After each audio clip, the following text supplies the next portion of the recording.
There it is. Cheers. Welcome. Yeah. What's good? What's good? Welcome to the live stream. We hope you enjoy your experience today. Are you an amusement park guy? Like rides and stuff like that? I very much am not. Yeah, me neither. I don't like. No. Me neither. I don't like rides. I don't like heights. It's not my bag. Mm-hmm. I assume I never heard anything like the fair just wasn't here this year. No, it was here. It was here in a different capacity. So I don't think they had any of the food stuff on the other side. Oh, okay. But it was here for like a week, and they had the rides. Oh, okay. I didn't know that. Yeah, it was the fair light. Okay.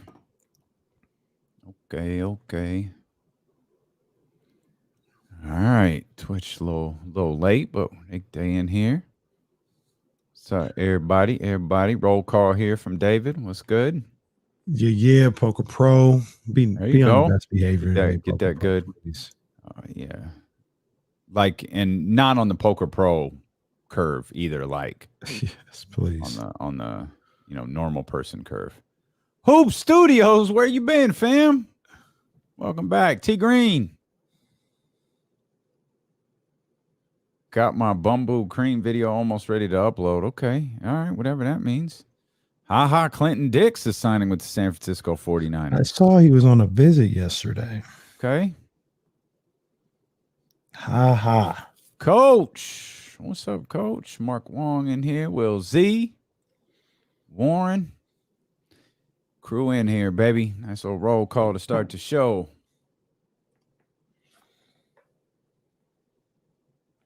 There you go. You can always call Poker Pro. Always call, fam. Will Z. Always. Mark, Coach Molly. Coach Molly was in the London recap video from Sunday. Okay. All right, Coach. See ya.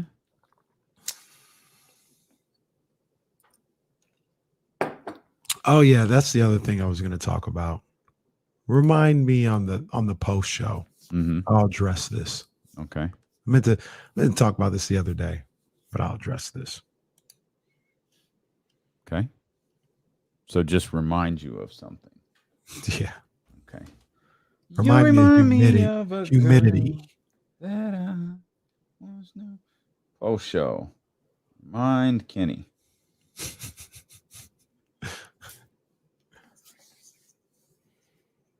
Okay. Let's get information. Check it out. It's national. It's like Hip Hop Celebration Day or something. Hip Hop Celebration Day. Did you know that?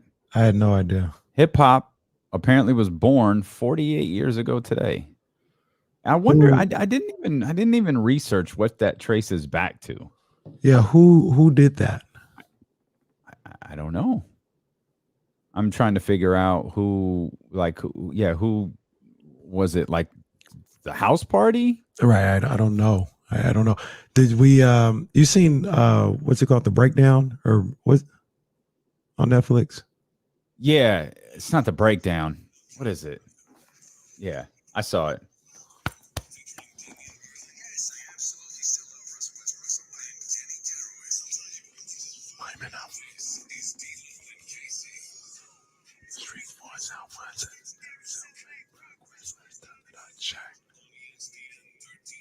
Kenny screwed the whole show up already. Because now all I'm trying to do is figure out what the name of that show was we were just talking about. I think it was. It's not the Breakdown. It's like the Get Down, the Get Up, Down, the Hip Hop show. It's hip hop. Absolutely the Get Down. It's Hip Hop Celebration Day, and we're trying to figure out like what they say. Hip hop was born 48 years ago, which is dope. But it's like, who determined that? Who decided? Oh, and who knew that? Like, are they tracing it back to one of like Herc's house parties? Mm-hmm. Like, because that's generally believed that that's where hip hop was born. So like, do we go back to like DJ Herc, and it's like he threw a house party on August 11th, 48 years ago, and that's the day hip hop was born. Yeah, I have no idea. I mean, hip hop is a Leo. That's why it's so damn argumentative. What you can do though is you can just, create a birthday if you don't have one already. So that's what they did. The Get Down was that was based on actual events, kind of loosely. No, it was like a dramatization of the birth of hip hop. I never finished it. I'm still like on the first season. There's no point in finishing it. It don't go anywhere. Like it just ends. It just ends. I know, but they had like away. 3 seasons though. Did they have that many? I don't think they had that many. I don't know. Hip hop evolution. Had one. Hip hop evolution is a better watch, man. Because it's real and the folks are in it. But that's the one. I think I saw some of that one where they were in the South and they like broke down the sound, how the bass hits, the Cash Money came, all that other stuff. I got to finish that too. On these TV shows, I'll be starting stuff, not finishing. I still hadn't seen what's my one, Designated Survivor. Yeah, again, you can go ahead and just let that one ride. just like, because that's what I did. That's one of the only shows I was just like, forget it. I can't. Like I was like, people didn't like it. They were probably comparing it to 24. I was like, it's cool. Like I'll ride with it, whatever. Yeah. And then it shifted from network television to Netflix, and it was just like, I'm good, dude. I'm good, man. I'm out. Like I'm moving on. Welcome to the show. Already very much in progress. You can watch along twitch.tv/ESPN1320, youtube.com/ESPN1320. That's a fantastic community that we got going on over there in the chat house as well. If you ever want to interact in real time with the show, if you ever want to jump in with an opinion and a thought, an answer to the question that we just throw out there because we can't remember, Twitch and YouTube are great ways to do it. We hope you hit the thumbs up if you're watching. And if you're not yet a subscriber, please do become one. We welcome those listening on the Odyssey app all over the world and listening on 1320 a.m. here in Northern California as your Sacramento Kings get another Summer League victory last night. This one over the Wizards of Washington. And hey, man, another good defensive effort from this Summer League group. Now, this is Summer League, and I get it. But there's a wrong end of this sword here that the main roster could feel, because we're seeing, and let's be honest, and we'll dive into the game, man. We'll have fun talking about some of these different players who we might see in Stockton, who's going to be on the Kings roster at various points. But we talked about this yesterday. We know Davion's a part of the Kings. Yeah. Chimezi. Yes. Freeport Metu. We know what's up. Freeport. Louis the King. We know Kate is going to, those guys are going to split time, in Stockton and Sacramento. Everything else from there, you can evaluate from a Stockton perspective, or you could just evaluate or you don't have to evaluate. You just watch it as a fan of the Kings. But the wrong end of this sword for the main roster is if they come out in at the start of the season and they look poor defensively, it'll be 2 games before the first tweet is fired off about Summer League team showed more heart than they did. Put the Summer League team out there. Kings. We see it. Like look at that. Look at Bobby. You might not know this. There's some Luke Walton detractors out there. Really? Yeah, there are a few. Just a couple. There's a few out there. I don't know what your timeline must be different than mine. They always are. Oh, well, we put Bobby in already. Make Bobby the coach. Let Luke coach Stockton. Put Bobby out there. It won't take long. Like I think what I'm about to say is completely fair. This Summer League team is putting pressure on the Sacramento Kings to not stink defensively. They've had 2 solid defensive outings, and that roster had the worst in recent memory and the worst in the league last year. We see that it can be done. It's Summer League competition. That's fine. It's Summer League talent versus Summer League competition. It's not like it's the Sacramento Kings that are out there playing against the Summer League squads. It's the Kings Summer League squad. You see something there on the defensive end, and I think that that's going to put some pressure on the guys to be better defensively when training camp starts and when the regular season gets underway. Well, first and foremost, I mean, I have no problem with any added pressure on this group. None whatsoever, because all the pressure needs to be on everybody involved, all the players, the coaches, coaching staff, the front office, to get the job done. So if there's more pressure being added, that's not a problem for me. Okay. I will say this, though. Mm-hmm. The Hornets game, that was really good. That was some good stuff. Yesterday, if I heard correctly, the Wizards were almost quite literally grabbing people off the street. Yeah, to play on their team. Only a slight exaggeration. Yeah, I picked up the same vibe there from Greg Anthony. Oh boy, that broadcast team had a rough night last night. But yeah, I picked that up also. So they did what they were supposed to do. They did what they did. But let's be real. The Kings had Davion, Metu, Louis the King. Mm-hmm. I guess you can throw Ramsey in there.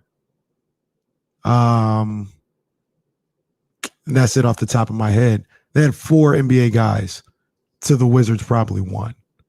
They did what they were supposed to do. And I love seeing it.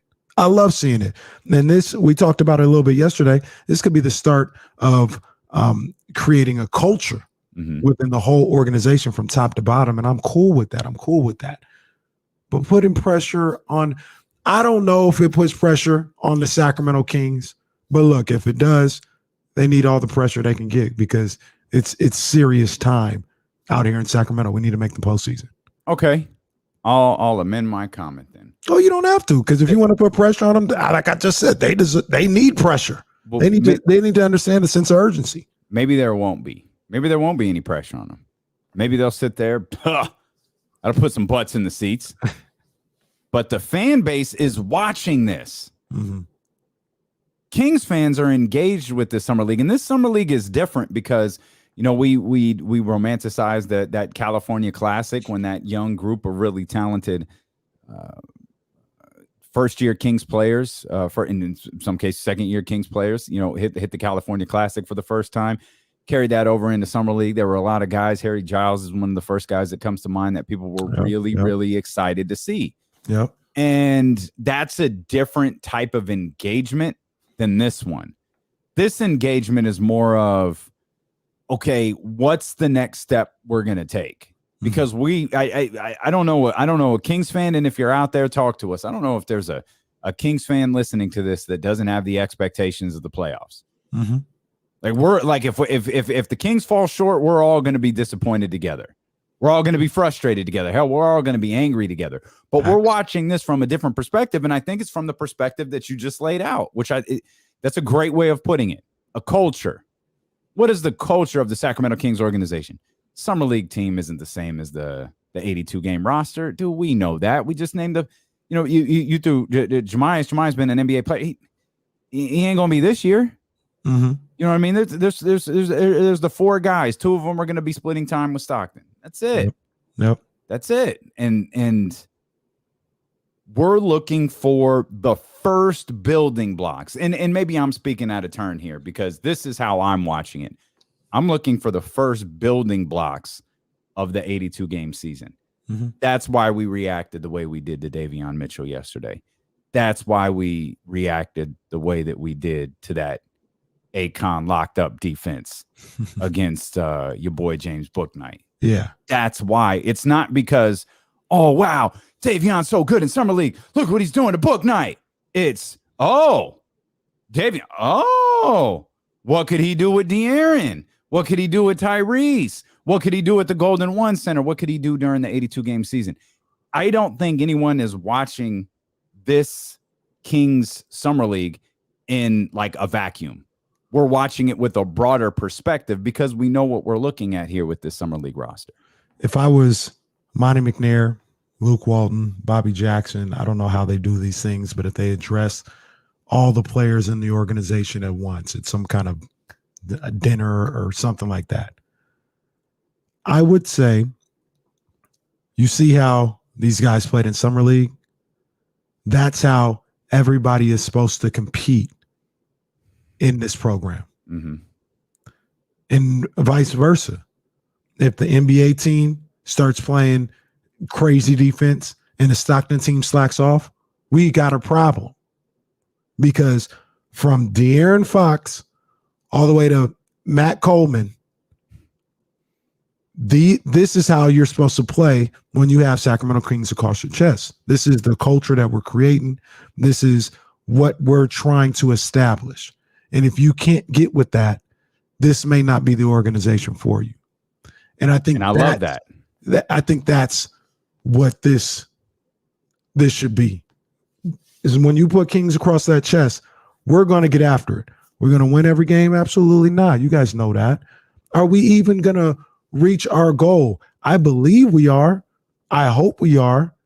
But 50 Cent, we're either going to reach our goal or die trying. It's not going to be because we didn't put out the effort.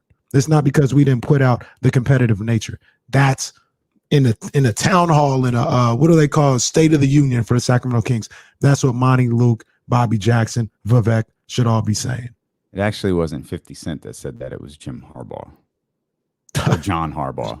Which Harbaugh was it? It was Jim. It was Jim. Yeah. John wouldn't say anything so ridiculous. We'll step out. We'll come back. We'll talk more about the Kings. We'll talk more about Summer League. We'll talk about an old Kings favorite who may be donning enemy colors. Well, not enemy for all of us. Stop it. Lake Show.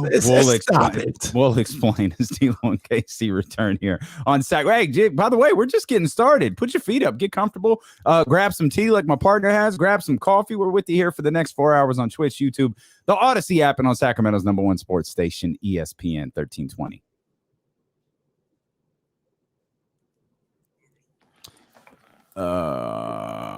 Answer your question, Polka Pro. Yes, and Louis the King and Keita. Those are the two, and those two are two-way players.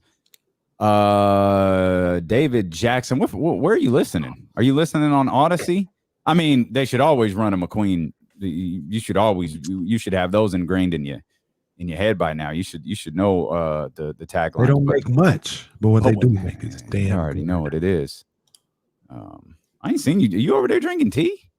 Yeah. You feeling all right? I got a sore throat. For real? No, for real. Okay. I got a test lined up. But Because I don't have anything else. Because I wasn't gonna say nothing, but I wasn't gonna say nothing, man. You're not 100% right now. No. I've spent the whole night researching all this stuff. I don't have anything else. I don't have a fever. That doesn't mean I don't have nothing, but I don't have a fever. Don't have no sniffles. Don't have no sneezing. None of that. It's just a sore throat. But yeah, I got a test lined either way though. So we'll see what happens. We will see what happens. The chances, I was looking at some numbers a couple of days ago. Chances of that are super slim. You know what's funny about that is, as much as, I mean, if anything, it would have been travel. But as much as I think we were both a little like, man, we're really riding to Georgia. we were pretty, I don't want to say we were secluded, but for a place that had that many people to it, it wasn't, we were kind of, we weren't shoulder to shoulder. It was, yeah. I mean, that's a big estate, dude. So this was actually the first thing that I thought, because this happened to me 2 years ago. I remember where I didn't get sick, but I remember like I felt like crap, and it was all, it was just I felt, and then I read like that. I guess that's just a thing. But when I have, because I've had a couple cups of tea, when I have it, the thing that is bothering my throat is fine. So I just try to keep it going every couple hours, have me some tea, stay hydrated, all that other stuff. So it's not even that for me. I'm tired. I don't think that has anything to do with anything else. Like my ass is tired. And that's the other thing. Like we've been going hard for the last 3 weeks when you talk about my birthday and stuff like that. Going hard, Yeah. You know, Yeah. having a little adult beverages, you know what I mean? A lot of that going on. So Yeah. Our weekends have kind of been taken up a little bit. yeah. It's been tough. Yeah, that's the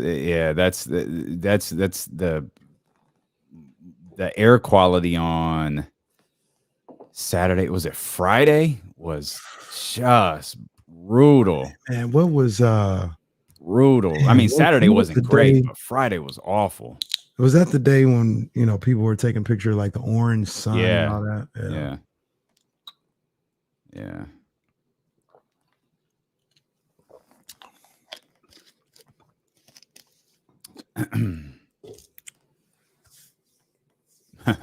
Oh, yeah, got those too. Yeah. But I'm here. We speculated Danny's trying to kill us. You. Yeah, we speculated Danny in San Francisco was. Danny's like those guys in Trading Places. He was like, I bet you $1 I could kill these guys. Oh, man.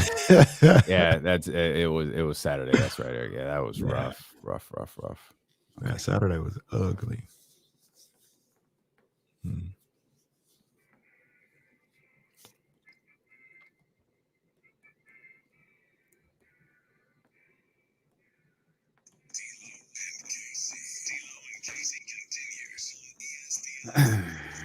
Man, before we get back to the Kings and talk about some of the other things going on in the world right now, man, shout out to the homeboy Tyler Jennings, man. Tyler posted this morning. Tyler's in the chat here.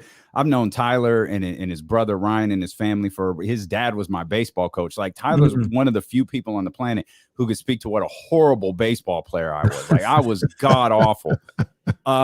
Tyler found out he had cancer a few days ago. He posted it on Twitter and he said he's staying positive. I'm reading this tweet right here. Thank you for the love and support, friends, family. I will beat this, dude. Tyler, we got you, man. You got you got a whole community here in the chat house that's riding with you, man. You got a whole community of people listening to D'Lo and Casey that are riding with you, Tyler. And I know what a big Kings fan you are, and you know how much I love you and your family do. So we're riding with you, Tyler.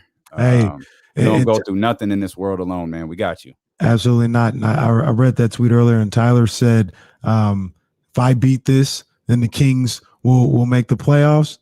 Done and done. All right, both are going to happen. So we're going to have a good old time down there in Doco, Tyler, when the Kings are playing in that playoff game, baby. I'm more confident in Tyler. I got to be honest. I feel much more better if we go to BetMGM, if we go to BetQL, if we go to the BetQL network and we're laying our odds, I'm gonna lay my money with Tyler beating cancer before I'm willing to throw some bags at the Kings. I believe in the Kings. I really believe in Tyler getting the job done here. So Tyler, we got you, baby, man. Anytime you're down, just get with us here, man. We'll get you through these days, man. We got you for 4 hours at least, man. That's for sure. That's right. Absolutely. As we transition, and Tyler's a Kings fan, man, so we'll transition back to Summer League, back to the Kings, and another good performance from our man Louis the King. Louis the King even got post-game interview treatment. Yeah, like, man. Yeah. The world's taking notice to Louis the King. I like it. Absolutely, man. And one of the things that I look at sometimes when I look at these summer league games is somebody like Louis the King. He's like the second best player out there, right? Mm-hmm. On the Kings, second or third, whatever. Just, picking nits here. But him being able to spot up, hit an open jump shot, things of that nature. When he gets to the NBA, he's not going to be second or third best player. Really, all we need you to do is hit the corner three. You know what I'm saying? Hit the corner three. If you're open, hit your shots, whatever the case may be. And him showing that he can do that on the regular, that gives me more confidence in what he can do on the NBA level. And I'm not even saying that's where he's just going to be. He could get better and, start doing stuff off the bounce, isolation, and be a huge part of what they do. But I'm saying at the very least, when you come up, Louis the King, if De'Aaron is attacking the basket and you spotting up, I need to know that you can knock that down on a consistent basis. He's showing that in this summer league, and that's what has me happy about a guy like Louis the King. And that's all you really want in a summer league, especially from guys like King, like Metu, like Mitchell. You want to see those things. It's like, okay, how is that going to translate? With Jemias, you're looking at those guys a little bit differently. Jemias, I thought, played solid. He was good last night. Jemias was good last night. That's ever since halftime of the first game. He's played really good basketball.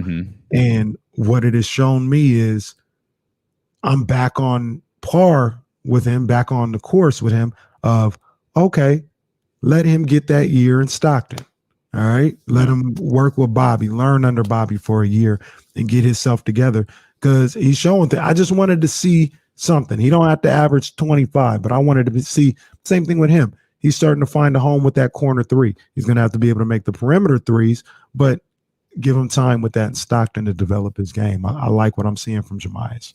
Okay, good. Because it was touch and go there, boss. It was touch and go. It was touch and go there, boss, after the California Classic. And I think he only played one game at the California Classic, if I remember correctly. Yeah. He only played the second one. Yeah. Again, my partner's first words were, yikes.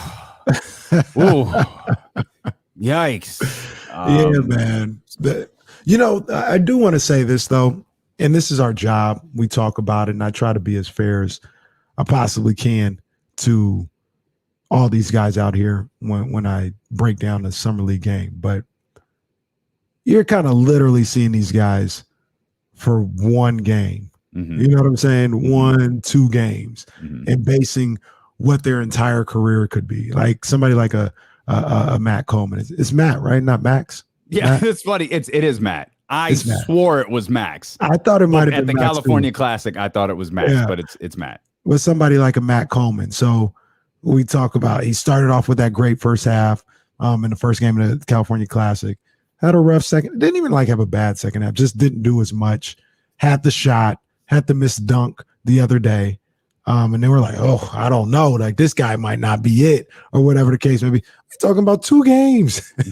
2 games in his entire, and that's what we're judging his talent evaluation on, because that's when we see him. He comes back, plays really nice in the second half of the game yesterday, and it's like, oh, we're back on board with Matt Coleman. So, it's tough. And like I said, I try to be cognizant of it. I try to be aware of it myself, of just saying, we're seeing a real snapshot of these players, seeing 1, maybe 2 games, and we're not seeing the practices. Hell, to be honest with you, we're not seeing a lot of these guys before they get to the summer league team. We don't know what they did in college. They could have been, 20-point scores or whatever the case may be. We ain't watch these guys. So when you guys are watching and evaluating, try to remember that we're seeing these guys in a unique setting. These aren't even their regular teammates. These guys been together for like 2 weeks max. You know what I'm saying? And running plays and getting a feel for people. We talk about the big time team, the Sacramento Kings, need continuity to be good, right? These guys have been together for 2 weeks. Yeah, you ain't getting that here. Yeah. And your head coach has been a head coach for a little bit longer than 2 weeks. Absolutely. So just try to remember that. I try to. Well, that don't spoil our fun, though. That ain't gonna stop us from overreacting if someone goes out there and drops 30 in the next couple of games or something like that, or if the Kings walk away with Vegas banner number 2. Well, it's funny you went there, because I was gonna say, with that being said, Robert Woodard. They play on Friday. I need to see something from Rob Woodard. I need to see something. Okay, to be fair, he wasn't as terrible. He wasn't good, but he wasn't the first game. That was rough. That was almost like, it was kind of cringeworthy. It was tough. It wasn't that last night. It wasn't particularly good. Maybe it just winds up being one of those. It didn't work out. Like, I don't know. And you know what? He had 5 points, lowered it to 2 turnovers from the 4 before, and he had a nice little fall away as the shot clock buzzer was going off. It got called off because it was too late, but it was a nice little shot that would have gave him 7. I'm reaching. So yes, you are. We've hit the stage in Robert Woodard's performance where we're grading on almost. Bryce with the line of the first hour. Woodard needs to go back to NXT. Yeah, that's probably accurate. Well, I would argue the Summer League is NXT. He needs to go back to the Performance Center. That's what he needs to go back to, the non-televised version of NXT. He needs to go back to Ohio Valley, and like maybe two people outside of Bryce get the reference. So, but yeah, Robert Woodard, it's been tough. I'll be curious.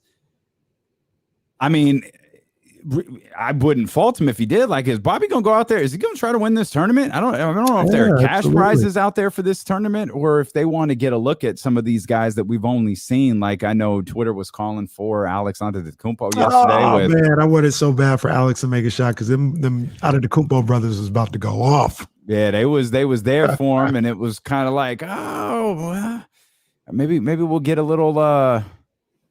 Maybe we'll get a little run from him in the upcoming days. But if Bobby's and again, I'm not faulting it. Like, if Bobby's trying to win the damn Las Vegas tournament, then you got to do it with, Louis the King playing 20 plus minutes and Freeport and that NBA crew going out there and kind of leading the way. I don't know how many other guys have. I mean, how many other teams have? You have two legit two-way guys and two NBA guys on your roster. I don't know how many we established. Washington doesn't. Washington doesn't have that type of roster. I don't know how many we other were out there. I might have do. been on Washington's roster yesterday. You probably would have done well on the offensive end. Yeah, I ain't playing no defense. I wouldn't have got a 10-day because they're like, this guy don't defend.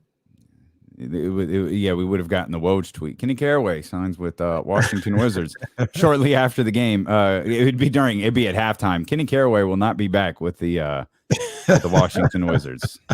So he's a one and done, and by one I mean one half. He is one half and done. Download the Odyssey app and discover hundreds of new exclusive music stations available now for sports and music fans by sports and music fans. The new Odyssey exclusive stations on the Odyssey app, brought to you in part by Macy's Geico and Coke Zero Sugar. There was a emotional video of Isaiah Thomas that hit the internet yesterday that made its rounds on Twitter. And, Isaiah, we kind of joked the other day, dropped 81 in a pro-am game. We were trying to figure out what's the conversion rate. 81 points. Like, Isaiah really can't get in the league. Like, I don't know. I don't know if it's his height. I don't know if it's his big person. I don't know what's keeping Isaiah Thomas out of the league.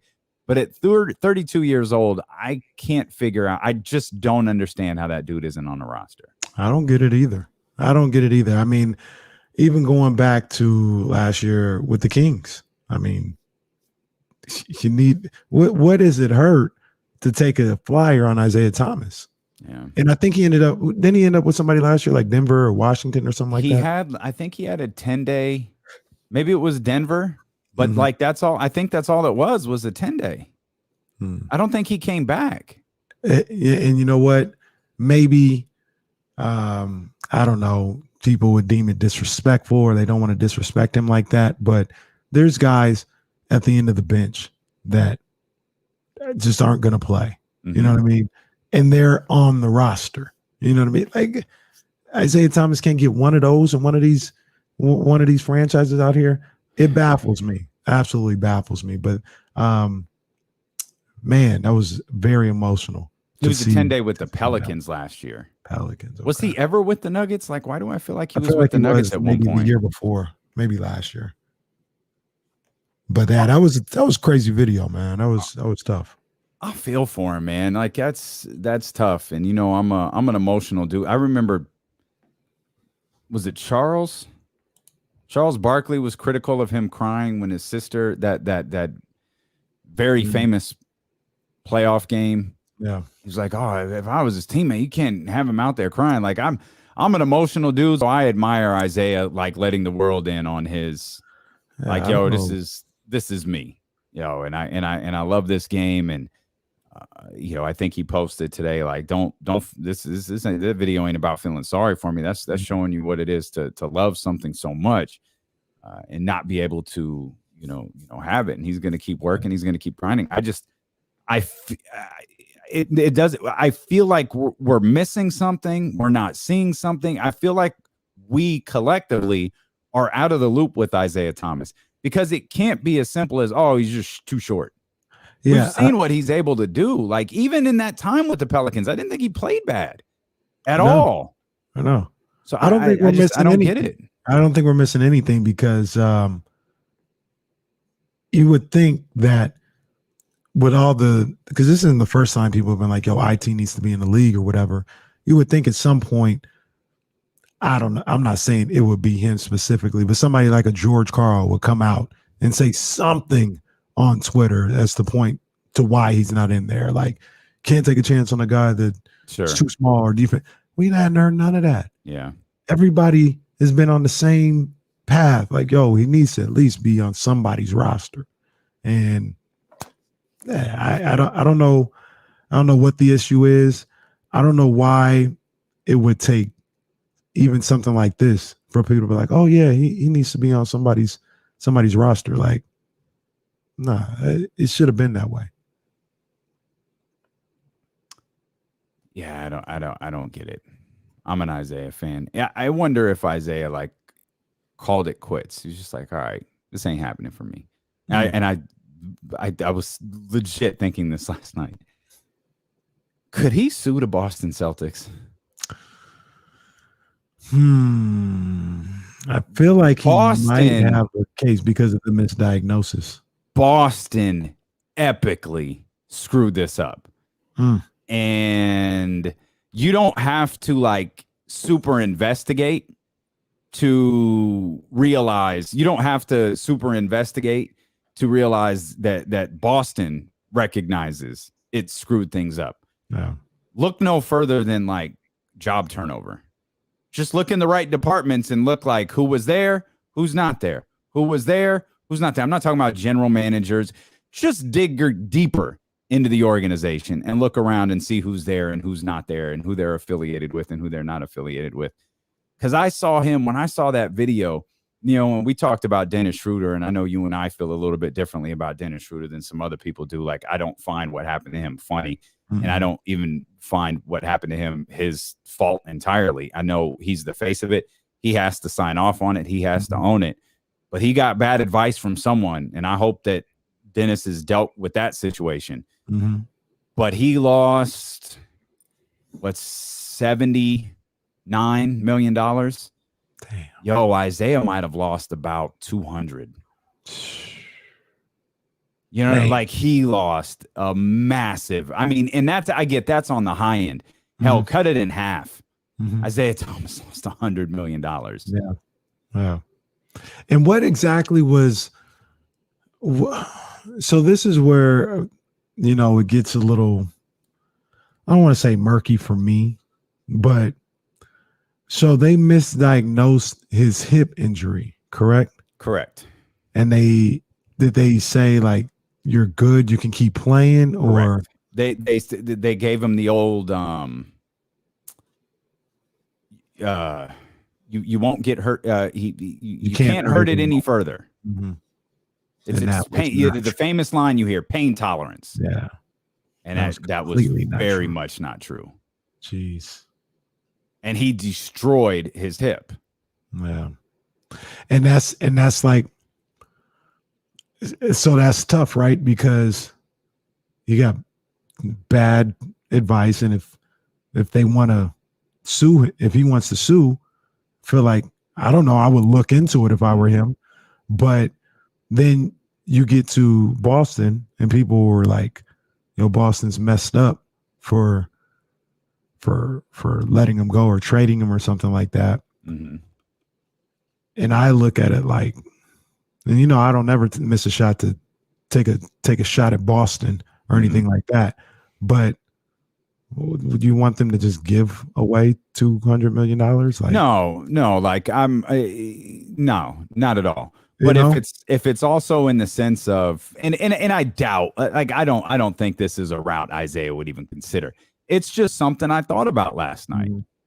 I don't know that I don't know if other than like concussion stuff as it pertains to the league, I don't know how many times we've seen a player sue a team because of something like this. I'm not saying it hasn't happened, but there's nothing that pops to my mind immediately. Now, here's the other thing. This would serve as notice for guys in the future to always get that second opinion. You look at somebody like 100%. You look at somebody like Kawhi Leonard. We kind of talk about Kawhi some type of way, but Kawhi is 100% on that. Like even in San Antonio, I'm not trusting what you guys are saying. I'm going to listen to my body. I'm going to go get my own second opinion as well. Remember, Kawhi's issue happened shortly after the Isaiah Thomas stuff. So remember, he's saying they're telling him, "Yo, you're fine, you're fine," and Kawhi's like, "Yo, I don't feel right. Like something's wrong." Right. Well, no, there's nothing wrong.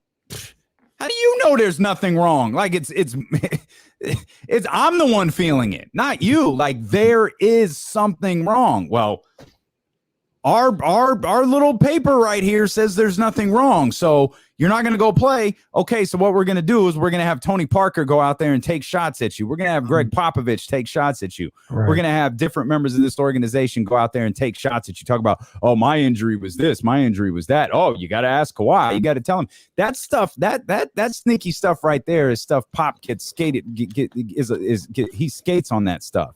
Right. But that's trash. Like everyone talks about Kawhi Leonard quitting on the San Antonio Spurs, but no one has anything to say about his coach throwing him under the bus when he's telling that organization, I don't care what your MRI says. I don't feel right. All on the heels of this Isaiah Thomas stuff. Yeah. Yeah. Absolutely.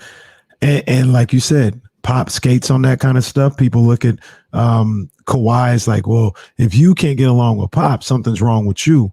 And not to say that Pop is a bad dude, but Pop ain't perfect. No, you know what I mean? What he does ain't perfect for everybody. Here's a tease for something we're going to talk about here shortly.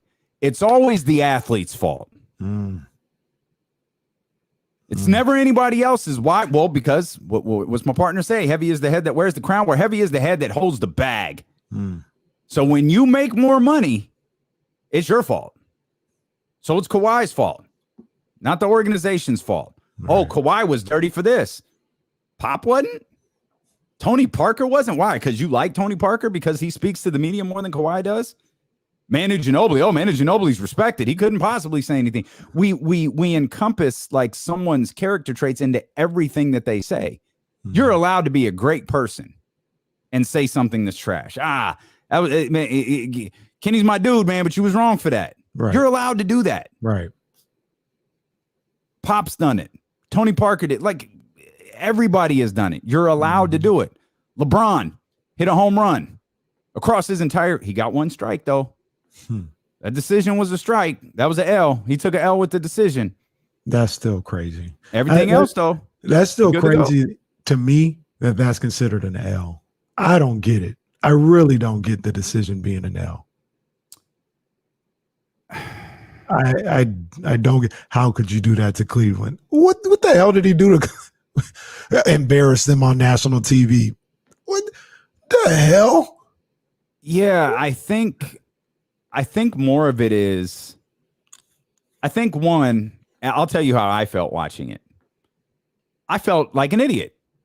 Like, why am I so engaged in this? Like it's the final episode of a show I've been watching for the last 10 years, and I'm dying to see how it ends. And if that's the equation, then it was lost.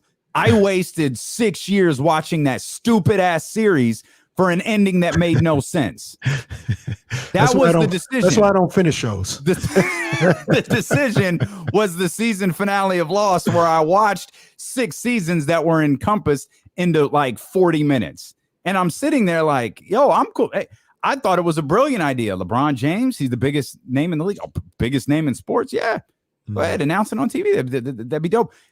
I would hope you would let, if you're not going back to Cleveland or you got like a top 3 team, you let the teams know. They don't find out on national television, which he did. That's exactly what he did. Cleveland knew when LeBron sat in that chair, or take that back. Cleveland knew when they went to commercial. They got the call during the commercial break and said LeBron's not coming back. And so, I think for me, the reason I looked at it as L, it wasn't necessarily something LeBron did. It was me. I took the L because I watched it, and I am projecting my loserness onto LeBron James for forcing me to sit there and watch Jim Gray ask all of these stupid questions for 40 minutes before he finally says, I'm taking my you were watching the show. You were watching the show. I was. Like, it's just the show. My fault. It's just the show. Like, you watching the show. And people are like, oh, he should have had the decency to let Cleveland know. Cleveland knew. Cleveland knew. And then I'll flip it on the other side. You know, I love my Sacramento Kings. I don't have a problem with Vivek. I don't have a problem with Monty or all these other people. But what did Kyle Guy say the other day? When it was time for him to go, there wasn't no phone call. Yeah, LeBron James, Kyle Guy, same. Same thing. No, but look, they want LeBron to show some decency and let these guys know, but not just the Sacramento Kings. I just use that as an example. There's plenty of times when these organizations toss these guys out like nothing. It's always the athlete's fault. No matter what, the athlete is going to take the blame because they're the centerpiece. And in LeBron's case, he's the centerpiece of the entire league. And when you're the centerpiece of the biggest brawl in the history of American sports, well, a couple of dudes took the bag for that probably shouldn't have. And I've got an opinion on that Malice in the Palace doc. I've got some opinion on some things that I saw. And honestly, there were some things that I learned yesterday. And God rest his soul, man, but David Stern really skated on this one. We'll explain. We're dealing with KC Return here on Sacramento's #1 sports station, ESPN 1320. I'm drinking a lot this morning, Dame. You got to bear with me. Yeah, go for it. Yeah, you good.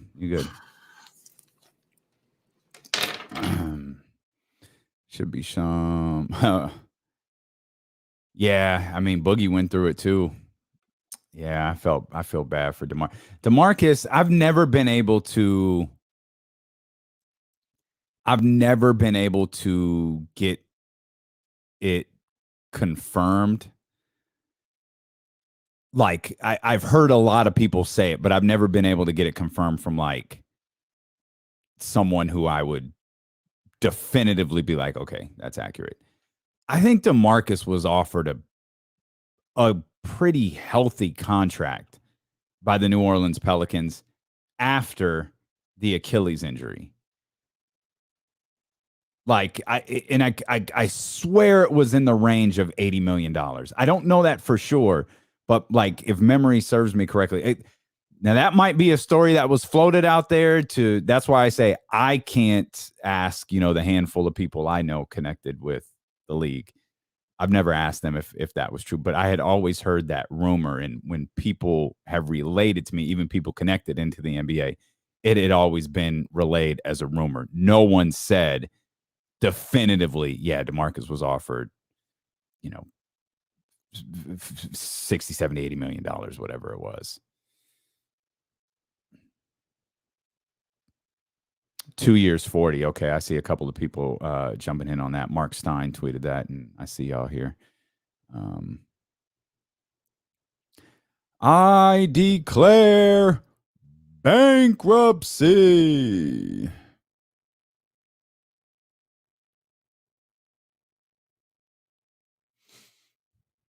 Yeah, no, he shouldn't be. He absolutely shouldn't be. Not at all. Not at all. And the whole thing is so overblown. It's completely overblown. And I love that Bill Simmons tried to jump in like 15 years later and it was his idea or one of his jerk off readers' ideas. Like, get out of here, dude. You telling me you've kept that quiet for 16 years? Stupid. Who did what? We were on an anniversary of the decision. I don't know if it was. I don't feel like it was this year. I think it was last year. Mm-hmm. And Bill, like it was. Oh, it's the idea for the decision came from one of Bill Simmons' mailbags.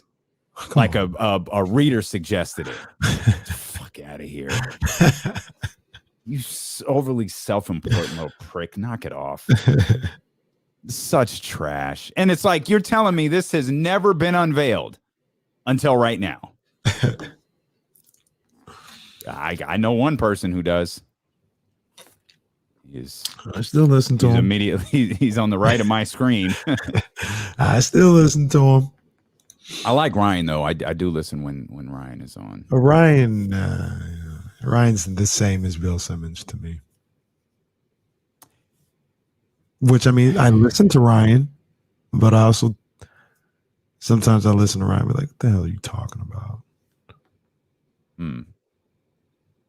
Yeah, they're one and the same. I definitely get the what the hell are you talking about vibe sometimes when listening to Ryan. I think I'm maybe just like Ryan's. I think Ryan just passes himself off as like a basketball nut. Like Bill Simmons thinks he thinks he's Michael Jordan. See, I think that's how Ryan comes off. Ryan doesn't come across the way to me at all. And Bill does for sure. Yes. Glenn.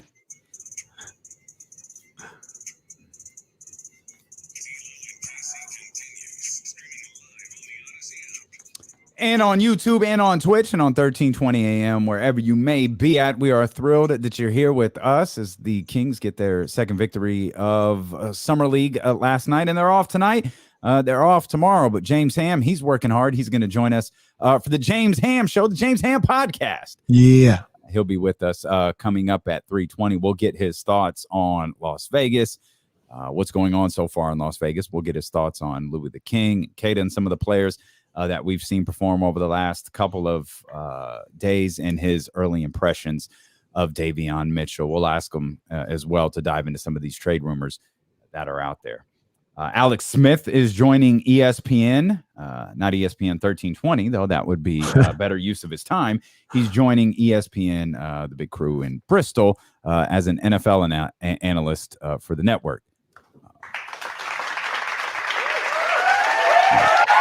Wow, a loud applause there for Alex Smith. Like, there isn't an ex-player that the network does not love to hire.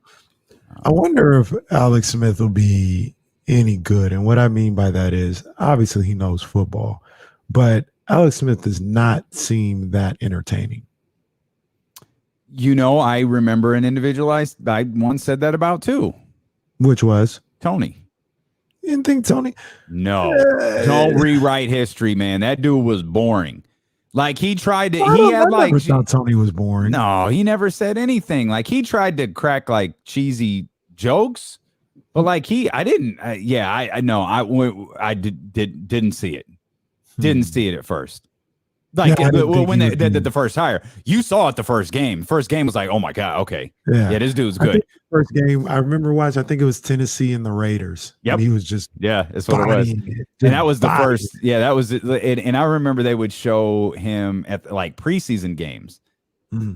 Him and Nance would be in like they would be practicing. Yeah. They'd be in a booth by themselves and they would be practicing, and he'd take the video and he'd go watch the video and they'd go over it together and figure out ways to get better. That's not what Alex is doing, by the way. Alex is like the Damian Woody, the Jeff Saturday. Yeah. They're going to tell him to get up at 5 a.m. so he can get up with Mike Greenberg, with our boy Mike Greenberg, and then with our boy Jay Will, the first black radio host in the history of ESPN. I think like they're gonna. I always am amazed when an ex-athlete with a ton of money goes, "I'm gonna sign with ESPN," because you gotta work.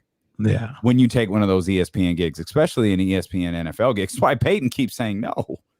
Ain't doing this. Oh, the thing with Alex, though, like I said, is I figured he would be like the analyst. And I mean, I don't get up to watch any of them right now, but am I going to get up to watch Alex Smith and his breakdown of what happened on Monday? I don't know if that's it. We talk about it all the time, Damian, like a little inside sports media and stuff like that. Like, knowing what you're talking about is only half the battle. Like, people have to be interested and engaged in not only hearing what happened, but hearing what you think about what happened. Mm-hmm. And I don't know. I don't know if Alex Smith. I mean, we'll find out. Like I said, I just don't know. I wonder. I feel like they'll roll Alex out through what they call the car wash to start, and he'll do all of those shows we're talking about. But Alex feels like a guy they're going to settle in on, like a Monday Night Football show or a Sunday Countdown, or like one of the primetime broadcasts coming out of a set of games or going into Monday Night Football. I feel like those will probably be they got to get Rex. If you could get Rex Ryan off of television and put Rex Ryan should have been a natural. He's a natural disaster. It's like earthquake, typhoon, and Rex Ryan. You're not feeling Rex Ryan. No. I think he's terrible. I also think it's wild that a coach comes out here and calls NFL players trash.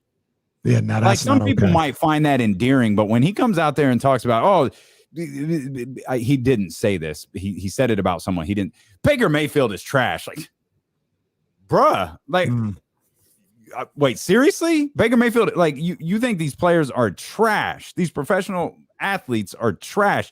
You coach some of these guys. There are people who say the same thing about you. Right. Not only are you trash, but you're nepotism sign trash. You and your brother who have had like 47 jobs and have never succeeded anywhere that you've been. Particularly your brother. Rex is better than his brother is. But you all pale in comparison to what your dad is. Right. Like, and for Rex to do that, like the second I heard him call a player trash, I was like, yeah, I'm good. Yeah. And I don't think he says anything that the rules are simple. Teach me or entertain me. That's it. You don't have to do both, but do one or the other. Rex does neither. I don't watch any of these guys. I don't blame you. the only ones that I like Randy. I like Charles Woodson. I don't even know where Charles Woodson is anymore. Is he on the network? He's on ESPN. Yeah, No, I think he left. I think he left. Maybe not anywhere.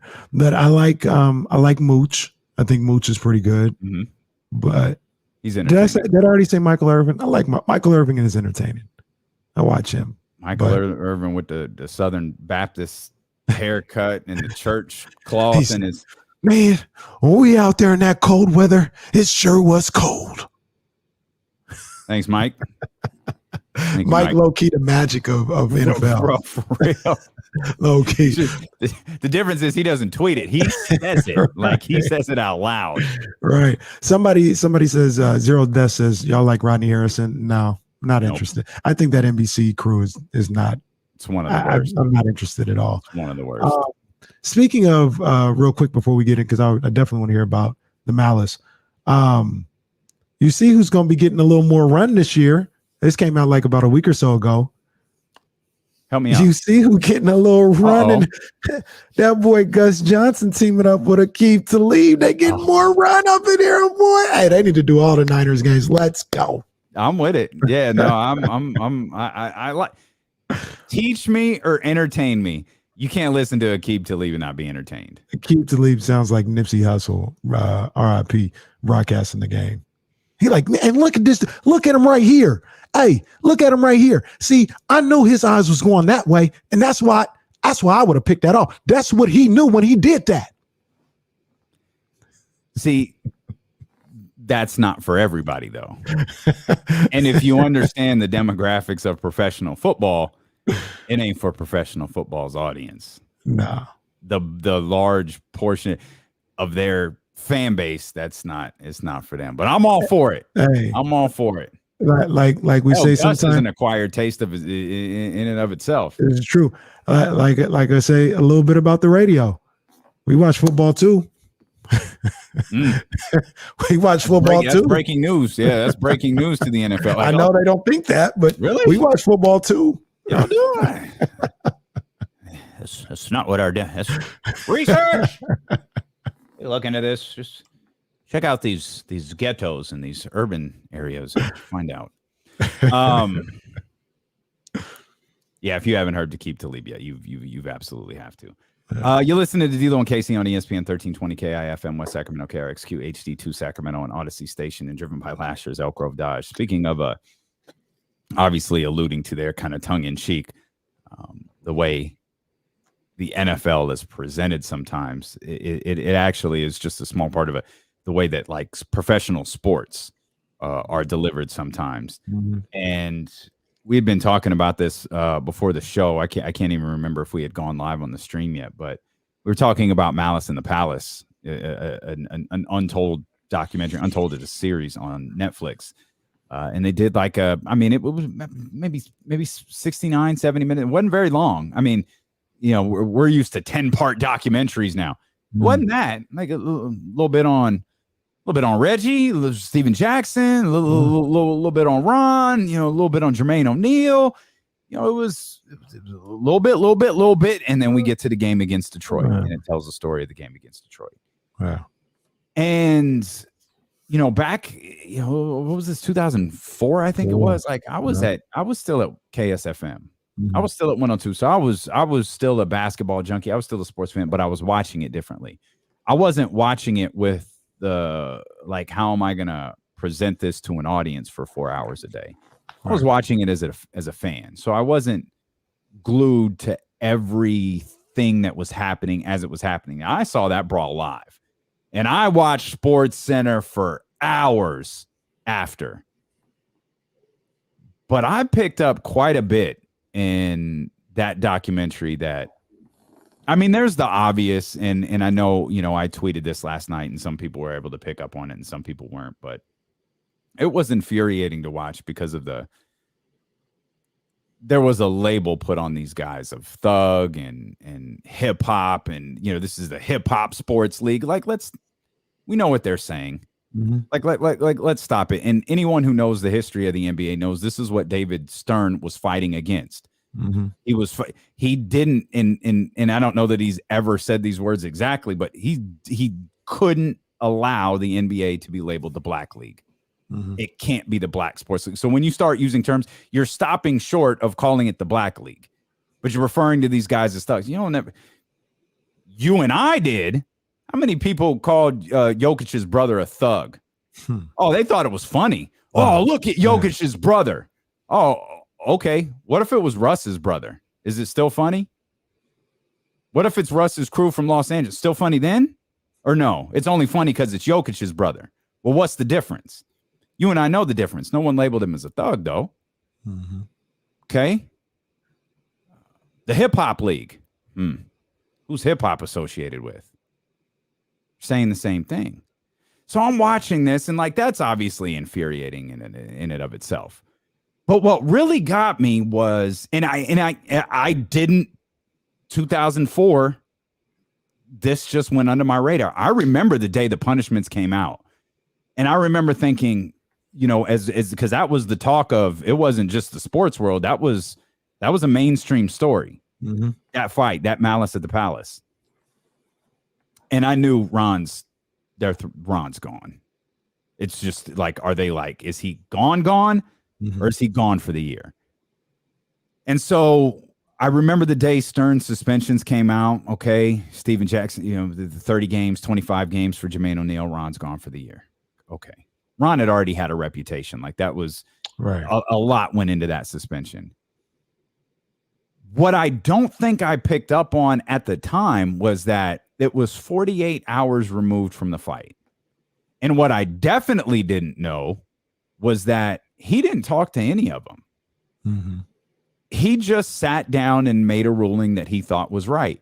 And even in the press conference, and they played this clip last night, and you can, if you search YouTube, you can find a lengthier version of the Stern conference. He made the decision. He was David Stern. Roger Goodell gets killed for being the judge, jury, and executioner. Mm-hmm. That's exactly what David Stern was.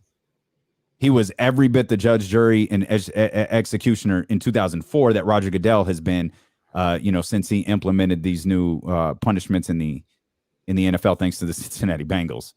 thanks to Adam Pac-Man Jones, basically. Like, Commissioner right. Goodell ruled the way that he did, and you could argue because of the Malice in the Palace, David Stern ruled the way that he did. But he even joked, was it a unanimous decision to suspend Ron Artest for the remainder of the season? And he said, yes, it was. 1-0. It was him, and it was no one else. And I remember Jermaine O'Neal, like, he didn't even ask to speak to us. And you could tell how that event like still hurts them to this day. And they put the little, and I forgot his name. It's not even worth mentioning, but the ass clown who threw the cup, who thought this whole thing was funny. And you see it. And like he thinks the whole bit is funny, that he started this and thank God he ran past me and I wish I would have tripped him and all of this different stuff. And it's like, y'all calling him a thug? Or actually go back and watch some of those videos. Popcorn. Somebody looked like they poured a gallon of soda. I don't know where you get a bucket of soda from. They had two different sodas. Like the same person, it looked like, had a soda for Artest and one for Jermaine O'Neal. Somebody, like, how do you get all these sodas? Somebody, I'm convinced somebody took sodas from around them, poured them into a bucket of popcorn, and dumped that all on Jermaine O'Neal as he was walking through. And that's not even counting the chairs that were thrown at him. Oh my or the chair, the singular chair. Jesus. What'd y'all call those people? I'm not attempting to like say the whole situation was okay, that Ron reacted okay, that Jermaine O'Neal reacted okay, that all of those guys just reacted the way that you're supposed to. Mm-hmm. But let's not paint them as these uber villains and thugs who went out there and looked for a fight. Yeah. I mean, fans, this is an issue today. Like everybody, oh, it's just popcorn. We went through this, wasn't it, at the beginning of this year? Fans back in the building. Mm-hmm. Oh, it's popcorn. Someone spit at Trae Young. Oh, it's not going to hurt you. It's not going to hurt you. No, it's not. But let you do it to Russ on the wrong day. What would you have said if Russ had gone into the stands? What if Russ had reached up and grabbed that dude who threw the water bottle or the popcorn or whatever it was that dumped the popcorn on him? What if Russ had reached up and grabbed him? Story ain't about the fan dropping popcorn anymore. It's about Russ grabbing some punk ass dude by his throat. Mm. But then the narrative changes. It's not about, it was all about unruly fans this year because no one went after him. Mm-hmm. Fans have been allowed to go unchecked. And it's not a large portion of them. We're not talking about fans universally. We're talking about some. It wasn't Philadelphia fans acting wild. No, it was like one. New York, it was one. There's one here. There's one there. But when you go unchecked, that's what happens. I love the revisionist history. Whether it's revisionist history or not, we'll never know. Wow, you got to watch the documentary to see this. The head of security or whatever it was at the Palace. Well, there's this. We were talking to this. We were going to tell this guy we were going to revoke his tickets, his season ticket. Really? So let me get this straight. They said that night they were let me get this straight. You were going to tell him after the game you're going to revoke his tickets. He's wilding out. He's doing too much. There's some behavior that you don't like, but you're going to be kind enough to wait till after the game. What sort of revisionist history trash is that? And it just happened to be the guy who walked on the floor and got beat up by Ron Artest. Right. Come on, man. Like, how stupid do you think we are? Stop that. The guy comes out here shaking his mace. So, I wasn't going to mace Ron Artest. Fam, video says otherwise. Mm-hmm. Mm-hmm. Trying to throw Reggie Miller out thinking he's a fan. Reggie's literally looking at him. Bitch, I'm Reggie Miller. Get off me. What are you doing? Oh, we didn't know what was going on. He said there were 3 police officers out there. Man, you got to be kidding me. That is what was infuriating about that documentary. I probably got about 20 minutes left on a documentary, and I can't wait to finish it, to be honest with you. I just documentary wise started off a little clunky, like the first 2 or 3 minutes. I was like, they put this together with tape and bubblegum, but I thought they did a great job of getting the backstory of the people involved, the players, the Reggie Millers, Jermaine O'Neal, Steven Jackson, Ron Artest, and what he was talking to Ron about what was going on that season. Ron wasn't, and I don't mean this to disparage him at all. He'd say the same thing. He wasn't in his right mind. Mm-mm. And he kept asking. He kept saying something's like, he said that he was like, something was off. Yeah. I was off. So I thought I forgot all of that, didn't even know some of that stuff. So they did a great job with that, setting the scene and setting the table. But I don't know how many, can you pause just right there for a second? I don't know how many people can relate to that. Like with Ron, obviously he's and I feel like we're being disrespectful with Meta. My bad. He's I feel like we still know him as Ron, but there's a point about his name that I want to get to real quick. He talks about not feeling right, wanting to be away. I don't know how many people can relate to that, because I've talked about, I've got issues. Maybe I don't dig deep, but there are days where I wake up, it's like, hey, something's off. And someone will ask me, like, you good today? Like, I can't explain it, but I'm off. Like, and it's off to the point where, like, here's a moment of honesty for you. I said as recently as a week ago, I don't know if I want to do this anymore. This is just, I don't know. Maybe this is a be careful what you wish for thing. It was just one of those days I woke up, I felt not right. And I said, I don't know if I want to do this anymore. This is just kicking my ass. Like, I don't know if we're getting anywhere.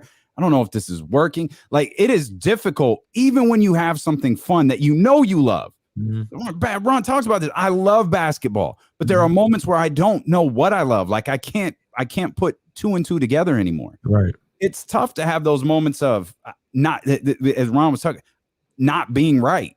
You know what I mean? Like, it's a weird feeling that I don't know how, I think some people can relate to. I think some people saw that moment with Ron and were like, oh man, I feel you. And then there are some people like, man, you play basketball, you make million. And don't forget, Ron was dope in 2004. Sure. Oh my God. Sure. That was that, one of the biggest pleasant reminders of that doc was how great, like, it was a reminder of how great Ron was. Man, I forgot how good those Pacer teams were, but sorry. You're fine. You're fine. They were the best team in the league.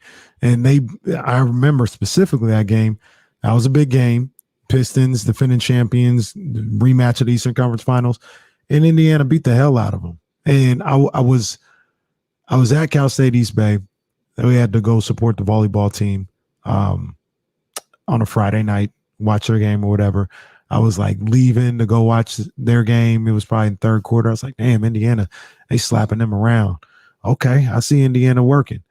And, then we get all the information about my homeboy at the time called me. He was like, yo, you in front of a TV, you seeing all this? It's crazy. Maybe this is not politically correct. Fits our show. Yeah. We don't do that. Charles Barkley said one time, and he says it routinely. He says, all they need is one time to let one of these players go out there and slap the hell out of these fans. And even if, I'm not saying that has to happen, right? I'm not saying that's what I necessarily want to happen. But if it happened one time and the player, quote unquote, got away with it scot-free, the threat and the thought that, well, damn, if I do this and he comes up here, they're not gonna protect me. That may get things to pause, because there has to be some kind of understanding that I may have consequences for my actions right now. And a lot of times with fans, they don't have that. They just feel. I saw some clip the other day of some guy at Summer League cursing at Kawhi Leonard in the stands. Kawhi Leonard is like walking down the aisle. It is because the tweet was, the guy was like, I'm proud of my son for doing this. Son was saying something to Kawhi. If Kawhi heard him, I'd have no problem with Kawhi slapping the hell out of him. You cursing at me. I'm a grown man. I'm a grown-ass man. Who you talking to? I don't care what you think is going on. Who are you talking to? But fans sometimes live in this, ones like that, like the goofy-ass fans. They live with that veil of protection that they think is existent because of situations like what happened at Auburn Hills are so rare. Yeah. Right. Like Charles Barkley punching some dude wherever he was in 85, 86, whatever it was. You don't hear about that stuff a lot because the person in the clip, the person yelling, screaming, whatever, they ain't got nothing to lose. What they gonna do? To take a shot to the eye and try to sue?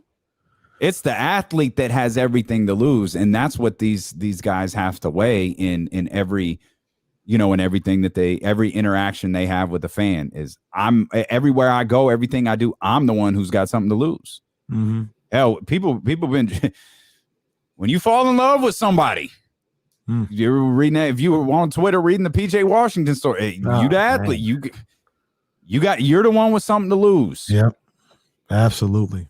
And like I said, I'm sure there's going to be more as I finish it. But after I watched the first 5 minutes, I knew exactly what your tweet was about, or I had an idea.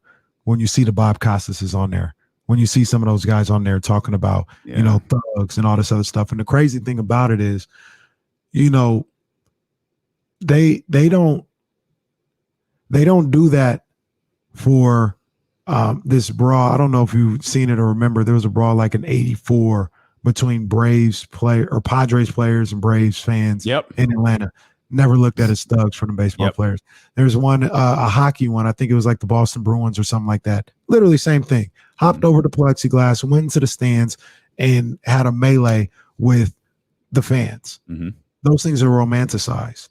But when you talk about, they don't call that the malice in the garden. They don't even the name of it, the malice in the palace. These guys went in there, and it was these other things, and I don't know what they should or not. I know they're not equal. These other things, they don't have a dark connotation, no pun intended, a dark connotation for the event the way the Malice in the Palace does. The Malice in the Palace is like this black eye. These other ones are like, remember this crazy time when the hockey players went up in the state? It was so crazy. It was just, wow. Well, you ever hear of, man, what is it called? It's super famous in radio. Demolition Disco Night? In Chicago at Old Comiskey Park. Where they brought the disco records and fans destroyed the park. Yeah. Oh, it's talked about. Oh, we destroyed disco. It's a rock and roll station. Yeah, go ahead and let K-Day orchestrate something like that at Dodger Stadium. Hey, let's destroy pop music night. How's that taken? Come on, man. We've got Demolition Disco orchestrated by a rock radio station, and it gets romanticized and loved, and we couldn't believe these crazy. They just tore up the ballpark. Well, these fans, we had to get out of there, man. It was wild. Oh, jeez. Yeah, like players were legitimately in danger with that. Like, you know what I mean? Like this was a ballpark, a baseball stadium, like wide open, that was completely taken over because of a genre of music. Come on, man. And that's why that stuff is so frustrating for us. That's why when we see stuff like thugs, we know thugs has been coded language for decades. Hip hop, calling something hip hop, the hip hop dress code is national media romanticizing this hip hop league. Like, okay, we got to take a break. When we come back, don't. I don't want to. Oh, okay, we saying I don't want to leave this because we're not leaving it. That's why we're riding. I want to ask you a question about David Stern. Okay. He handled that way wrong, not talking to those guys. What I don't want to say I sympathize with David Stern because I don't feel that way. But tell me your thoughts on David Stern in the tightrope that he walked with the NBA. I think, I don't know who it was. Somebody wrote something. He was like, he's selling a league full of black people to a white audience. And people get on him for the dress code and all this other stuff. And he did what he felt he had to do. But David Stern was the one that brought the hip hop accent. Major League Baseball to this day don't bring hip hop accent. Yep. David Stern, NBA Jam session every Saturday night or Saturday morning of All-Star Weekend. I used to wake up at 9 a.m. and live for that, to see Will Smith and Jazzy Jeff, hosting it. And then also, like, he did a lot of that, but it was, do you kind of look at him with the side eye because he let that happen, but then he pulled back on it a little bit? Did he pull back? Some people would say he did with the dress code. Like, he let them be. Like, he relaxed. This is what it sounds like. It sounds like he let them be them and embraced all that hip hop culture until it started affecting the money. And then he was like, well, we can't let all Allen Iverson, we got to airbrush these tattoos. I think that's the thing, though, and it's funny. Like tattoos, jewelry, that stuff was brought up in the documentary as well. I don't know that it actually affected the money, but I think there was a fear with David Stern in the league that perhaps, especially because of of what happened at Auburn Hills, that it would affect the perception of the league. Immediately, it would immediately affect the perception of the league. Thus, in time, when it comes time to redo the Sprite commercial or the Sprite endorsement, when it comes time to redo, whatever car ad it was at the time, then it becomes a little bit more difficult for the NBA. I think what happened is whether David Stern pulled back or not. To answer your original question, I don't look at him with a side eye for it. I get it to a degree, because to fully understand why David Stern was doing the things that he was doing, you have to understand where the NBA came from. And people hear the story all of the time. It's played to repeat it, but it's factual and should be pointed out. Everybody loves Magic and Larry. Yeah, it's great. That finals was on at like midnight. The paper was printed. It was out. You know what I mean? Like that. Yeah. The Magic Larry complain about with the Olympics. That was the NBA. it didn't circulate the same way, but yeah, that's 100% what it was. You had to work to find the NBA finals with two of the most now beloved players in league history. I don't know that it was Jordan specifically, because I think Magic and Larry played a hand in that in the years leading to the arrival of Michael Jordan. But Stern figured out a way to market Michael Jordan. And as that grew, because, one thing that I get lost on when having this discussion is, did anyone say Detroit was hip hop? Like the Bad Boys? Bad Boy, that's not considered hip hop. That's considered 80s basketball. Oh, these prima donnas today would never survive with the Kurt Rambuses and the Bill Lambiers, right? Like no one said anything about that being hip hop. Right. It was as hip hop rose to prominence in the mainstream community, because in '88 it was still NWA, right? It like people knew it and they were afraid of it. But it wasn't like mainstream. Once we got to hip hop exploding in the mainstream, then all of a sudden it became associated with jewelry and tattoos and baggy clothes. And then you start seeing guys like Jermaine O'Neal with baggy clothes and jewelry. And now you're associating, they've got an edge, they've got an attitude. So you're associating everything with edge and attitude to hip hop. Ron Artest he's not hip hop. Like to me, like I don't look at Ron Artest and go, there's a hip hop dude right there. He makes bad hip hop, but I don't look at Ron and go, man, he is the epitome of hip hop basketball. Like, no, he's not that. Allen Iverson is, but that label grew as hip hop grew. And then as hip hop became, we talk about this now, and it is super, super true now. When hip hop started getting played by different audiences than what hip hop was traditionally played by, the perception of it changed. Like there's an episode of Blackish where Andre used to talk about you were supposed to be afraid to go to a hip hop concert. Not anymore. Now you go to, no offense, like you go to a hip hop concert. Kendrick Lamar, Travis Scott was it was a eye-opening moment for me. Wow. I was too damn old to be there. And it was a mix of white, black, and Asian kids. Yeah. Like hip hop is different to people now. So now that hip hop is accepted by a different group, the hip hop lifestyle is looked at differently. And I think that's part of you talk about David Stern's evolution. I think it was the evolution of hip hop that changed that. I don't think David Stern changed anything. And I know guys were following the dress code, but they were following in their own way. It was the birth of the walk up. Right. You want a dress code?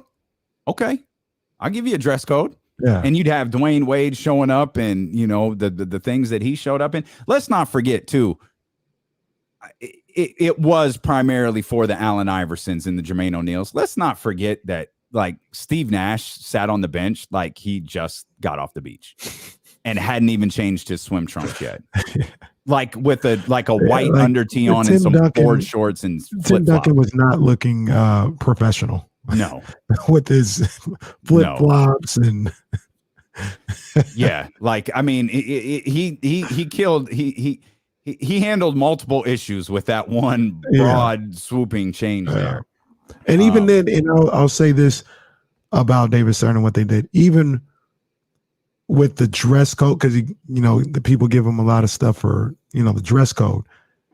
He just wanted to see a little bit of conforming, right? Mm-hmm. He wasn't, if you don't have a suit and tie on, then I'm going to suspend you. Like, he let people do what they wanted to do, as long as it was.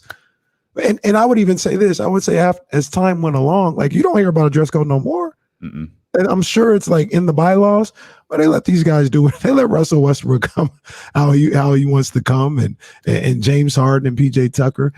It was a moment in time where he probably had to get something in there to calm people down a little bit. Just calm down. We're gonna work through this, get it in there, and then move on.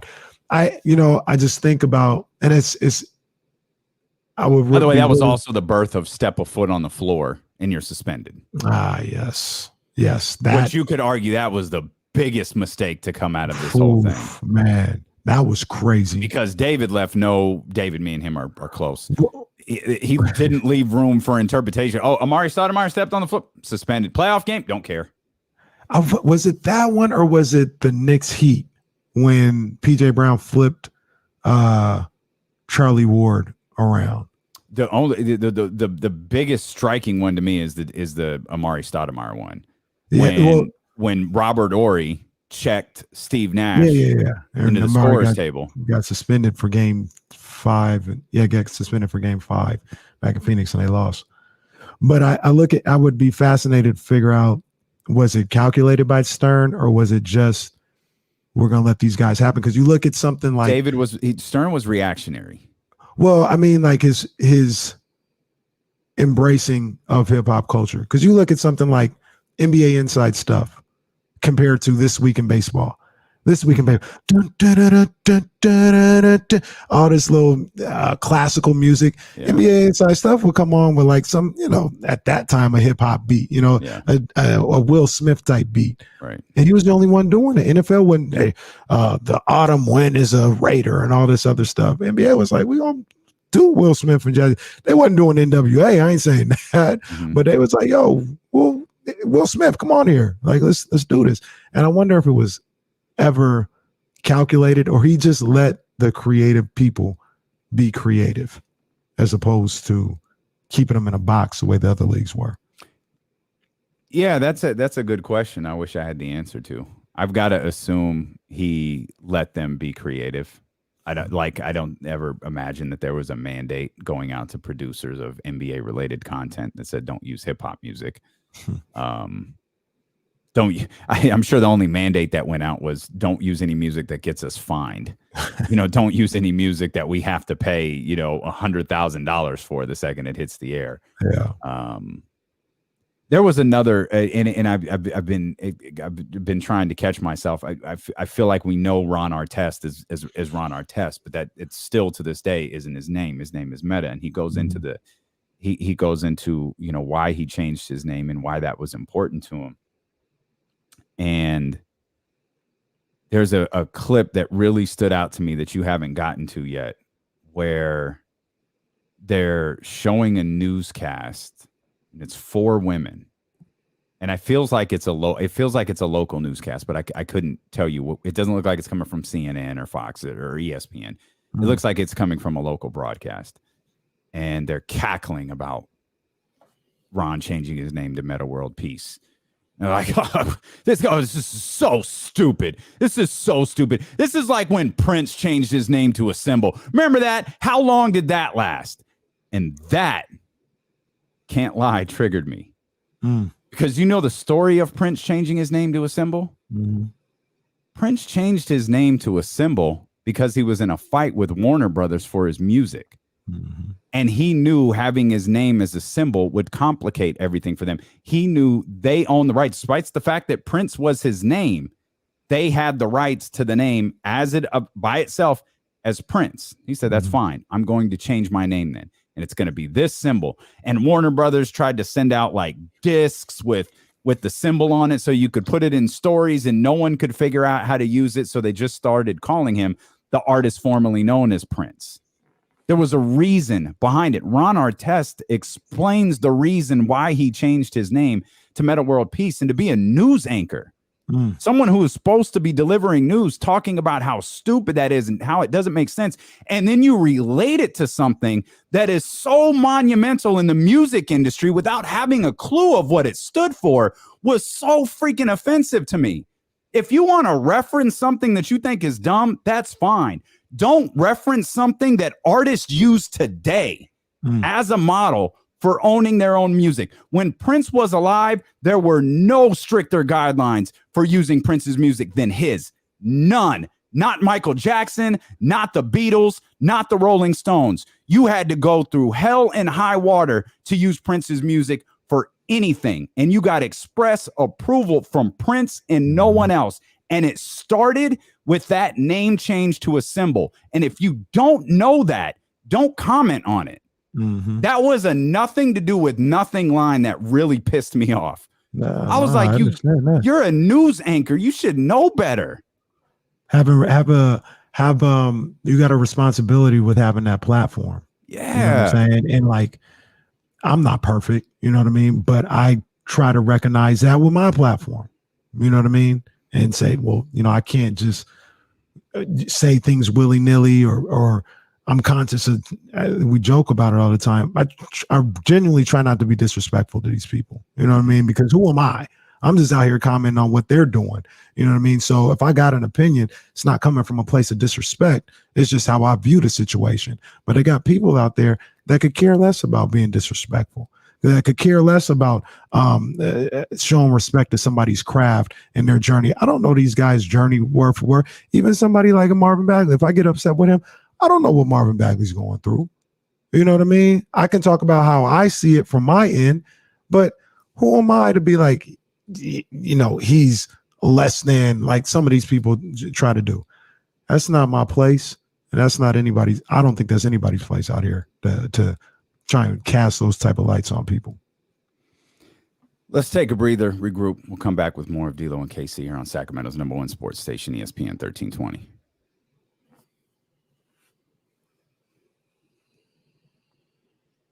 Yeah, you bodied that, bro. No, that was us. Bodied it, bro. Bodied it.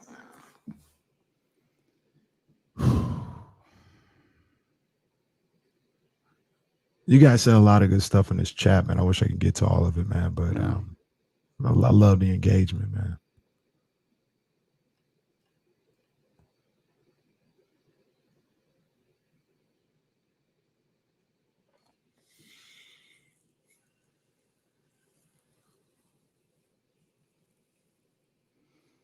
Yeah, y'all are in there.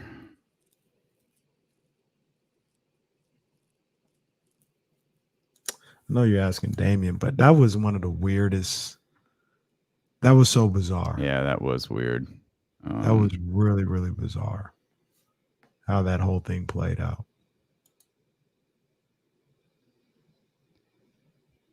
He suspended Joey, didn't he?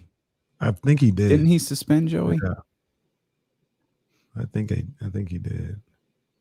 Joey Crawford's a very nice man, by the way. He's I don't know. He is a very pleasant individual. Yeah. Yeah, Kyle, PJ Brown flipped little Charlie Ward around. And I think some Knicks got suspended. Or they came off the bench.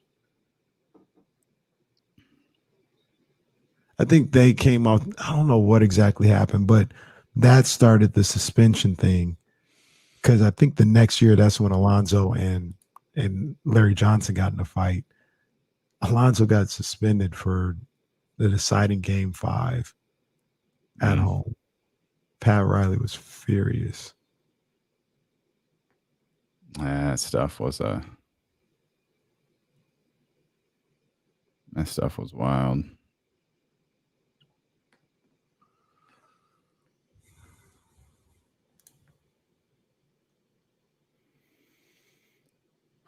Man, those conversations can take it out of you sometimes. Jeez, that's why I didn't want to go to break. I was like, man, how long can we ride this out? Yeah, I'm glad you didn't.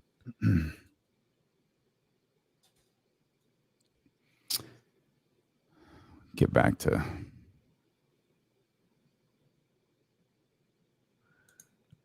Code. That's why it's up on YouTube, man. You can go up there and watch it after the show. You might be able to rewind right now. I don't know. I don't know how that works. Watch a basketball game first, Cole.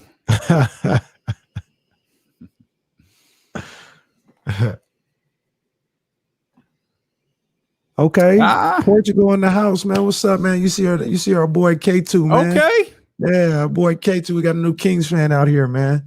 I like K2, by the way, man. Kata. Why do I keep saying K2? I don't know. You said it yesterday with such confidence too. Kata. I don't know why I keep saying K2. Sorry about that. No, it's all good.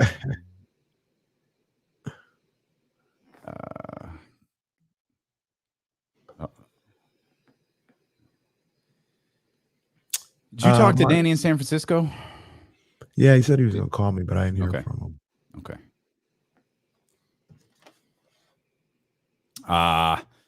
No. No. That dude, man. Jeez. That's going to be interesting. Jeez, dude. Like, Dallas knew. Give me a break. They knew. Oh, for sure. You can't not. Absolutely, they did. Anthony, I thought that was you. What's up, buddy?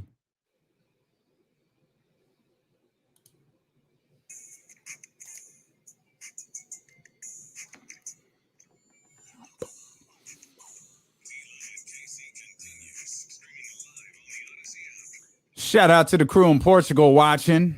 Yeah. YouTube.com/ESPN 1320 and Twitch.tv/ESPN 1320. We had a chance to go through some of these comments here during the break, and just checking some direct messages and some Twitter mentions and all that.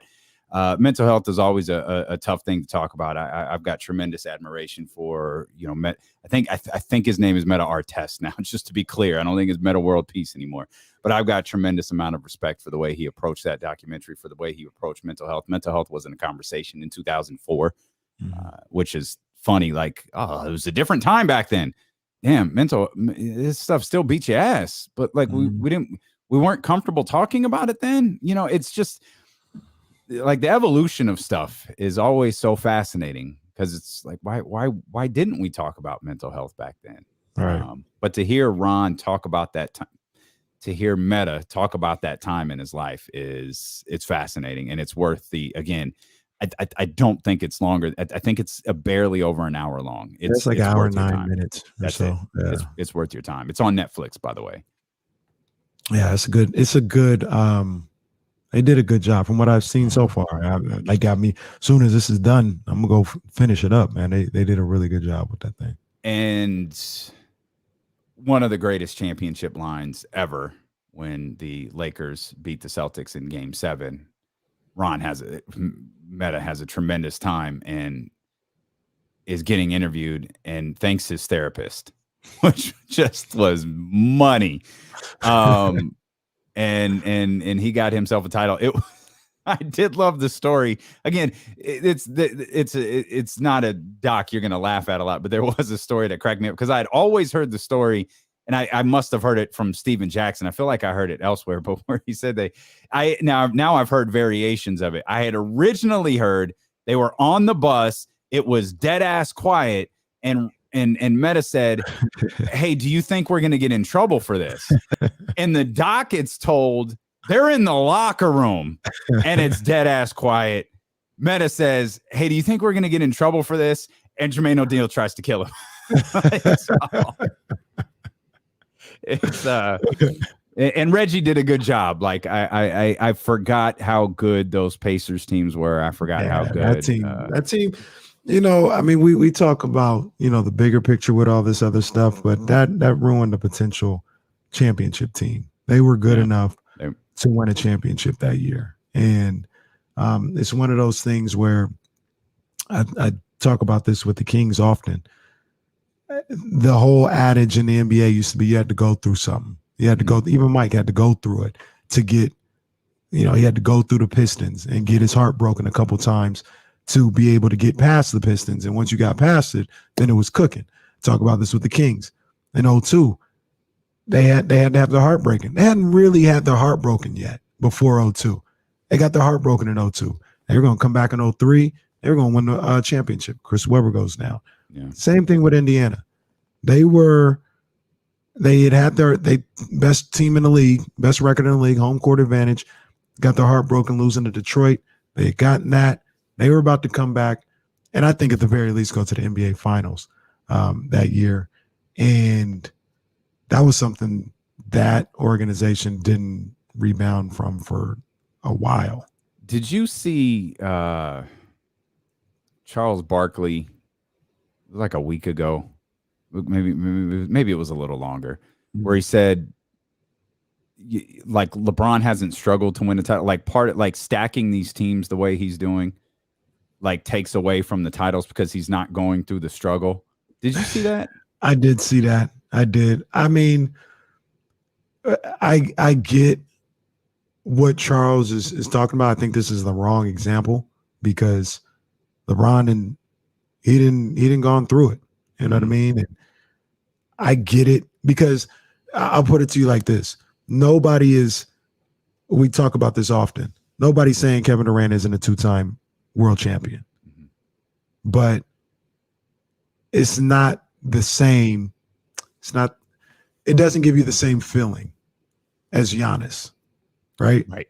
Because Giannis stayed. Giannis gutted it out.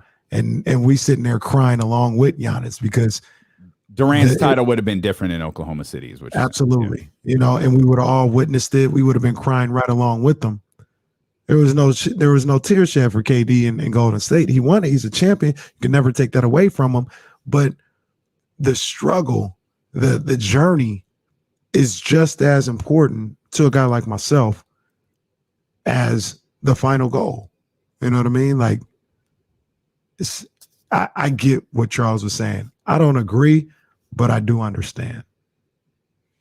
I feel like sometimes Charles talks. I mean, Charles, a phenomenal basketball player, but I think it's difficult, and this is short-sighted on my part, and I'll admit that before I make this next statement. I feel like there's only one person who can talk about what LeBron James is doing. It's Michael Jordan. Because there's no, like, if Charles wants to comment on how, I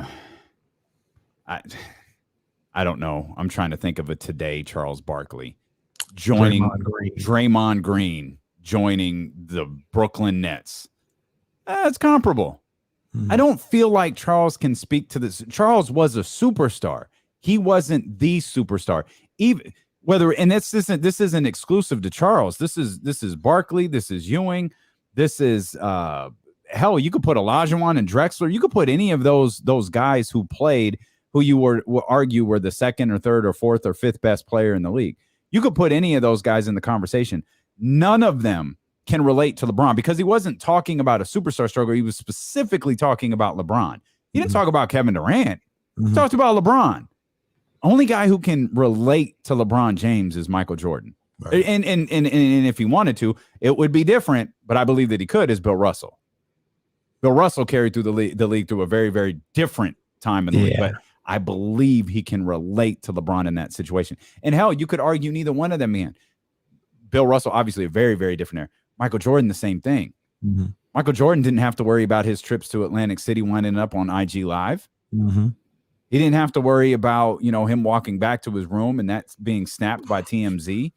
LeBron's got to worry about all that stuff. So when Charles explains, oh, my guys would have done it this way, Chuck, like this ain't your tier. Like you out your not to go LeVar Ball on you. You out your lane a little bit here. This ain't where you supposed to be. Like you can't relate to what he's going through. He's gone through struggles. His struggles are different than yours, but he's gone through struggles. And I think to assume because he played with, other good players that there's no struggle. But see, I do understand. He did get it handed to him by the Celtics on several occasions. And he left. And I'm not, I love LeBron and I don't take none of his championships away. But remember I came on here and maybe this guy can't speak to it either. But I came here the day after the Bucks won the championship and I said, Giannis is putting a clown suit on all y'all because he got embarrassed in back-to-back playoffs. And he re-signed, he stayed, he committed, and he won. So all this, and he won with guys that Middleton and Drew Holiday are cool. They ain't D-Wade or Chris Bosh. They're not Steph Curry or Klay Thompson. You know what I mean? He stayed with the guys that got him here, and he won. And when you talk about Boston or LeBron getting it handed to him by Boston again, he left. He left because I don't want to sound blasphemous. He left. He didn't stay through the process. So he didn't struggle? His struggle is different. That's the point I'm trying to make. His struggle is different than other people's than so Charles' struggle. Like Charles acts like he didn't jump from, he didn't want out of Philadelphia. Why did he want out of Philadelphia again? Because they couldn't win. He wanted to go to Phoenix. Why? Because Phoenix was better. When Phoenix couldn't win anymore, what'd he do? Why do we pretend like that? Like we act like Charles is and I love Charles Barkley, but we act like he's the definitive authority of sticking it out. Fam, you went to Houston. No. Yeah, hell no. Man, you joined the 2-time shit. What are you talking about? Hell no. Yeah. I look, like I said, I love Bron. I would have liked for him to stay in Cleveland and figure it out. He didn't. He went to Miami and he had his own issues down there in Miami. They had to figure it out. Yeah. And he set the tone for the rest of the league moving forward because there are a lot more teams like Miami than there are Milwaukee, at least as it pertains to the top players in the league. And I hope Giannis sets it back. Because like I said, so Giannis said, so too. I don't need all that. I'm just gonna go get it done. Maybe that's an old school whole thing. I get that. It's a different time, but that's what I relate to a little bit more. Let's come back. This was actually all supposed to lead into a conversation about the Los Angeles Lakers. Dennis Schroeder, some things that happened yesterday. I surprised we haven't gotten to your boy Jalen Green and what he said post that game against Cade Cunningham. I thought this show might be a 4-hour victory lap from my partner. We'll talk about that as D'Lo and Casey return here on Sacramento's #1 sports station, ESPN 1320.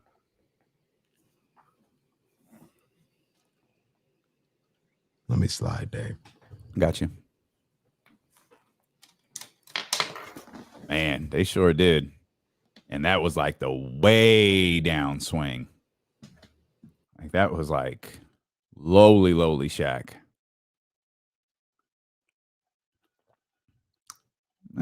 Maybe. I don't think I got anything to clean up. Man, that dude's the best player on the planet. I don't know. I don't feel like I have anything to clean up. I just don't think Chuck can speak on his struggles. He tried to do, Charles literally tried to do what LeBron did and just failed at it. And he wasn't as good. Again, love Chuck. I just don't get the idea that there was no struggle. Like he's just walked into all of these finals.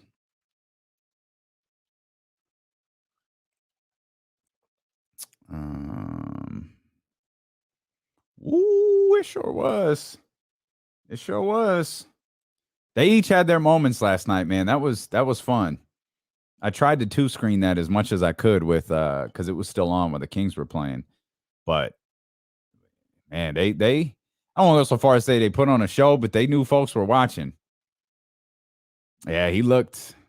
Where'd he go? He looked good, man. He looked good. Is that the name of the book that's being quoted far too much today. I don't think so. I don't love biographies as much as I love autobiographies. All right, right on, Nate. Welcome, Nate. Welcome. Appreciate you being here. Love him. Freaking love that dude, man. Absolutely love Kata. That's our guy. Yeah, he is showing. Whose line is that? Marv's? He's showing signs. Kata's showing some signs, man. Yeah. That stuff with all the Jason Kidd stuff, it's from a book. It's from a book about Giannis. What I was saying is I don't love biographies from sports writers as much as I do autobiographies. Now there are certain writers that I'll read. Marcus Thompson did some stuff on Steph, and I'll read that stuff. But and it's not to discredit it. I prefer to hear it from the voice, so to speak.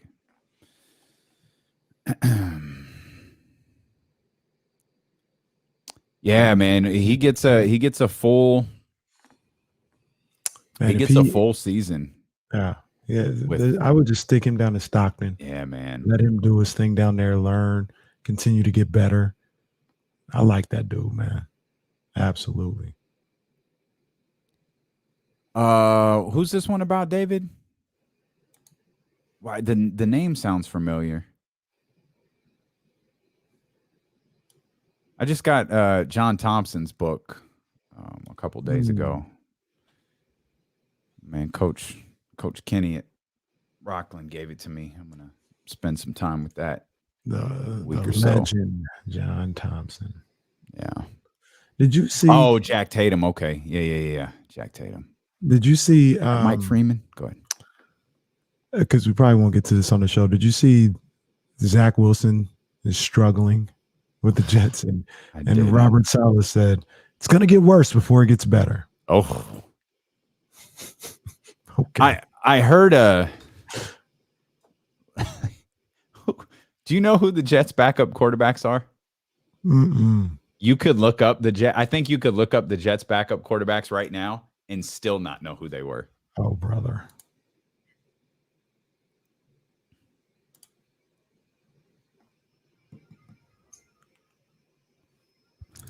You're right.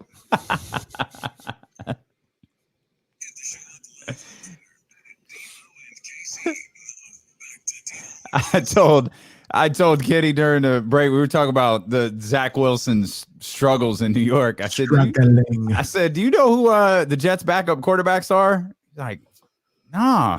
I said, look them up and you still won't know who they are. Kenny looks up the Jets quarterbacks. Do you have the names in front of you? Yeah, we got Mike White out of University of South Florida. He was a 5th round pick in 2018. And James Morgan. I mean, character on Dexter. So I don't know if it's that like I said, James Morgan, I probably wouldn't have thought he looked like this. Is this a Tyler Jenkins situation? But so that was my hesitancy. Is James Morgan a Tyler Jenkins type name? No. Tyler Jenkins is. I mean, that's James Morgan. No, I clicked on James Morgan and I didn't think that. I don't know what I was expecting, but I didn't think I'd see what I saw. I don't think Robert Saleh thought that either when he saw Zach Wilson either. We'll dive into some football notes here as the day rolls along. A reminder, the D'Lo and KC anniversary party is going to be Saturday at Top Golf. We sure hope that you'll join us. McQueen and the Violet Fog, Jan City Center Financial, Epsilon Sigma Roy Alumni Association. We appreciate everything they've done to help us make this pop off. And I mean, we appreciate Top Golf for hosting us, and we'll be out there. We'll be hitting some balls around, playing some games, just having some fun, man. We are legit just hanging out. That's what we're just trying to do is get together, have some fun, mess around in one of the golf bays. So come hang out with us. Top Golf, 8 o'clock on Saturday. Yes. 8 p.m. on Saturday. Top Golf in Roseville. Come hang out with us. Russell Westbrook was introduced as a Laker yesterday. We talked about Isaiah Thomas earlier. I don't know that we mentioned this or not. Isaiah apparently is getting a look from. Okay, Lake Show. He's getting, why is that still on the board? Because he's getting a look from the Lakers. I thought it was you. Are you an Isaiah Thomas fan? I do like Isaiah Thomas. Okay, Lake Show. So Adrian Wojnarowski tweets that Isaiah Thomas signs with the Los Angeles Lakers. Okay, Lake Show. Okay, Lake Show. I've got it ready. For Isaiah to be on any NBA team. Right. And if it's the Lakers, it's the Lakers. Same thing I did with Melo. Right, but you didn't go like, so if he signed with the Blazers, you'd be okay, Trailblazers. No, it'd be okay, Rip City. Okay, we'll see. We'll see. Like, we don't forget anything. Hey, well, no. The only thing that doesn't get an okay is, sorry, Jesse, the Celtics and the Mavericks. Okay. Yeah, I don't understand your problem with the Celtics. You like Marcus Smart. I do like. I like Jason Tatum. You like Jaylen Brown. They're all on the players. Celtics. I just don't like the Celtics. I don't even like the city of Boston. Well, that's understandable. That's completely understandable. I've been there on many occasions. Not a fan. I haven't been there though. That's probably unfair for me to say because I've never been to Boston. I'll clarify. The city's cool. Actually, it's just fine. I don't like the people. Let's just be real. It's the people that I don't like. Northeastern people are very, very different. And I've said this. I lived in Connecticut. And Connecticut has this like complex that sometimes I feel like there are people in Sacramento that have. People in Connecticut either want to be from New York or they want to be from Boston, but they're angry that they're from Connecticut. Sometimes I feel like you run into people in Sacramento and it's like, you know, they oh no, I'm from the Bay Area. Oh, word. Oh, okay. Where are you from? Vacaville. Nope. Nope. You're from Vacaville, fam. You're not from the Bay Area. Oh, I'm from Southern California. Oh, word. What part? Fresno. Okay. Okay. Technically, that is Southern California. Yeah. Generally not lumped in. Oh, Bakersfield represent. Oh, Bakersfield. No. Boy, oh boy. All of those things that we deal with here. That's what Connecticut is. And then I just people they're just north. I didn't know it until they're different. Like Northeastern people are just different. Oh, they for sure are. One of the biggest things I'll never forget. People don't say excuse me there. What they do is like if you're at a baseball game, right? I was at this. I'm speaking from an actual experience I had. Fenway. Okay. I was standing up. We were getting ready to leave. Person we were with, they were talking. The person next to us wanted to like get out. So, but she didn't say, excuse me. She just stared at me. Like, I don't know if she was talking to me telepathically. Like she just was glaring at me. And finally I'm turned and she's just deadpanned. I'm like, oh, I'm sorry. Go ahead. And she looks down and shakes her head. I was like, okay, it's just different here. Normally, like if I'm at the Golden One Center and D'Lo and Casey, we're in our seats. I'm not in Kenny's courtside seats. I'm in the normal people seats with everybody else. If I get up and the person, hey, excuse me, can I? I gotta step out real quick. Excuse me. I'm not gonna stare at you till you move. Right. That's it. I noticed that a lot at the park. That's a Northeastern thing. They're a different breed. They're a different breed. Now I will say this. One time, I was in New York visiting my cousin. Got there. I was there for about a week or whatever. And I'm in California. Hey, how you doing? Excuse me. Everything. We were catching the subway everywhere. And it was like August. Probably by my fourth day there, I was like, get out the way. Move, child ahead. Hey, F your mother. Wow. It just came in. I believe it. Engulfed me and I was hot. I believe and it. You're down underground. Yep. So I'm not going to act holier now. I can understand how maybe they go about that. Okay. Well, because it's contagious. Yeah. It's contagious. Their attitudes are contagious. Get out the way. I don't People have are upset with you. They're upset with me? Yeah. And I don't blame them. What'd I do? Fresno is not Southern California. Whatever. And I would say Fresno people don't do that. Now. Well. You talk, oh boy. What? I'm just saying, it sounds like you have stories. No, I don't. I'm just saying people say like people don't want to be. It's like people don't want to be from Sacramento, so they'll make up any stupid thing that they can. Whether it's Los Angeles, well, Bakersfield. Nope, that's not. That doesn't count. Oh, Bakersfield, man. One time I took the train from here to LA. And, you got to get off in Bakersfield and catch the bus all the way into LA. And I was just riding. I was like, you'd have to pay me a lot of money to live in Bakersfield. You'd have to pay me a lot of money to live in Bakersfield, boy. Whew. Whew. I definitely. And the bad thing about living in Bakersfield is who lived there? I think Joey Porter lived there. He might still live there. He is, but I think he lives there. Or lived one or the other. Like he had a house in Bakersfield. Like that was he was not leaving it. Like he was riding. My cousin and my uncle, they live in Cal City. You ever been to California City? No. Yeah, I've been there. It's literally like about 5 stop signs. They got a Walmart. They just built this Holiday Inn Express that they're really proud of. They got a Walmart. That makes me happy. That's how you judge a town. Well, how close are you to Target? Target or Walmart? What do you got? You might need to do a power rankings for California places that you would live.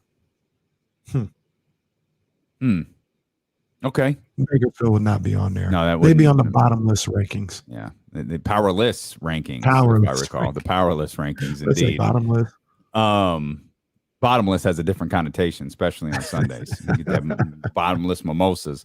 You're listening to D-Lo and KC on ESPN 1320 KIFM, West Sacramento, KRXQ, HD2 Sacramento, an Odyssey station, and driven by Lashers, Elk Grove Dodge. We appreciate you being with us on twitch.tv/ESPN 1320, youtube.com/ESPN 1320, listening on the Odyssey app or on 1320 AM. I see our man John has been upgraded to probable for an appearance on Saturday. Okay. He may be a game day decision. He's got to work.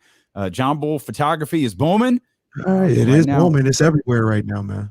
But right now, John Bull has been upgraded to probable. Curious who else may be coming out and hanging out this weekend. If you're in the chat, just drop us a note and say we'll be there. Come hang out. Let's roll. Let's have some fun. Guess word McQueen. That's important. You do have to use that. That's a shoot. You got to use the code word McQueen to get in. That's real talk. Isaiah Thomas may sign with the Lakers. That's I don't know how real that is. It was put out there. It said that the Lakers have interest in signing Isaiah Thomas. They brought in Russell Westbrook for his introductory press conference. Obviously, I love Russell Westbrook. I don't have the ingrained hate in me for the Los Angeles Laker organization. Because I was a huge Kobe fan. I had a tremendous amount of I loved Kobe. I love Russell Westbrook. With that said, though, I'm getting some Brooklyn Nets vibes here.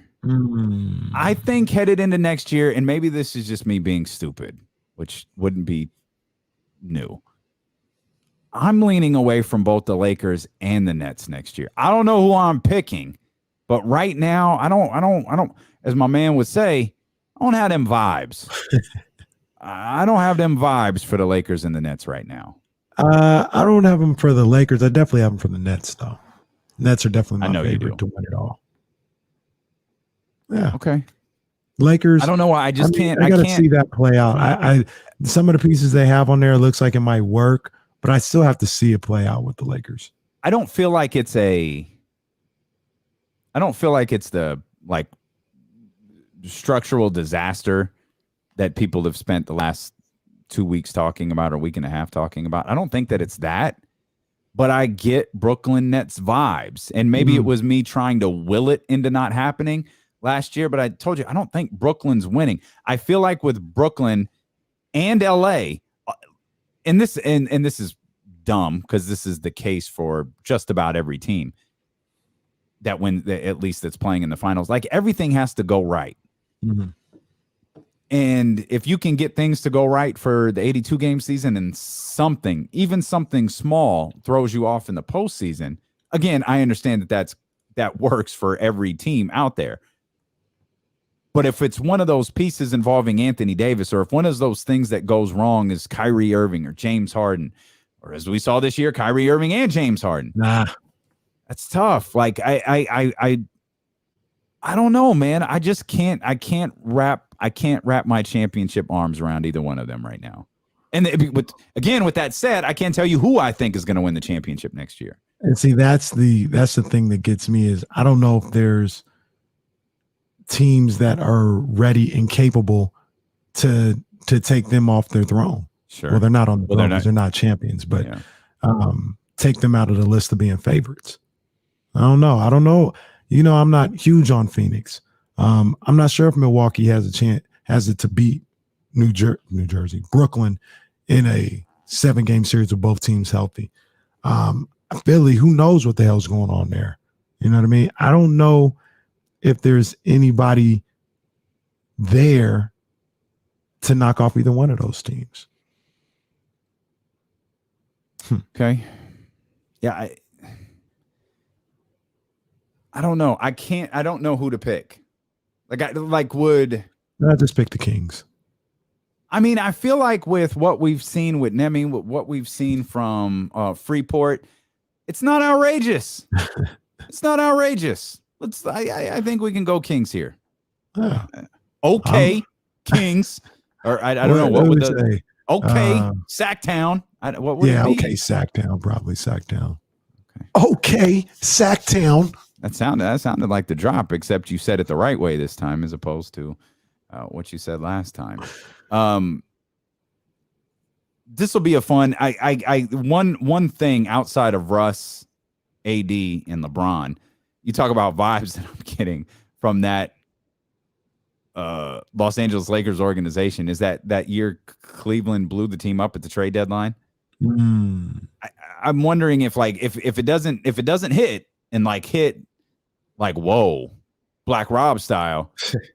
I think we end into one of those trade deadlines where everybody's gone, with the exception of the big three, if you will. Everyone else is gone. Yeah, the whole rest of the group is just blown up, like we saw that year in Cleveland. But also with Cleveland, they had pieces that people wanted. They had Isaiah Thomas. That's true. I mean? Yeah, I don't know if anybody's going to be getting in a bidding war for Dwight Howard or Wayne Ellington. So I feel like they're going to have to ride this thing out. Unless they want to trade Malik Monk to the Kings. Oh, you still want to do that? Okay. I understand why the Lakers are your favorite team. I mean, they got Carmelo Anthony. They got Malik Monk, who Monk is my guy too. Desperate to they could be anywhere, and I like those guys though. It's I even like Jason Tatum, even though he's a Celtic. It's my guy. Jason Tatum is fantastic. He is. It's just on the wrong team. Sorry, Jesse. He's gonna be I think Jason Tatum has top 5 player in the league potential. You know the question that I'm going to ask then is, does De'Aaron Fox have top 5 player in the league? So that's funny when you look at. I know that's we did that a while ago. You look at the numbers side by side. Tatum and De'Aaron De'Aaron can go to another level. Yeah. I think so. I think he's got one more level. So if and not on a a 1 through 10 system, but just if De'Aaron is at he's 9. about to hit his head on the ceiling. Okay. Yeah. But it's Tatum. That's what I see with Tatum. I feel like Tatum has he's got a lot more room that he can get better. That's a good point. I don't know if he has a lot more room. Maybe he's not about to hit his head on the ceiling the way De'Aaron is. Maybe De'Aaron's at the last rung of the ladder, and Tatum might have 2 rungs left, right? So maybe there's De'Aaron's the guy in the Money in the Bank ladder match who you're just screaming to take the one more step and you can grab the title off the rung like he's right there. And they don't. They just stay down there like he's waiting. Can't get to it. He's waiting for the spot where the opponent comes up and takes it from him. Like Tatum's like I think Tatum has the Jeff Hardy ladder.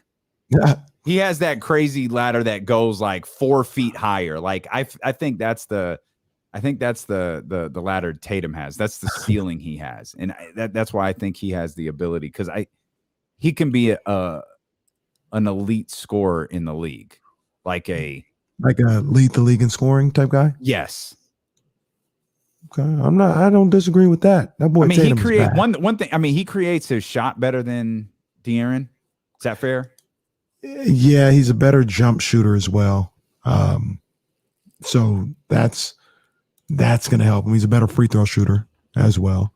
So those two things alone may put him ahead of Fox. Now, to your ceiling analogy. Ceiling is the roof. Ceiling is the roof. Tatum already can do those things. What if Fox then so Tatum not going to shoot any better at the free throw line? I don't think. Tatum not going to shoot any better from three. Like his shot to me is wet. I don't think it's going to get wetter. De'Aaron, what if De'Aaron just comes in here and it's like shooting 85% from the free throw line? Man. What if De'Aaron like starts to become a 37% 3-point shooter? That's realistically, that's a 30-point per game score. Yeah. I mean, maybe Fox who has 2 rungs. I don't know. I mean, maybe it is. Maybe he can.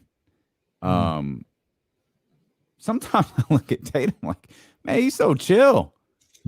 Like if he had a Russ gear. Yeah. If just all of a sudden this season, like he turned it up to a different level, or maybe, the turnover in the Boston Celtics helps him do that. He's had, our big free agency signings, Gordon Hayward. Well, didn't work. We're trying to go Kyrie. Nope, that didn't happen either. Kemba Walker. No, it's me. I'm the guy. I'm the next one that this organization is going to be singing the praise. I'm the one, next in line after the Paul Pierces and and the Larry Birds. It's like it's me. He takes on that mentality. I mean, and maybe he already has it. I just feel like there's another gear he can hit, another rung he can climb. And you're right when you point out. I mean, that's crazy though. When you make those weren't astronomical changes that you just made with De'Aaron's numbers. Those were just slightly better than what he does. Right. Free throws were much better. 3-point shooting, that was just slightly better. Nothing else changes but that. Like, man, he's probably putting on 4 points. You have a top point 25. You have a top point guard in the league. I mean, he is already like top. Like you're talking about him with Kyrie. You're talking about him with whoever else the great point guards are. He you could probably argue he's already a better scorer than Chris Paul is. Different types of point guards. That's one of the difficult things about evaluating that position sometimes in creating best point guard in the league lists is Chris Paul isn't the same type of point guard Kyrie Irving is. Right. None of them are the same type of point guard Steph Curry is. Like they're all different. De'Aaron's like a combination of a couple of those guys. Yeah, he's got Russ is rust. different. Like he's got a little rust in him. They're all like that point guard more than any other position out there. They're all different. Yeah. Hell, I guess the center position is like that. Yep, they got different guys that do different things at the center. Jokic position. and Giannis are centers. Right. See, now De'Aaron doing all that, he can. Here's where I don't know if he will. I think he could be a better free throw shooter. I don't know if he could be a better 3-point shooter. He shot 32% last year, 37. He did shoot 37 in his second season, so he's capable of it. I see him more around a 34, 35% shooter at best. I don't think he'll like get to 37 and just like be there for the rest of his career. Free throws, man. What did he shoot? I think he ended up shooting like 70%, 71%, 85. That seems like a tall ask for what I've seen from him over his career. I'm going to say 80. I feel his ceiling as a free throw shooter might be 80%. I'll take it. Yeah. What did you say he was last year? 71. And he had to hustle to get to that. Yeah, he was below 60. He was below 70 for a chunk of the season. You want to take a victory lap for your? I'm always down to take a victory lap. We're aware, but just wanted to. Jalen Green, Jalen Green. I thought, to be fair to both of them, I thought Jalen Green and Cade Cunningham were both really good last night. Absolutely, they both had their moments where you're like, "Ooh, Cade hit a crossover, Jalen hit a jumper, did the stare down." But it was Jalen post game who was like, I should have been number one. And which that's an attitude you love, like I love from Jalen Green. But like watching him last night, watching the way he played last night, it's like, man, he is good. Yeah. Like he's right now good. He's special, man. He's special. And to me, just to me, like I said, I could be wrong. I don't see special in Cade. I see a really good ball player, if this makes any sense, but I don't see, this guy is special. I see special in Jalen Green. I do too. And it was hard not to see that on display last night. Your favorite stat, he was 10 of 11 from the foul line. No one gets excited about, no basketball fan gets excited about free throws except from our partner. Make your free throws. But a lot of people are excited about Trey Lance. Can I point something? I think there are some things going on with Trey Lance and the 49ers and Jimmy Garoppolo. I think we're trying to speak something into existence instead of just letting something play out. You guys are. No. Let me tell you what I read, because I ain't there. I ain't seen it. But I'll tell you what I read today. Okay. That just had me like, oh no, this is what we're doing. We're going to do this for the next month. Okay. I'll tell you what that is. James Ham, by the way, also coming up in just about an hour here on Sacramento's #1 sports station, ESPN 1320. Yeah. Sorry, I can't find a graphic. I can never find it. Oh, I got you. Bang. 13th round. 13th round. My man David, he's always asking for Olympic boxing takes for me. Unfortunately, David, you're better than me in this one. I didn't see any of the Olympics in Olympic boxing. Like I said, Olympics in general was just kind of a mess. Right? It was just kind of a mess. And boxing suffered with me for that. But more bad news here when we talk about boxing. Another fight this summer canceled. This one, let me make sure I got it correctly here. Yeah. David Benavidez, super middleweight contender. This is a guy that I say has all the tools to be the middleweight champion of the world, the super middleweight champion of the world. He was supposed to fight, what's my man's name? Jose Ugats? I don't know. He was supposed to fight on August 28th and tested positive for COVID-19. So that's going to postpone that matchup and add just another rough moment for what we've been going through this summer as boxing fans. We were supposed to have a huge summer. It was supposed to be big time with fights all over the place. Fury, Wilder, Spence, Pacquiao, Canelo, Caleb Plant, all this. And we're getting none of it. None of it. We're literally gonna get none of it. I think the last big time fight, big time moment we had was Tank in June. I think that was the last one. Tell me if I missed one. But Tank in June was supposed to like kick off the summer. Hell, you could even say Canelo on Cinco de Mayo weekend was supposed to kick everything off. And it's done the exact opposite. Man, what a terrible, terrible summer for boxing. And this is their time of year, especially when you talk about Fox and PBC. If you notice how they do things, they don't like to put, and they've said as much, they don't like to put fights in the winter and the fall because they feel it gets lost in translation with football, college football, and NFL football. Well, they really got to deal with college because they're Saturday, but they don't like to go up against college football. And I don't know how many of these are going to be made up. I think the Benavidez fight is going to be made up, but what it's going to do is it's going to push everything back. You know, things were supposed to be taken care of now, and then maybe you would get fights at the end of December, beginning of 2022. Now, even if they make these fights up, it's going to be in October, November. That's going to push things back into March, April, May, and June.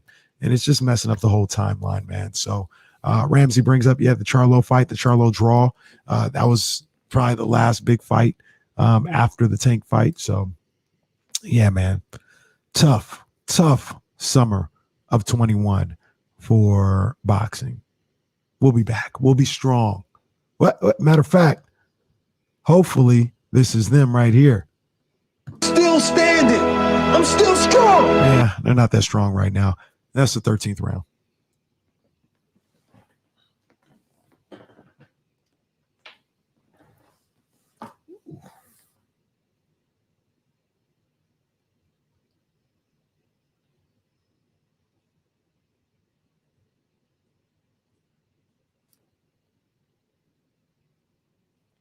I always feel like I'm not going to get back on time. You made it, big dog. Yeah.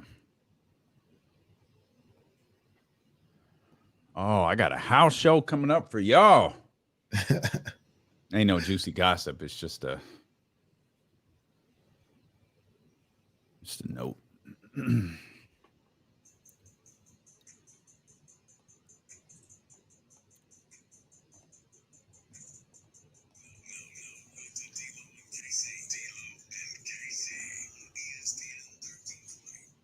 Looking for sports betting content all day long? The BetQL network is now available nationwide on the Odyssey mobile app and website. Over 10,000 home and auto connected devices, and at betqlnetwork.com.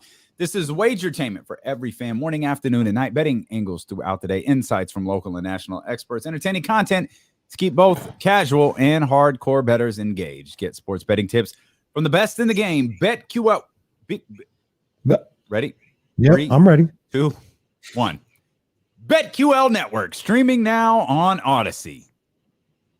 Cut. Welcome back. Got it. Welcome back into the very live broadcast of D'Lo and KC here on Twitch, YouTube, on the Odyssey app. Remember, if you're on YouTube, if you haven't checked us out yet, go check us out. Not only can you watch the show live every day, Monday through Friday, you can also check out some show highlights. You can check out the 13th round if you're a boxing fan. You can check out the house show. We do shows within the shows. And, of course, we got the City Center Financial Post Show each day now available for you on separate playlists going on over there. We've got playlists where we've each done television appearances. We've done interviews with Deuce and Mo on their podcast, on this show. There's lots of stuff outside the live broadcast that you could check out over there on YouTube. And I think we're going to do something from Top Golf on Saturday night. Yeah. We're going to have cameras out. You know what I mean? Whether cameras on our phone or real cameras, I don't know. But we're going to be out there and you can see us live. Yeah. A lot of what's happening Saturday, we're going to figure it out when we get there. One thing I do know, we're going to be golfing, man. We're going to be having some fun. And we hope that you will come join us at Top Golf this Saturday from 8 to 10. And it'll be after the first 49ers preseason game. I've got the feeling my partner is going to be Trey Lance. I feel like we're going to be hearing about Trey Lance and the San Francisco 49ers all night long on Saturday night, because I've noticed something, and we'll get into ESPN's predictions and some of the things that we've read over the course of the last couple of days pertaining to the San Francisco 49ers in just a minute. But I noticed something this morning and I thought, oh man, let's not do this. What's up? What you talking about? We were live tweeting. 49ers people were tweeting, live tweeting practice. Oh, Jimmy Garoppolo, what a terrible throw. Oh, I feel terrible for his receivers. Oh, Jimmy's just throwing the ball all over the place. Oh, Jimmy's short again. Oh, Jimmy throws an interception to Fred Warner, his favorite target. And all I could think was, okay, we're really trying to talk this. We're trying to speak this into existence, and we can use past tweets as justification for why Trey Lance should be starting week 1. Now, I'm not saying that Trey Lance shouldn't be starting week 1. What I'm saying is I believe that there are some people who are trying to speak this into existence by trashing everything Jimmy Garoppolo does during practice. Hey, man, I've said it a number of times, and people, I don't know what it is. They don't want to hear it. I don't know. For whatever reason, people be tripping on Jimmy Garoppolo. They just really be tripping. Like y'all really be trying to treat Garoppolo like he is some kind of scrub. Once again, he not Patrick Mahomes, Russell Wilson, or anything, but he's not Trubisky or some scrub out there. Like he's a fine quarterback. He's a fine quarterback. And much like probably 95% of the quarterbacks in the game today, if everything is right around him, he's pretty good. If it's not, well, that's where things get a little murky. But once again, like I said, Damian, outside of maybe a handful of quarterbacks, you can say that about almost all the quarterbacks in the league, all the starters in the league. Jimmy's fine. Yeah, I mean, I don't know whether Trey Lance should be starting week 1 or not. I have no idea. I'm not at practice. I'm with you every day when 49ers practice is going on. I read what Chris Biederman writes. I read what Kyle Madsen writes. I read, all of the different tweets that are out there. I watch the highlight videos. I get tantalized just like anybody else. The only thing that I said was, let's not close the idea of a quarterback competition. Then you could go into the quarterback competition saying, oh, Jimmy's the incumbent. Like, it's a lot harder for the challenger to knock off the incumbent. Like, I'm fine with all of that. Kyle seemed to have closed that door before cracking it a little bit. And now it's starting to get pushed open just set. So all I said was, okay, if Jimmy Garoppolo is the guy who can lead the 49ers to victory, that's fine. Start him week 1. With that's going to come an 0-1 start. Oh, okay. Hey, Kyle, now you're going to do it now. Like, how many games do the 49ers have to lose before you're going to put Trey Lance in? Go 0-2, or you could go. See, this is a Jimmy thing. You can go 1-0. I don't know, Kyle. Jimmy didn't look particularly sharp out there. How great is it for you to win a game in spite of your quarterback? Those things happen. Those things do happen with Jimmy Garoppolo, but more specifically, if Nick Mullins was the quarterback, Nick Mullins was the backup quarterback, that wouldn't be happening. Nobody would be clamoring for Nick Mullins. Right. But it's not. It's the guy you traded away future assets for. It's a guy you moved up in the draft to get. You took him, what was it, 3rd? Yep. Yeah. Like, they're going to be waiting to see him. And again, whether it's 0-1 or 1-0, short of 350, 2 and 0 interceptions, you're going to be dealing with questions regarding Jimmy Garoppolo every single week. And Kyle, because and now you can already see people trying to, he's just all over the place. I don't know. Poor receivers. It's poor wide receivers out there.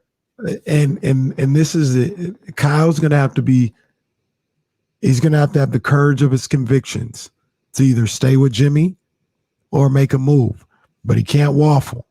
And Jimmy, if he's going to be the under center and be the starting quarterback, he's going to have to be strong enough to deal with that. Like, all right, if I don't play a perfect game, I know they're going to be coming after me. I still got to stay focused on the prize. And when I say they, I mean the naysayers, the people in the media, the fans, things of that nature. You can't get worried about that. You just got to go out there, be the best Jimmy Garoppolo that you can be, and try to win the game. That's all that matters. Just win the game. Are the 49ers being do you have an impression based on the different things we read that are the 49ers being overrated or underrated right now? Or the very rare properly rated? I think before this week, I thought they were being underrated. Mm-hmm. Then I saw some things during this week. I think they're being properly rated. Okay. A lot of people, Vegas in particular, has them winning 10 games this year. I think the line is set at 10 games. I've seen a number of different stories and articles that have them near the top or at the top of NFC West predictions. I'm looking at some percentages right here. I think this is from ESPN's FPI. Mm-hmm. They're the team with the second best percentage to get to the Super Bowl. So second best NFC team. Well, actually, I take that back. They're not. They're tied with the Packers. Yeah. Oh no, you're right. They're tied with the Packers for second. I'm sorry. It's Tampa Bay at number 1, and then Packers and 49ers. And then the teams in front of them are the Kansas City Chiefs, the Bucks, which I want to ask you something about that in a second. Buffalo, and then Green Bay and Baltimore after that. So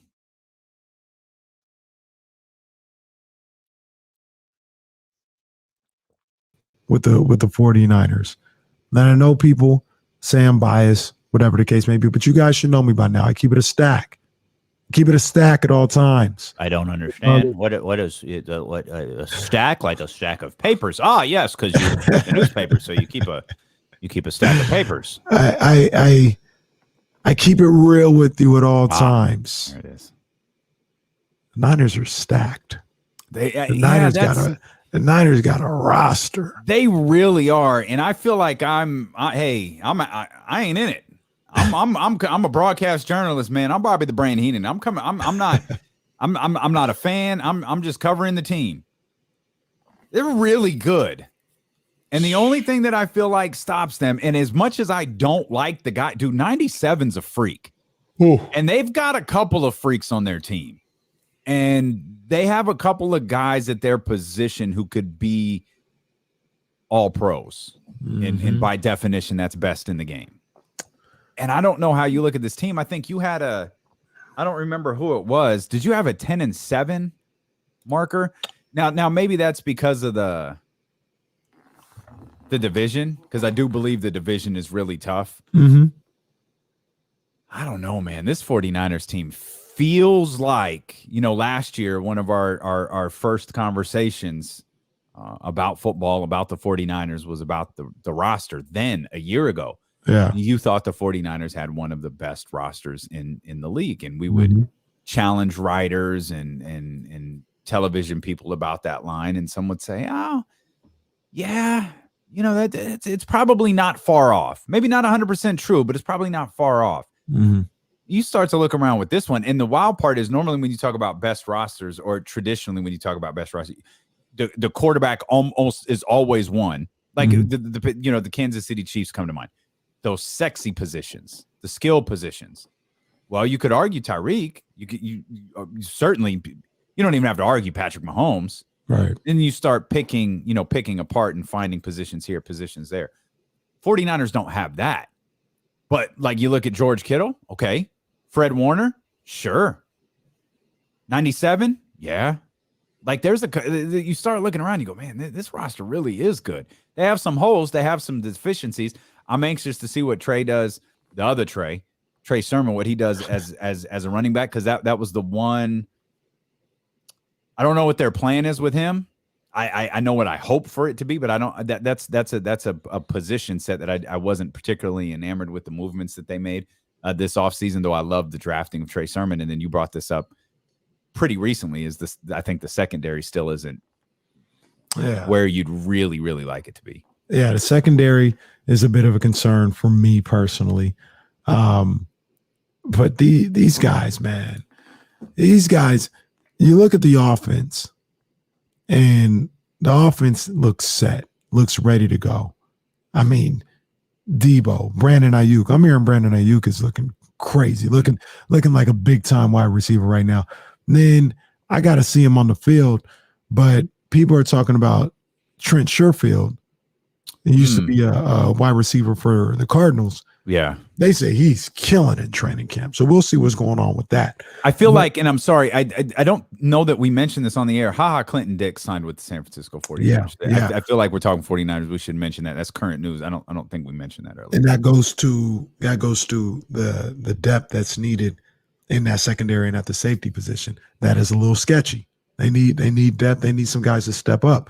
So that's where the concern lies. But the way they're looking at it is, if our defensive line can get back to where it was 2 years ago, that's definitely going to help out the guys in the secondary, because you're putting pressure on the quarterback. You're forcing them to make quick decisions, quick reads, possibly the wrong one, or whatever the case may be. They only got to cover for 5 seconds as opposed to 9 seconds, or whatever the case may be. So that's where they're hoping things will play in their favor for the secondary. But this team, man, like I said, I look at the roster, I like what I see. I get a little nervous because it's like, yo, they got something.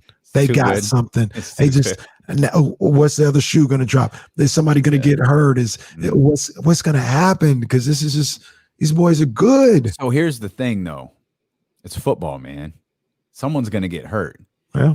But what you hope, if you're a 49er fan, is that you don't get into these Sean Lee situations where Dallas Cowboy fans are talking about, boy, Sean Lee's back healthy this year. It's going to be the year our defense is good. And then, 2 days into practice, Sean Lee out for the first 6 weeks of the season.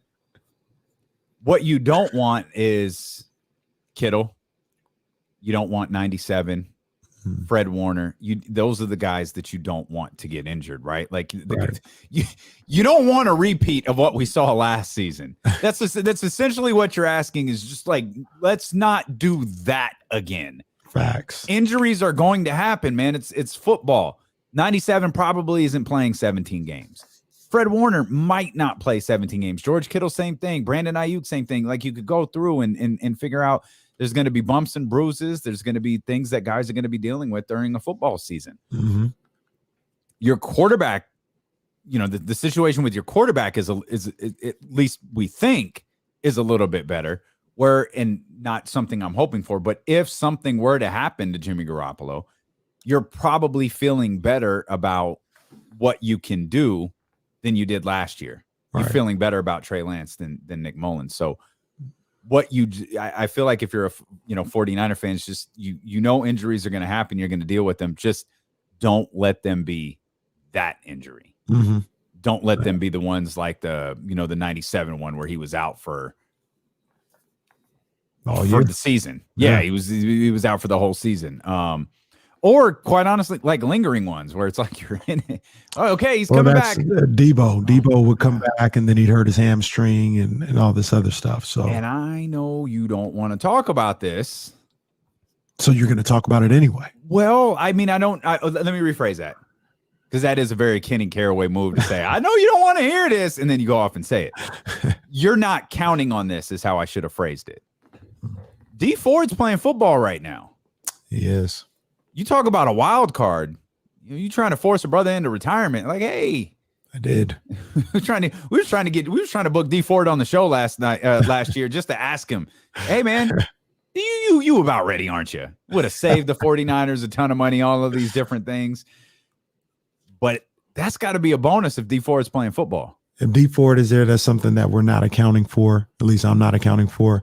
And if he's out there doing D Ford things, a huge plus to the squad. And it could change everything. Like I said, the secondary isn't necessarily just about the guys in the secondary. It's about those guys up on the defensive line who can create some pressure, create some havoc, give those guys time to jump on different routes and things of that nature. So, yeah, I don't know. It's week 1. Can't get here fast enough. Need to get through this preseason and training camp without any injuries. And then week 1 against Detroit. We're gonna be the ones biting kneecaps.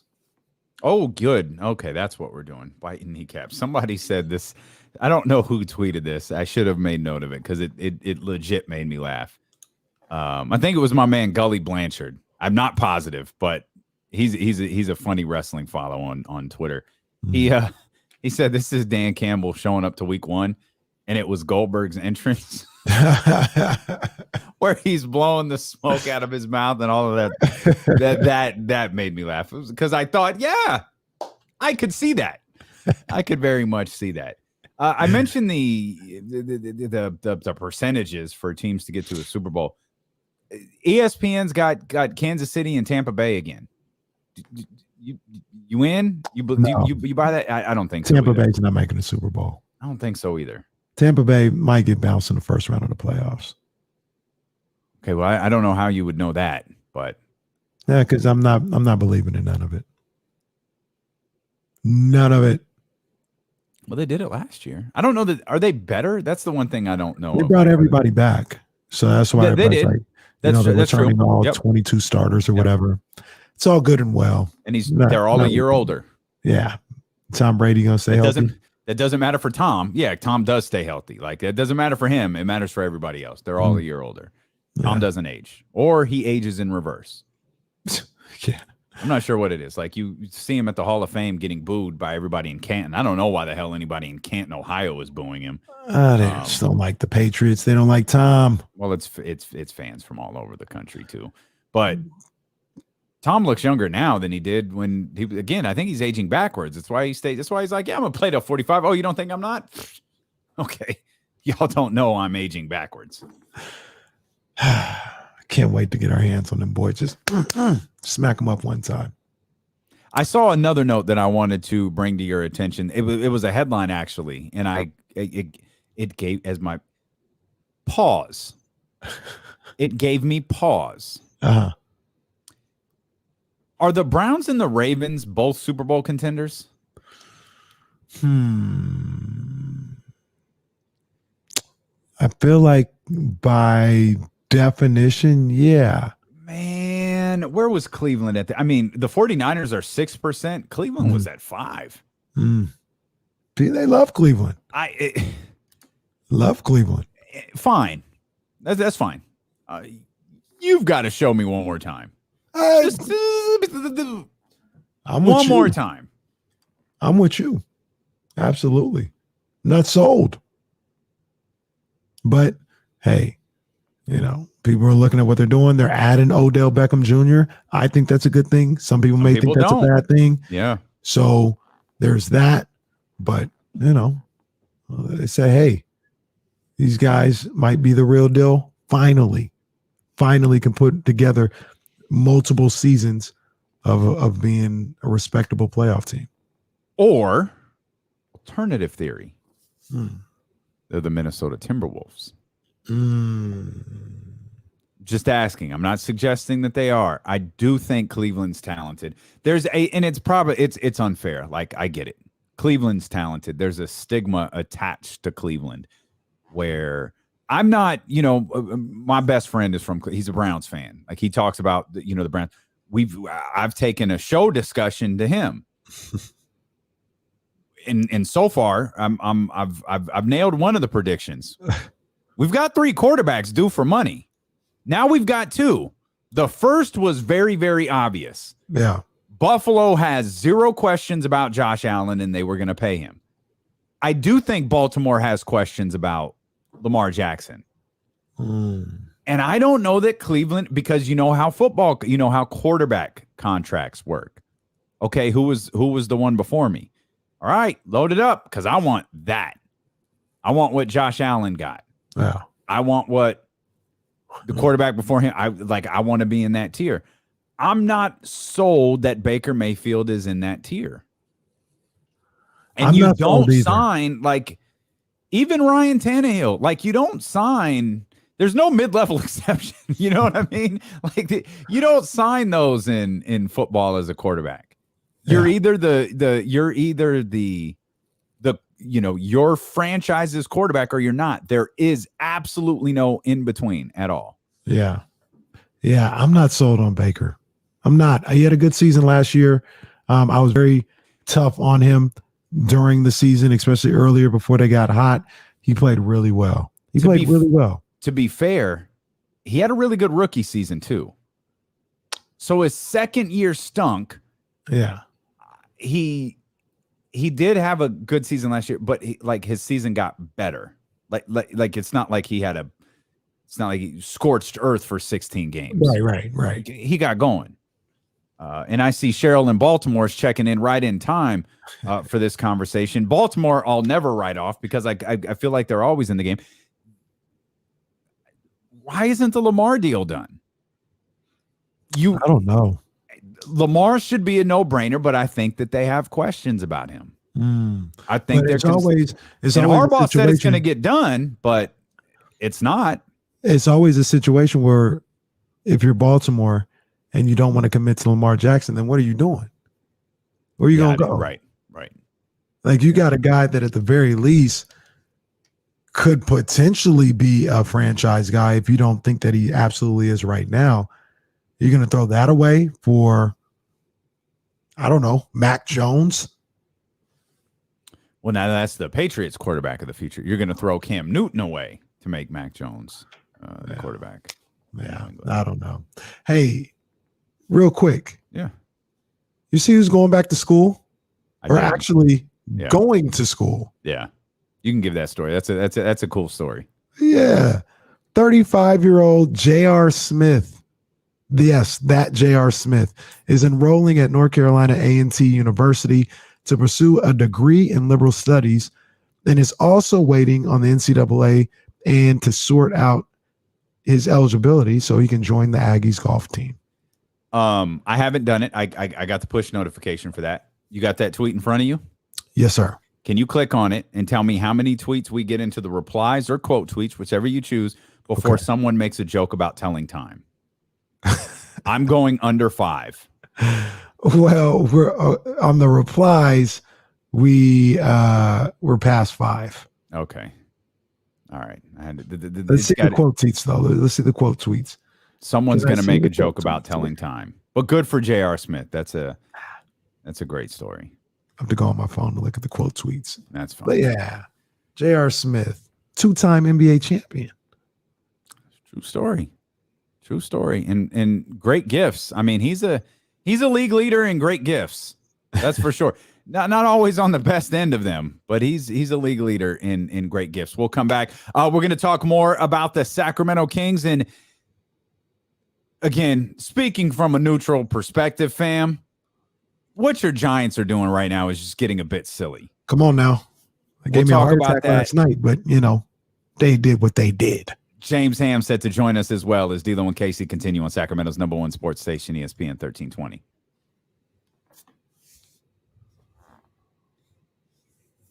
Bet. Slide out. Oh, yeah. House show, baby. It is Hip Hop Celebration Day. It's Hulk Hogan's birthday. Hulk Hogan's 67th birthday. And I couldn't find any like wrestling news to talk about. So I thought, well, let's point out it's Hulk Hogan's birthday. And I remember when I was at the Radio Music Awards in Miami, and it was a hellacious trip to get there. Like, it was super frustrating.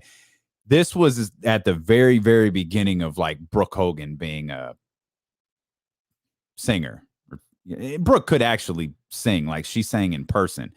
At our table, at our KSFM table, she sang in person.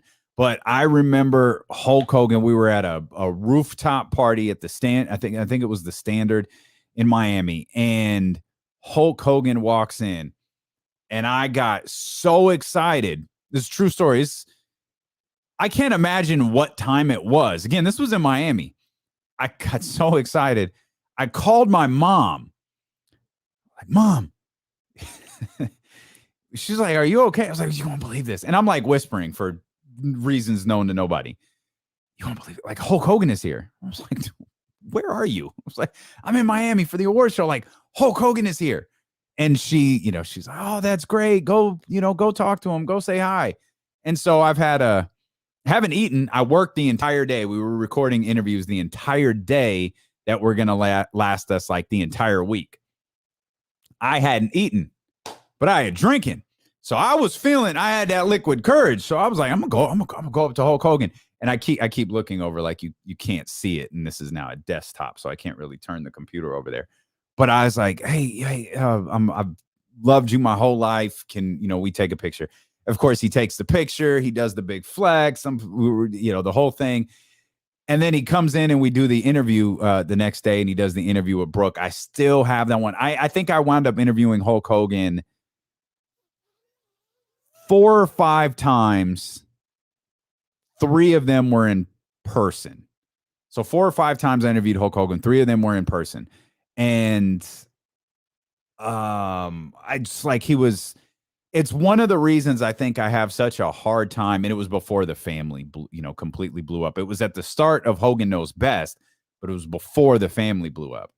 And I think that's like the main reason I have a hard time like quitting Hulk Hogan. And I know that I should, but I can't. Because I grew up like, when I say I was watching wrestling, dude, I mean I was watching wrestling. Like there was no He-Man, there was no Transformers, there was no G.I. Joes, there was none of that stuff.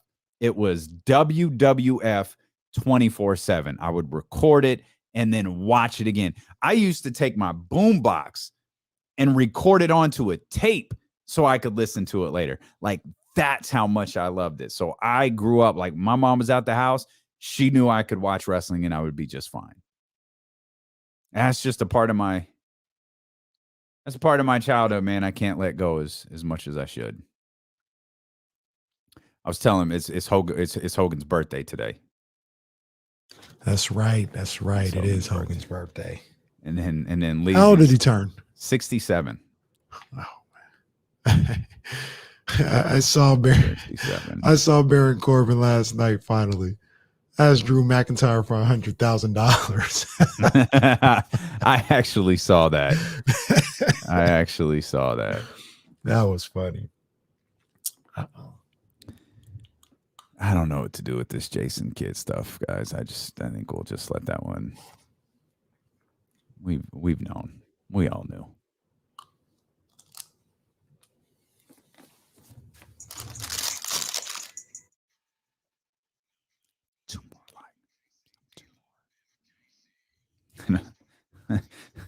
I was just like miming to the people on YouTube as if I'm not just going to open up and say, hey, can we get a couple of more thumbs up? We got to get to triple digits, man. That's the new norm. We got to beg for them thumbs, man. We beg for likes here on D-Lo and KC, and we're not ashamed of it. We are not ashamed of it all. We beg for likes over there on youtube.com/ESPN1320 and twitch.tv/ESPN1320. All we can do is ask. You don't have to. But if you don't ask, then they'll never know. That's true. We know them thumbs up will get hit when James Ham joins us. He's going to join us coming up at about 3:20 for his weekly visit. The James Ham Podcast, or James Ham Show, as we have affectionately called it. And I want to get back to the Kings. I want to sing the praises of a couple of the guys that we saw last night, even more so than we already have. But man, I sitting there minding my own damn business, watching, the Ron Artest documentary and all of that different stuff. And I'm seeing the Giants being goofy again. I'm saying. So the Giants, for those who missed it, and I get it, nobody misses this stuff anymore. You could catch up on it in 2 seconds on social media. The Giants were up 5-0. Blew that lead. Went up 7-5. Yeah. Blew that lead. Yeah. And then walked off for the win. Yeah, and walked off on the air. It's fitting of the game. You were up 5-0. Then you were up 7-5. It's fitting if you're going to walk off because the other team made a mistake. Hey, man, y'all are winning games in very weird ways. This is what we're doing right now, man. This is what we're doing. We're a team of destiny. If we had Dusty Baker, we'd be a team of destiny. you want us to say? What y'all want us to do, man? I don't know, man. We're gonna do everything that we need to do, and we're gonna get in that postseason and handle business. Maybe you are. Maybe you are. I don't know. That was a crazy game last night. I missed, the beginning of it because I was watching the Kings and watching Jalen Green and stuff. And well, okay, fine. 5-0 against the Diamondbacks. I don't need to revisit this game at all. That was my feeling. Absolutely. I was like, oh, we got this one in the bag. I turned during one of the commercial breaks. It was 5-5. I said, excuse me? How did this happen? But they come back, ninth inning. Brandon Crawford with a huge double, RBI double. Buster Posey comes in there, slides so smoothly. Not as smooth as Trey Turner, but he slides real smooth, talks about how fast he is. Like, we're good. 14 home runs this season, by the way. That's his most in 5 years. Who got that? Buster Posey. Yeah, Posey had another one last night. Batting like 333 on the season. Buster Posey with an unbelievable comeback season for him. Yeah. But yeah, man, I thought it was in the bag after that. Then Jake McGee, just a rough outing. Ends up being a tie game going into the bottom of the ninth. Start off with Lamont Wade Jr. He gets Lamont Wade Jr., one of our favorite young Giants out here, just clutch. Like, okay, Lamont, he's going to get this. Posey will probably bring him in with a double or something crazy like that. No, we got 2 outs. Chris Bryant comes up. My guy, Chris Bryant. Yeah, it's a rocket off the poor first baseman's glove. Beats it out. Giants win. Just like we drew it up. First walk-off win on an air for the Giants since way back in 2019. I wonder who that was against. 916-349-1320. Baseball's come up. Let's see if we can get to Ramsey here real quick. Ramsey, what's happening, man? Gentlemen, both, not just the Giants, but the A's had the flair for the dramatic last night too. The A's went down 3-1 early, came back, they won their game in 10. I mean, the Giants game for me, I was out and about, I listened to it, went and got my vaccine, and then went out to dinner, got something to eat, and was watching Giants game, saw the Brandon Crawford double, and then drove home and listened to ninth inning. Ramsey, my partner said it, I think about a week ago. One day you'll understand when we care less about the A's on this station. No, okay. Realistically, Ramsey, are you leaning Giants A's? I would love it. Okay. Nah, see that answer tells you it's something he's thinking someone else. You don't think the A's can get with the Astros, I don't think. I think that's what it is. Anybody? It's not the Astros. Who is it? The White Sox? Yes, sir. Yeah, okay. The White Sox beat the hell out of the Twins the other day. They had like 7 runs in the first inning the other day or something like that. Just hitting bombs left and right. I got that on ESPN. Appreciate you, Ramsey. 9163. But one bad note before we get to Big Al here. They're not creating any separation with the Dodgers. No. I mean, it's still at 4. It's not getting worse. It's just they haven't been able to. It feels the Dodgers like keep winning games. Well, the crazy thing is, it feels like for the last week and a half, they've done the same thing on the same day. Sure. Like Giants lose, Dodgers lose. Mm-hmm. Giants win, Dodgers win. Mm-hmm. It continues to happen. All I really want, especially after this past weekend, I was like, yo, maybe we can get it to about 5. I just want to be at 5. Can we get to 5? 5 games up? No. That'll make me feel a lot better. You may not. Now, on the flip side, then Padres, they can't gain any ground. They're playing really well. 7 games back are the San Diego Padres. Yeah, this regular season's winding down. It would have been nice for the Giants to grab something here on the Dodgers along the way, but it just did. It's not a thing. 916-349-1320. I love that you try to be quiet. I was trying. But okay. I admire. Are you pulling French fries out of a bag? No, man. Like, this is a rarity since I got my Invisalign in. I never eat during the show, but I'm like crazy starving right now. Went got me some Ritz crackers. Okay. I do admire you were trying so hard to be quiet, clearly having little realization of how loud that back was. 916-349-1320. Let's get to our man, Big Al here. Big Al, what's going on, brother? Guys, KC especially, my brother, if I could only be allowed to sneak in there and bring you all some cookies, you would be in a rich yourself. But anyway. What kind of cookies you talking about, Big Al? Oh, yeah. I mean, your former predecessors know all about my cookies down there in the studio. They know all about it. I don't even know who my predecessors are. Okay, why? They're not off limits. Those are our guys. Why do you work? I Those are the guys. didn't know. I didn't know what he was talking about either, but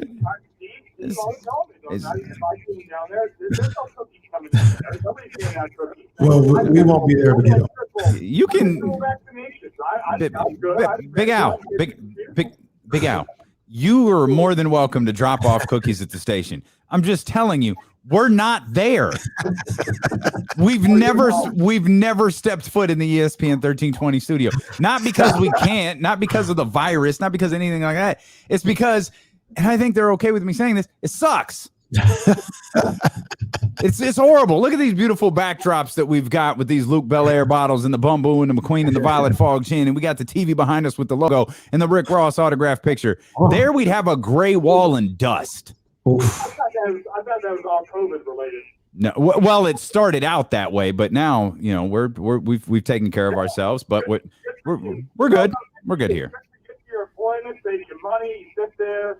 You could be below the neck, butt naked, and no one would care. Oh my! Okay. Jesus. No, anyway, is this what you called for, Al? Is this, no. Okay. I love the Giant story. You're right. When Chris lied, I laughed.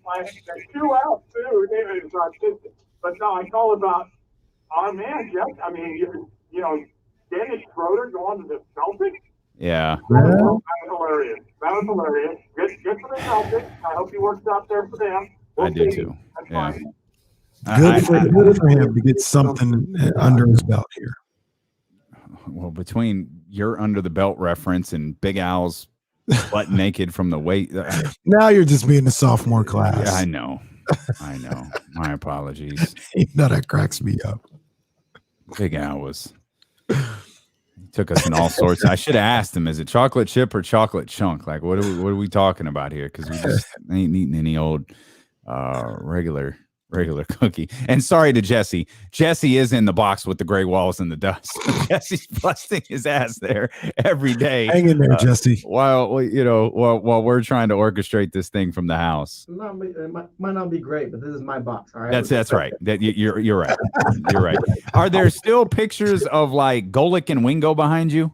Yeah. Let me look real quick. We got Golick and Wingo. We got Dan Lebatard. Yeah. Jesus. We got Will Kane still. Wait a minute. No. Wait just a damn minute. We got Will Kane. How the hell is that still on? Junior. They still haven't updated the time on David Radonkoski. So. Oh man, none of those guys work for ESPN anymore. But we got it. The work from home thing started out related to the virus. It's in studios were kind of redone there. Like the end, KSFM, all the studios were redone. For us, it was like, well, we started at home, then we started live streaming.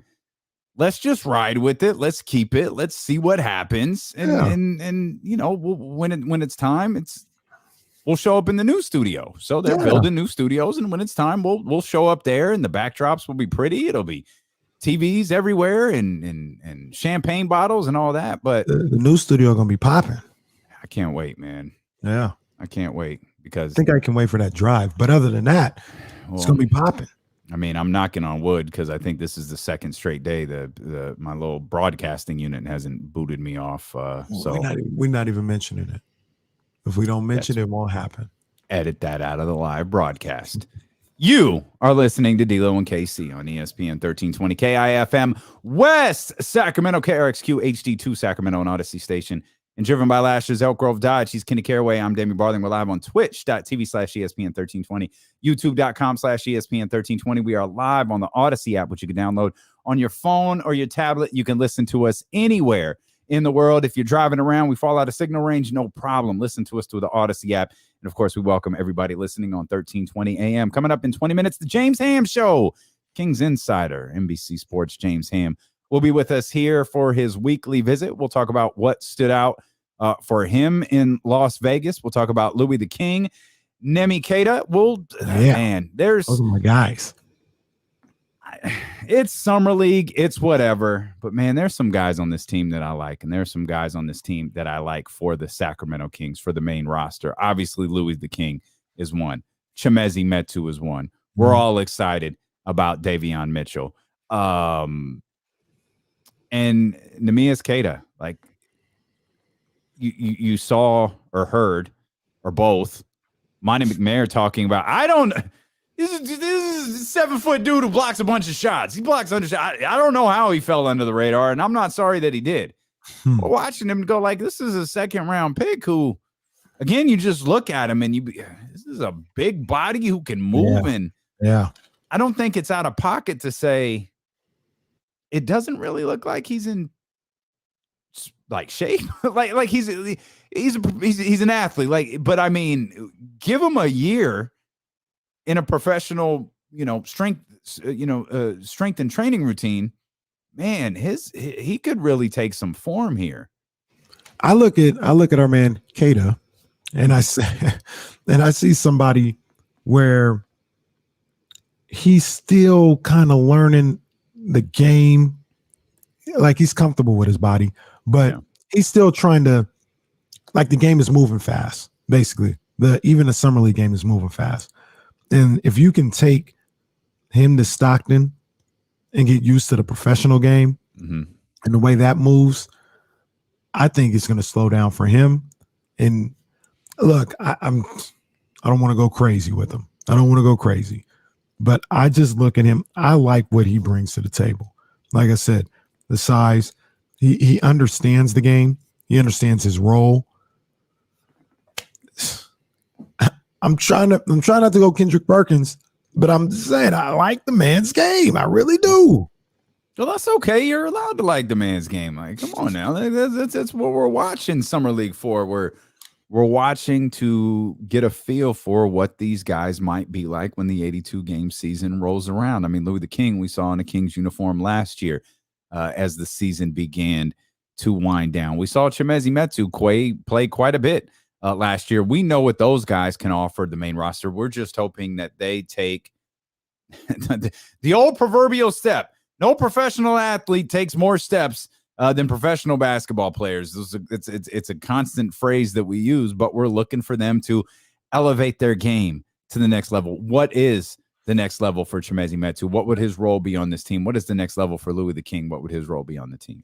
Do you think Metu and Louis the King have another step?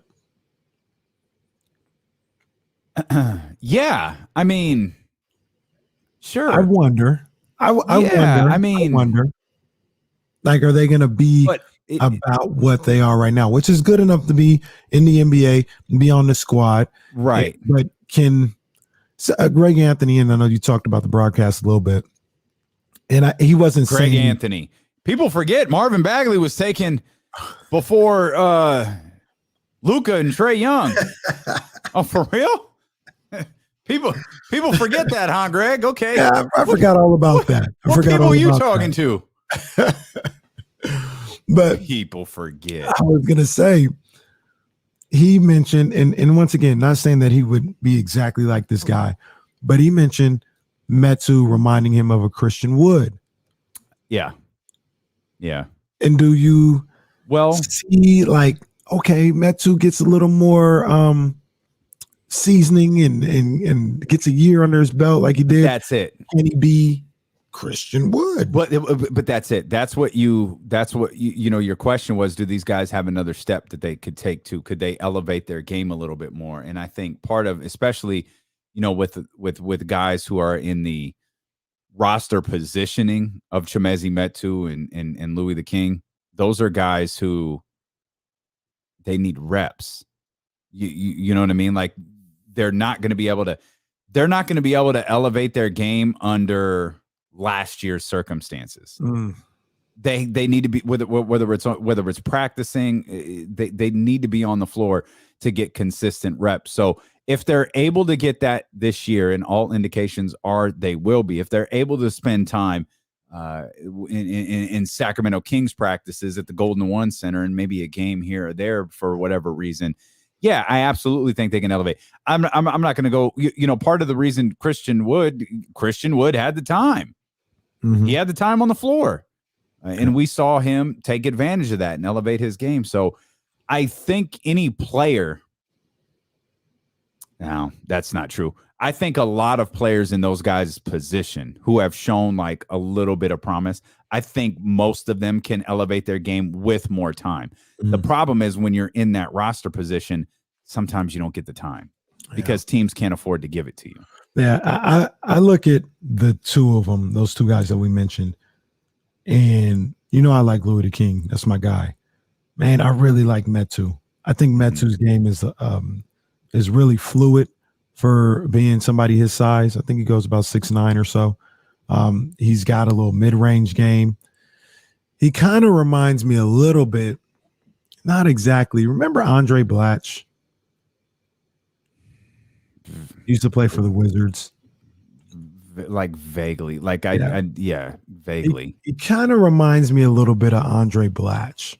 Okay. And Andre was a guy that was kind of like the same build or whatever. And nobody really thought much of him, but he would get buckets. And he played his way into being a part of that Wizards group. That's kind of a little bit of a vibe I got from Metu. Is that the Gilbert group? Yeah. Okay. I got you. I thought so. I can't make that comp, but I think if those two guys, I think they've shown enough skill, like they've shown enough promise, they've shown enough to where it's like, and I think that's really what Summer League is about.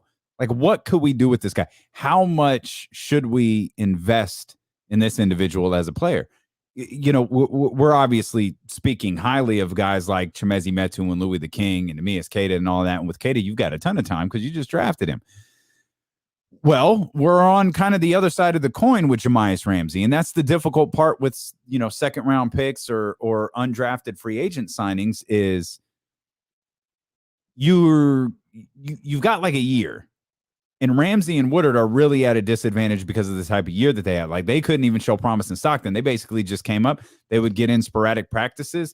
I think Ramsey saw very, very limited game action, but I think he did see some time in the game. But other than that, like, there's still kind of a blank canvas. Mm-hmm. But the problem is now you're working with other guys who are a blank canvas, and they're the new hotness. Like, you've been around. Like, everybody's name. You're Norm at the bar at Cheers. Like, everybody already knows. That was an old ass reference. That was old. Never really watched Cheers. Strike that, Jesse. Just don't cut this part out of the podcast. You're Louis the King. You've got some new hotness coming in here with Queta, and I think they already even though Chimezie and Louis the King were around last year, I think those are guys. I mean, given by their roster positioning, they're guys that the front office already believes in. So it's tough when you can evaluate guys and you can put them in a certain position. I think, and I speculated on this a couple of days ago as Vegas got into league. I think they put Ramsey in the position they did because he's a guy they want to look at really, really closely. Mm-hmm. Ramsey, I think, and maybe all of them will, but I think Ramsey is going to continue to play significant minutes in Summer League. I think so too. I think they're trying to figure out what do we do with him. And I told you yesterday, Woodard ended at 17. If Woodard had been in single digit minutes, it would have been Undertaker promo, man. I think it would have been over. I will say this though, even with Woodard, Ramsey, I think they're going to give them a year for sure, right? Like, they're going to give them a year in Stockton to see what's going on. Are you not sold on Woodard getting a year? I think so. I think they are.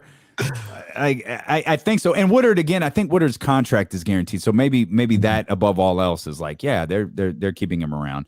But I feel like they cut someone last year whose contract was guaranteed, and I can't remember who it was. That's a good. It was someone we liked, and I can't remember. What's his name? Daquan. That's right. Hit the Quan. Get down low and swing. Yeah, hit the Quan. Like we were like, oh, the Quan gonna be around. Yeah. Hey, the Sacramento Kings have waved the Quan. What? Why though? Well, Yeah, I think Ramsey. I think he was going to get an opportunity, regardless. But him playing well these last couple of outings says, okay, we know he's not ready. I say, okay, now it's impossible. Like it's impossible to not hear now. Say it with the same cadence too. It's it's crazy. I gotta find another word. Yeah. Yeah. No, it's like okay. And you say it like with the same, and it's impossible to unhear. It's now those two letters are essentially a showbiz.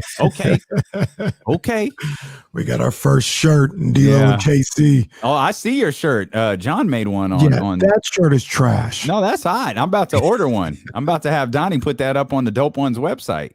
Use my D-Lo KC promo code, get 10% off that new Kenny Caraway joint that's out there sweeping the nation. But I look at Ramsey and they saw him play these last couple of outings and they're like, yeah, we can work with that. Okay. We can work with that. We can bring him to Stockton for a year, let him grow. Once again, he's only 20 years old. Yeah. You know what I mean? He's learning the game. So I think Ramsey is good for a year in Stockton. I do think they'll keep Woodard around, but Woodard got to start showing something quick. Real quick. He was a little bit better last night. A little bit better. Once again, he had a buzzer beating shot clock shot that was after the shot clock. Almost counted. So it wasn't a buzzer beater because it was a buzzer later. Like he didn't beat the clock. Yeah, definitely didn't count. But that's where we are. We're not in the book at all. Matter of fact, it is in the book. I think it's his turnover. And that's true. He was the last one with the ball in his hands. And that's the last I'm thing looking for Robert Woodard positives needs here. more of. I'm looking for positives here with Robert Woodard. Well, he cut down his turnovers yesterday. Good job. I mean, he had 4 in 4 minutes the night before. He wound up only playing 7. Last night he only had 2. And one of them was shot clock violation. The shot clock violation that you mentioned. Yeah, right there. But again, when we say he was playing better, he was playing really, really bad on Monday night. So, what winds up happening with Robert Woodard, we'll find out. We'll get James Ham. I mean, I remember James Ham post-California Classic last week. You brought up Ramsey and Woodard's name, and he hit us with the Kenny Caraway. We'll see what James thinks of those guys and some of the other Vegas standouts when he joins us here next. Sacramento's #1 sports station, ESPN 1320.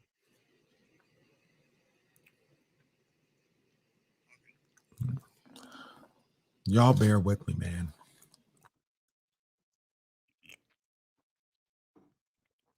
Are you sure, John? Are you sure that's not a turnover? I'm not sure, man. You might be right. That doesn't feel right. I mean, they should be team turnovers. They shouldn't count as a personal turnover, but I don't know. Why am I questioning John? John knows what's up. Ham. Whoa, Ham. That's real talk.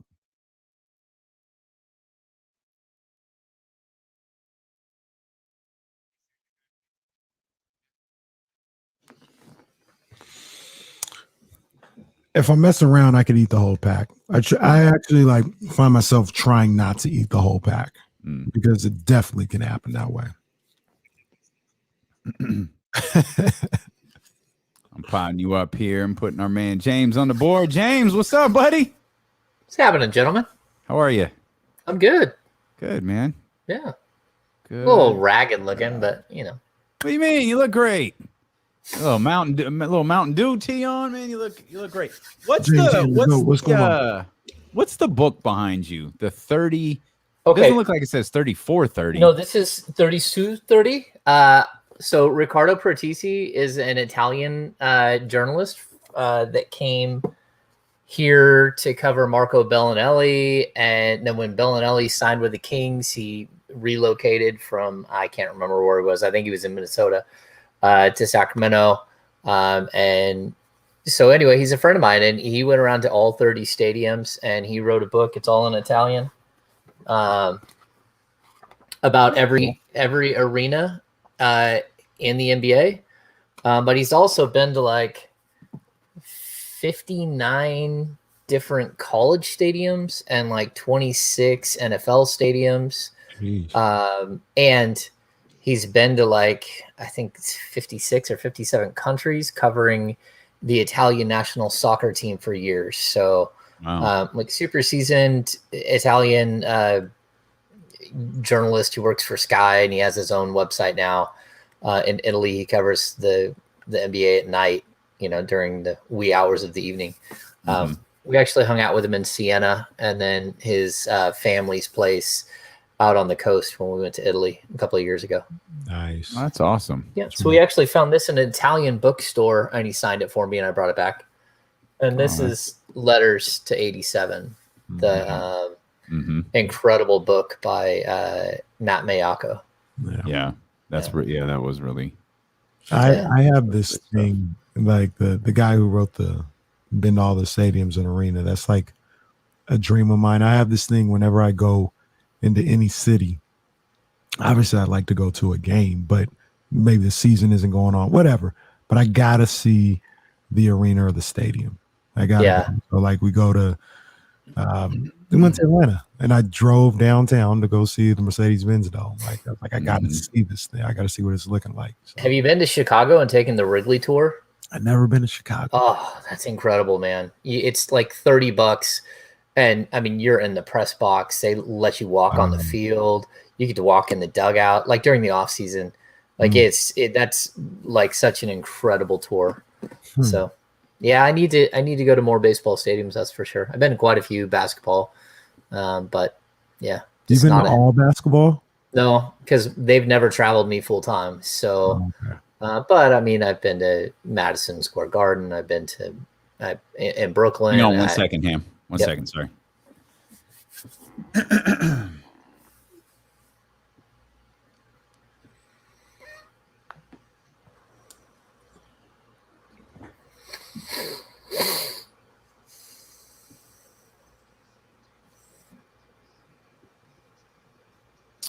And on Twitch, YouTube, and on the Odyssey app, where you can find exclusive stations that are curated for sports listeners like you, whether it's for a road trip, whether it's for a barbecue, whether it's for working out, or relaxing poolside, or if you're looking to add land onto the James Ham estate, they've got a playlist for you. You can also check out your favorite artist on Odyssey, too, on the all-new Artest radio stations. Check out the new Odyssey exclusive stations on the Odyssey app, brought to you in part by Macy's, Geico, and Coke Zero. James Ham Show is underway.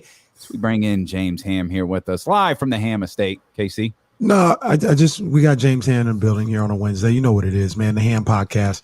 And you guys know the show does not stop on the stream. We're talking. And James got on a little earlier. We started talking about the book that's behind him. It was about arenas, stadiums. And I got into my infatuation with arenas and stadiums and domes. All this other stuff. I asked James, and he had been to all the NBA arenas. He said he hadn't been to all of them, but been to most of them. So I wanted to ask James, this is like pressing on my head now.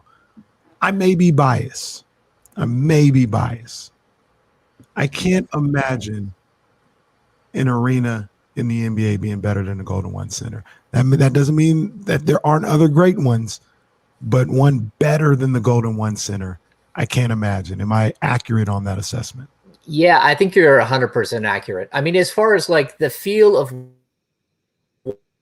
there, the ambiance to the Staples Center, and it's pretty awe-inspiring. I mean, the ceiling is huge. Like everything is like spectacular. You walk into Madison Square Garden, you feel like the lineage and the history of it. But for every one of those, there's some awkward stadiums, and I think when you're on the West Coast, like I've been to Portland quite a few times. I've been to Utah quite a few times. I've been to Phoenix, a bunch. I've been to the Smoothie King Center a bunch of times because not only just going out there, but also having All-Star Weekend there. So you go to some of these arenas and like they're worn out and run down a little bit like what Arco Arena used to be. And then you go to Portland and they blast music so loud that you can't even hear yourself think. You go to Utah and they have a giant banner telling you not to be a racist in the corner. You know, there's a lot of different things that you see around the league. But you know, like Golden One, it's my home arena. You know, I did a whole documentary on Arco and you know the first attempt to relocate. So I mean, there's a lot of love with Arco. That's the loudest building I've ever been in that was natural sound without any question. But you know, even Toronto's cool arena. You know, it's got some charm. Did you ever go to Arco 1? Yes, I did go to Arco 1. So interesting story because we tell stories on the James Ham Hour. I'll go third person. Yeah, I grew up in Grass Valley, which a lot of people know. I went to Nevada Union High School. I went to church at First Baptist, which is across the street from the high school. And actually, kids park in the parking lot when they go to high school and they walk across the street to the high school. One of the deacons at my church was a man named Fred Anderson. I graduated high school with his daughter, and she's amazing, super cool girl. Now I think she lives in Arizona. But Fred was not only did he call Friday Night Football at NU, and was he a deacon in my church, but he was also the PA announcer for the first, let me think, 16 years, 15 years at Arco 2. And he unfortunately passed away just as the Kings got good in the early 2000s, and Scott Moak took his place. But my first game was in the first season. I went to Arco 1. My dad took me down to the floor and we shook hands with the guy who was a deacon in our church, a guy who, you know, we knew from church. So yeah, so a lot of history there. And then when I shot Small Market Big Heart, Greg Van Dusen, bless his heart, said, hey, I want to be shot out in front of Arco 1. And so that we had to jump through a million hoops.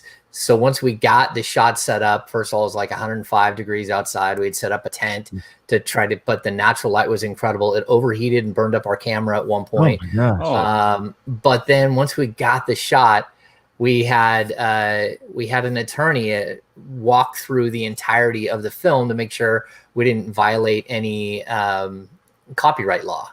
And there's some really strange copyright law that you don't know about when you're doing a film. And the shot out in front of Arco 1 was a huge issue because there's the two statues and they were the backdrop behind him. And then Arco 1 back behind that. And those two statues were done by a pair of brothers in Sacramento that had since passed away. I think they lived into their 90s, but we had to find one of their daughters and have her sign a release for the copyright infringement on that. And actually, if you go back and watch Small Market, there's something really interesting. If you watch Jerry Reynolds, he has a poster from the 2002 season, and it's all hand-drawn poster that the Kings have put out. All of the faces are fine except for Mike Bibby, who had to be blurred because Mike was still playing in the league when we did that, and we were during the lockout. And because of the lockout, we could not get any clearance from the league for any faces or likenesses in the movie. And then on top of that, with about a week before we were to premiere at the Crest, this is a deep dive. Sorry, again, about a week before the Crest, the lockout ended.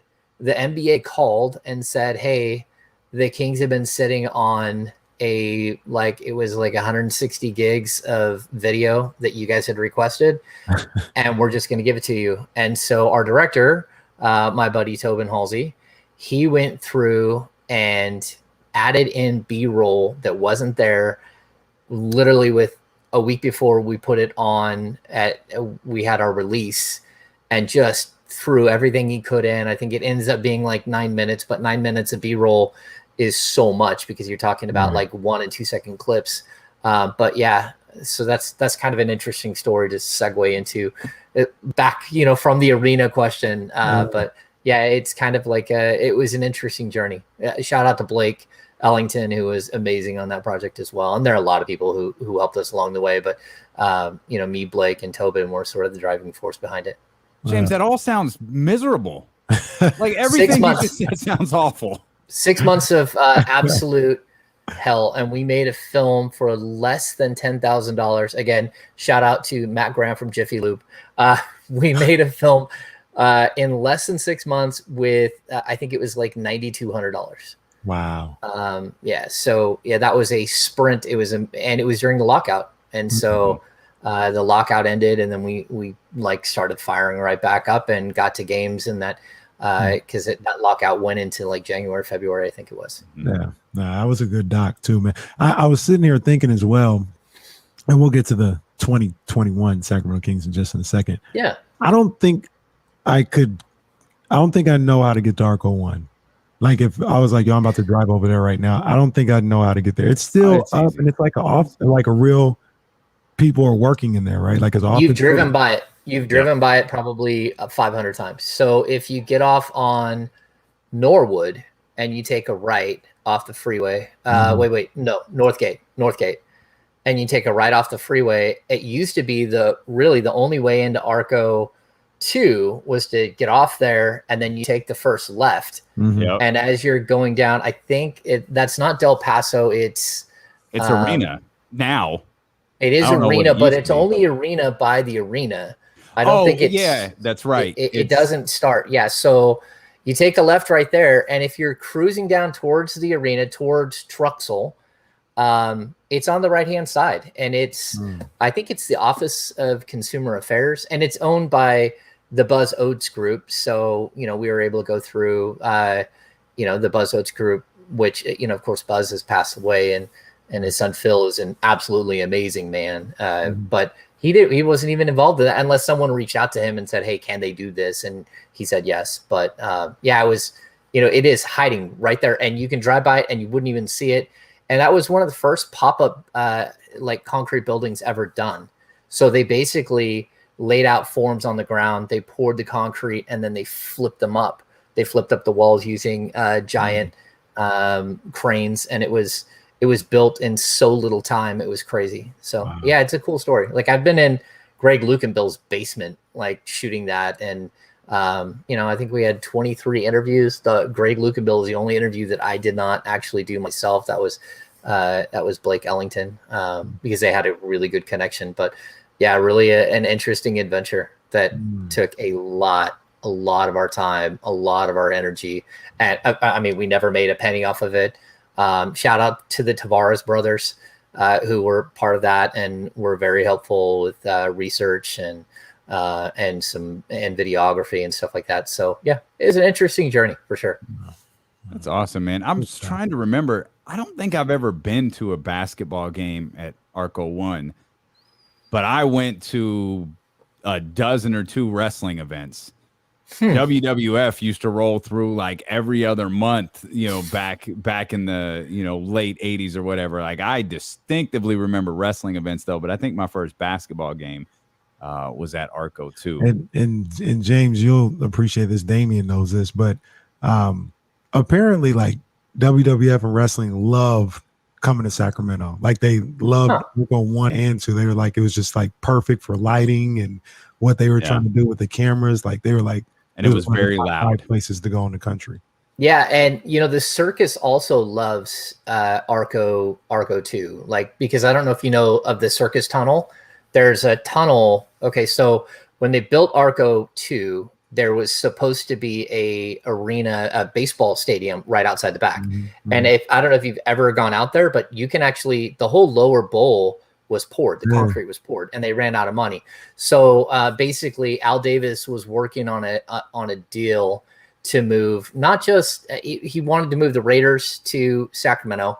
The deal was almost done, and then he wanted controlling interest of the Kings. And I believe it was Joe Benvenuti said no, like right at the last second. Like there had been a deal where he was going to get 15% or something, but then he wanted more. And so anyway, there's a tunnel that was supposed to go from Arco 2 out to the baseball stadium. And they were literally going to just bring food, have the one kitchen at Arco 2, and bring food through the tunnel to the baseball stadium. And that's how they were going to basically do this whole thing. And so the tunnel goes, I don't know, it's probably 40 feet deep, but it just, of course, was never built. Right. And that's where all the carnival people stay when they do the circus in Sacramento, or where they used to. They would sleep in the tunnels. So there's a big clown mouth, and it's awkward and really crazy. Yeah, it's hiding. It's hiding in there. It's like, no, thank you. Yeah. Took a really weird turn. I'm just trying to envision this now, and it just, holy crap. It's the James Ham Hour here, Kings Insider, an Arco Insider, a Carnival Insider. The man knows everything. Well, remember that, like, the books behind me, most of the books behind me are history books. So I went to UC Davis. I have a degree in U.S. history, modern U.S. history. I love history, and so, like, I consider myself, like, there used to be a Kings historian, and unfortunately, in one of my first seasons, he passed away during the off season.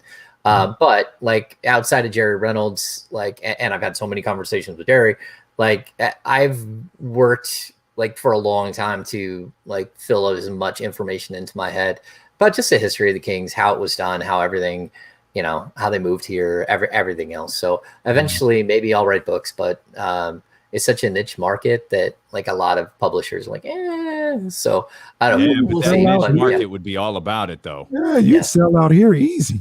Yeah. So You may not get this reference, James, but you got the juice now. Oh. Yeah, James does not get that reference.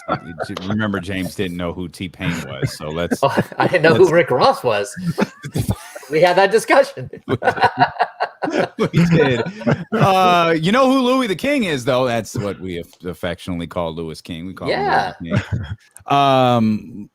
We've been watching, you know, this summer league through the perspective of there's 4 guys on this team who are going to play in Kings uniforms probably at some point next year. If you throw in the two-way guys of King and Keita, and then of course Davion Mitchell, Chimezie Metu. Do King and Metu have, like, real futures with the organization? Because we've really enjoyed watching them through summer league, and truth be told, we liked watching them a lot last year as well. Yeah, I'm going to say this: like, if they were coming into this season like the Kings came into last season with no depth, then certainly they're going to have a major role. But as far as, like, as of right now, I would call them, like, they're like the Dan Johnsons of the Kings. They're 4A players. They're guys that are just good enough to get a taste, and then back and forth between the parent club and the big club. It doesn't mean that they don't have skill. I think both of them do have skill. I think both of them can be NBA players, like full-time NBA players. And I think Chimezie Metu played, 35 games last year, 33 games, something like that. But he would have played more if he hadn't broken his wrist. His opportunity really did get squashed by Valanciunas. I think as of right now, you could see a way that if the Kings do make a big swing here and somehow move on from Buddy Hield and they don't bring back a guard, that Lou King would actually be like a 5th guard. He would compete, like, if there was a time where they needed depth, he would compete with a guy like Jamias, but he's way ahead of Jamias just because he's been through the process so many times, trying to work his way into the league. He's still young. He can play the 1, the 2, and the 3. He's very physical. He's very aggressive. I like his game, and he's been hitting the 3-ball. And then again, Chimezie, he's kind of, like, figured it out. Like, the way for me to really up my value as a player is to shoot the 3. And for a guy who's, like, been a development guy to figure it out and say, look, this is who I have to be. Both of them can do things better for sure. I think King turns the ball over quite a bit. Chimezie, he's had some turnover issues in summer league as well, but he also just doesn't rebound that well for a big man. Those are things that he needs to work on. But you can see where in spot duty, they both could help the team long term. And, I think Neemias is the same. Nemi Keita is in the same boat. Like, I think that there could come a time where he is sort of the Alex Lynn the next generation of Alex Len. So in 2 years, can he eat those minutes that they're going to give to Alex this year? I think that would be interesting. We, me and Damien and I, that's better grammar there. We were talking about Metu and Lewis King and trying to figure out if this is who they were or do they have room to grow as players. And I looked at Metu, and I, like you said, I feel like he's starting to figure it out a little bit. I feel like he may be able to grow a little bit. And what do you think about this comp for Metu? I think last night on the broadcast, Greg Anthony said Christian Wood. I don't know if he can get as good as Christian Wood, but I was thinking about Andre Blatch. You remember him from the Wizards? It's funny you bring Andre Blatch up. So I've been trying to figure out who Keita looks like. And for me, the body movement, I kept thinking, man, there's a guy who averaged, who had a breakout season, put up huge numbers. I remember it was with the Knicks or the Nets, and I'm going through and I'm searching. It's Andre Blatch. That is who Keita's body and his body movements remind me of, which is really a little Samaki Walker, just the way that his body moves. Yeah. But Andre Blatch is someone that, I could see that. I could also see him filling a role as a scoring big off the bench for many teams. If he can get to a point where he's consistent and he can consistently hit the three, we're talking 2 to 3 threes a game. If he's taking 4 threes a game, 5 threes a game, he's got to shoot close to 40%. I think last year he shot over 35. But that's how I think he could have value in the league, in the modern NBA. And he's interesting because, he can really block shots. He's extremely athletic. We've seen that in the past, but he really is playing on the perimeter a ton during summer league. And I think that that's something that he's kind of settled into, but it's also the Kings don't have the huge lob threat. He's not playing the 5. He can't play the 4 and the 5 at the next level. But he's going to have a tough time getting off the bench this season, just because I think the Kings are so deep as of right now. I mean, people can dislike the Tristan Thompson acquisition, but Tristan Thompson's a seasoned guy with over 500 starts in the league. I mean, he's a guy that can step in and eat minutes if you need it. And I just don't know that Chimezie is there yet. And people are like, well, I'd much rather see Chimezie. And it's like, okay, would you much rather win or would you much rather see Chimezie? So if it's about development, then sure, give Chimezie all kinds of minutes. If you actually want to make the playoffs, then those 12 to 15 minutes a game could go to a guy who actually is proven to be an NBA starter and rotational player on, say, 4 finals teams, like Tristan Thompson was. Yeah. Wow. He's still that guy, though. We know he can. He's such a unique player. He's good. But I think because of the way he was paid, because he was with LeBron, he was with Clutch, all of these different things, it's you're not supposed to be good. You're supposed to be great. And those are the expectations we have put on him. He's good. That's what he is. I thought he was going to work out a little bit better than he did in Boston. I'm in a limited role. I don't really have a problem with him here, but he's such a unique player in the league from a fan's perspective. Yeah, he's a throwback player for sure. He can't shoot from the perimeter. He doesn't shoot from the perimeter. He's a really good offensive rebound, probably one of the better offensive rebounds in the league historically. I mean, over the last 10 years, I averages 4 or more offensive rebounds a game. He can get you a double-double, but it's a struggle to get to a double-double because he's not a big scorer. And he does play some bully ball. It's something that the Kings have needed. I mean, you go back in the late 90s and the early 2000s, there's a bunch of guys like him in the league. And I just think, guys I don't know, Kevin Duckworth, guys the big guys that just kind of hold their ground and don't let you get inside and hit you hard. But, he doesn't play above the rim, which I think is really one of the basic tenets of the Kings offense is you got to be able to do the role. And so that's where if you can't shoot the 3 and you can't, go up for an alley-oop, then I'm just not sure where your value is because the Kings don't need a back to the basket guy type stuff. Yeah. Me and my co-host, we were talking about this to start the show and what this Kings team has shown defensively in Las Vegas. We know it's just a summer league team. Like we said, half of those guys, if we're lucky, will get to Stockton.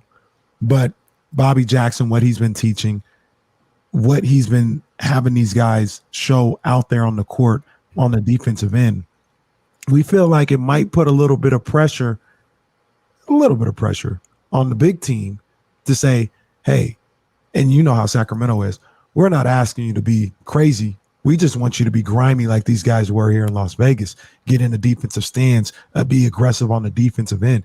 Do you think that this is the start or the first peek into what is possibly an organizational culture, like heat culture, like way of going about things? We're going to compete and be physical on the defensive end, and we're getting our first glimpse of that with what Bobby Jackson and these guys are doing in Vegas right now? Yeah, I mean, like, look, this team is going to be better defensively. I mean, they can't be worse. I don't think there's possible for them to be worse than what they were last year. But again, when you add a Davion, when you add an Alex Lynn, a Mo Harkless, Terrence Davis, Tristan Thompson, we're at 5 guys already that are really, they're defensive minded guys. Like this is kind of their calling card, right? I think Terrence can score a little bit better than the rest of these guys, but they're all sort of built to fill in the holes. Then you should be good. You should be better. I don't know. Like if this team was to make a Ben Simmons trade somehow, right? They would take Buddy Hield and Marvin Bagley and 3 firsts or 2 firsts and go out and get a player like that. Then, I mean, this team could literally go from like 29th in defensive rating or 30th to like top 5. I mean, that it's that impactful if you could have that one major piece that fills into the starting lineup. The rest of these guys are going to be like rotation guys. So as far as like what we're seeing from the summer league team, I think a little bit of it is pretty basic. It's Bobby doing the fake it until you make it deal. Like, it's like, look, we don't have time to put a bunch of offensive sets in. We don't have time to put in a bunch of defensive sets, but we do have time to tell you that if you don't play hard and if you do not do what we're asking you to do on the defensive end, then we're just going to go to someone else and you're not going to get your chance to show other NBA teams. So either you play defense or you sit on the bench. Those are the 2 options. And so I think what we're seeing is Bobby, this is great for Bobby because he's learning how to step in and sort of manage and manage personalities, but also, just the basics of like substitution rotations and all this stuff. So it's gonna pay huge dividends for Bobby Jackson when he goes to Stockton. But also I think this is setting the standard for what the Stockton Kings are going to be. They're going to be like, look, we're going to be gritty. We're going to be tough. But they're going to look a lot different when Davion Mitchell isn't, running the point. And so, yeah, I think it is sort of a cultural change, but it's cultural change that had to happen, A, and B, it's by design. This is who the Kings were going out and getting this offseason. They went out and with a focal point on how do we find guys that aren't our, we know who our 4 key guys are in Fox, Halliburton, Barnes, and Holmes. We know who they are.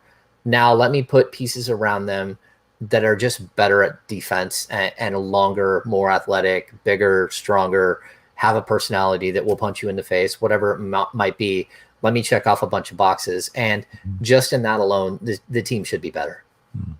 James Ham with us here on ESPN 1320. Let's kind of stay along those same lines. You wrote about the report of a perspective or discussed Josh Hart trade. And I'm just curious, based on everything you just said, your opinion on that, on that potential deal, whether past or present, the idea of Josh Hart for Buddy Hield.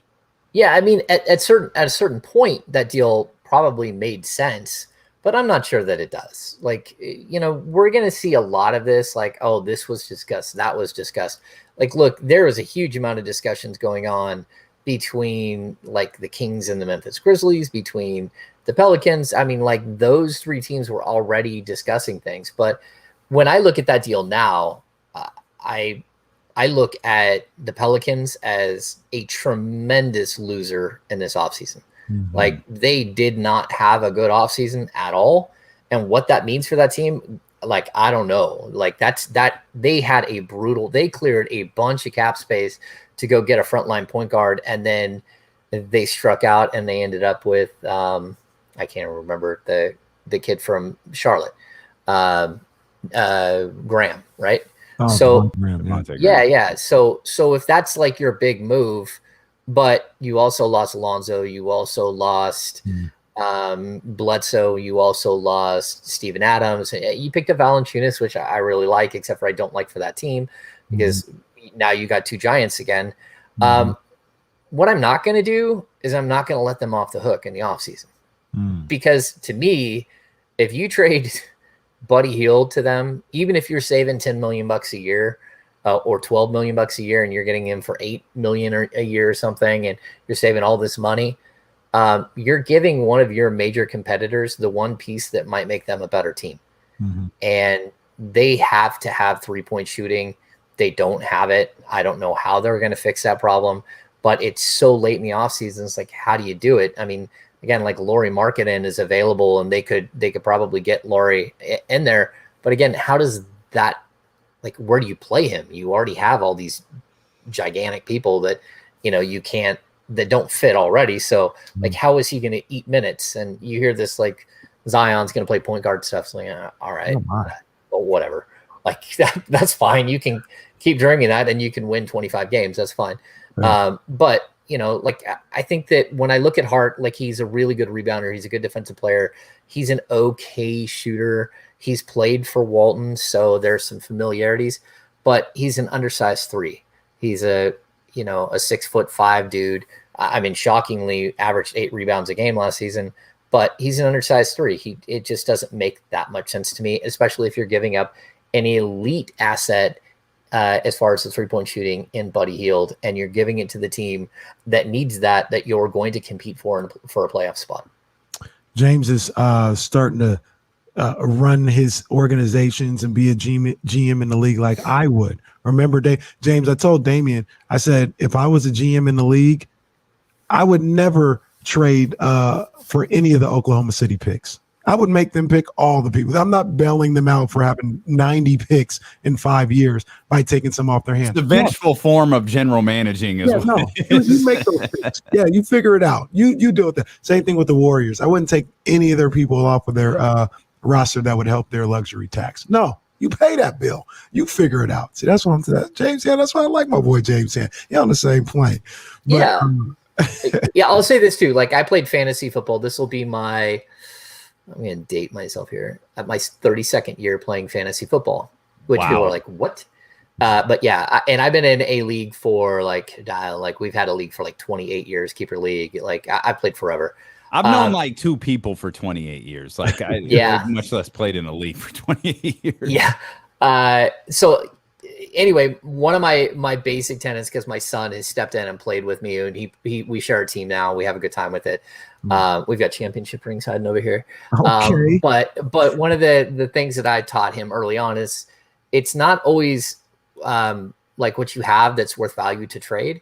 It's what you have that someone else can't have. And to me, like, if you strike it rich and pick up a backup quarterback late that all of a sudden is a stud, and you're sitting there, man, I don't start him. It's like, okay, but do you want to face him in the playoffs? Do you want to face that quarterback in the Super Bowl? Like, are you going to give him up to somebody else who could change his team? And usually the answer is it's better to just sit them there on the bench and let them rot, but rot on your bench and not as somebody else's starter. So yeah, I do have that. That's sort of my mentality when it comes to fantasy, but also like, I'm not going to give Buddy Hield to the team that needs Buddy Hield so bad that he could possibly be the piece that helps them compete for a playoff spot. Wow. And the Thunder are going to have to make all 77 picks in the next 3 years. Make them all. Yeah, make them all. Real quick, Jamias Ramsey, Robert Woodard, almost two different stories here. I think they're both the Kings are going to give them the year. I don't think either one of them were ever in danger of like being waived or anything. But Jamias Ramsey has shown me enough. I didn't need to see him even have 22 points. I just wanted to see there was something there so we can say, okay, something there. You hang out with Coach Bobby in Stockton for a year. have workout sessions with Rico in the summer, and then we'll reevaluate in the summer. I think he's done that. Robert Woodard, on the other hand, has struggled. Are you in agreement that under almost no circumstances are these two like waived, like they're going to get a year in Stockton to try and figure some stuff out? I'm not going to make that commitment. Okay, so if I'm looking at, Ramsey came in with an ankle injury. I'm not sure when he hurt his ankle or whatever. So he didn't play a lot in training camp. Then he shows up to the Cal Classic. I think he missed the first game. He played the second game. The second game, in 17 minutes, he was so bad. And it was like, holy cow, this is not a good thing.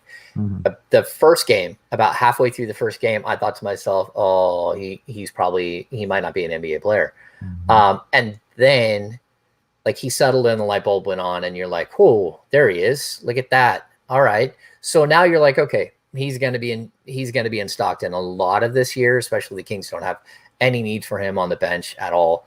So yeah, I think Jemias is safe, and Jemias, he's on a guaranteed contract. And so is Robert Woodard. They're both on guaranteed contracts. But when I'm watching Woodard, like, I don't know what happened. Like, he looks like out of shape, which I can't imagine because the dude is so yoked. It's crazy. I thought he got too big, James. He looks like he might have got too big. Yeah. Yeah. And he's turning the ball over. It looks like he did not work on his ball handling at all. His 3-point shot is like Omri Caspi's. It's scraping the ceiling. You're like, what is happening? So I'm just confused. Like, what happened from the moment that he got done with the G League bubble to today? How did this happen? How did he slip through the cracks? And I think it's a huge concern. So I wouldn't the Kings are going to have to make a decision here on Justin James in the next couple of days. Like, I'm going to predict that Justin James is waived before his contract becomes guaranteed on August 15th, which, to be honest with you, Justin James, there's no question who I'd rather have on my team. Like, I like Robert Woodard. I think he's a good kid. I think he's I just don't know that he's ever going to have that moment where it all gets together. But then again, maybe he goes to the G League and it works out. Either way, he's already on a guaranteed deal. So, but I'm also going to say this, like, the way that trades work, having a $1.5 million player on an expiring contract, he's a player that could make the difference one way or another in just the financials of a deal. And so, like, I'm not going to be convinced that either one of them are untouchable or that either one of them will be with this team the entire season. The Kings might need that roster spot, and they might do something different there.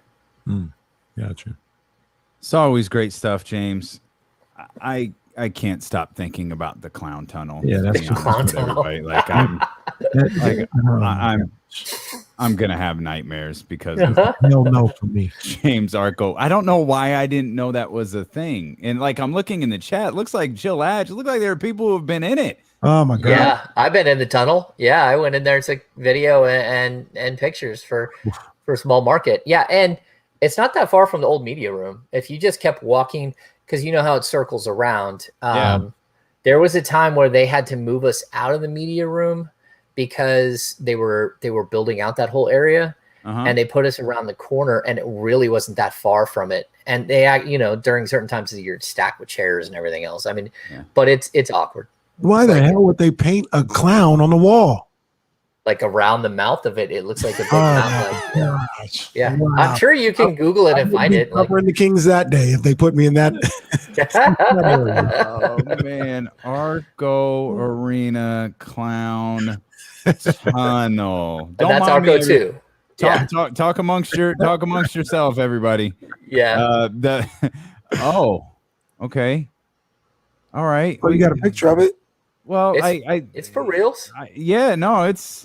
Oh, wow. Yeah. Yep. There it is. I don't think I've ever seen this. It's big. Like, we're not talking like a little tiny tube. We're talking a tunnel where, like, I don't know, like 50 carnies, like, throw down sleeping bags and sleep in there.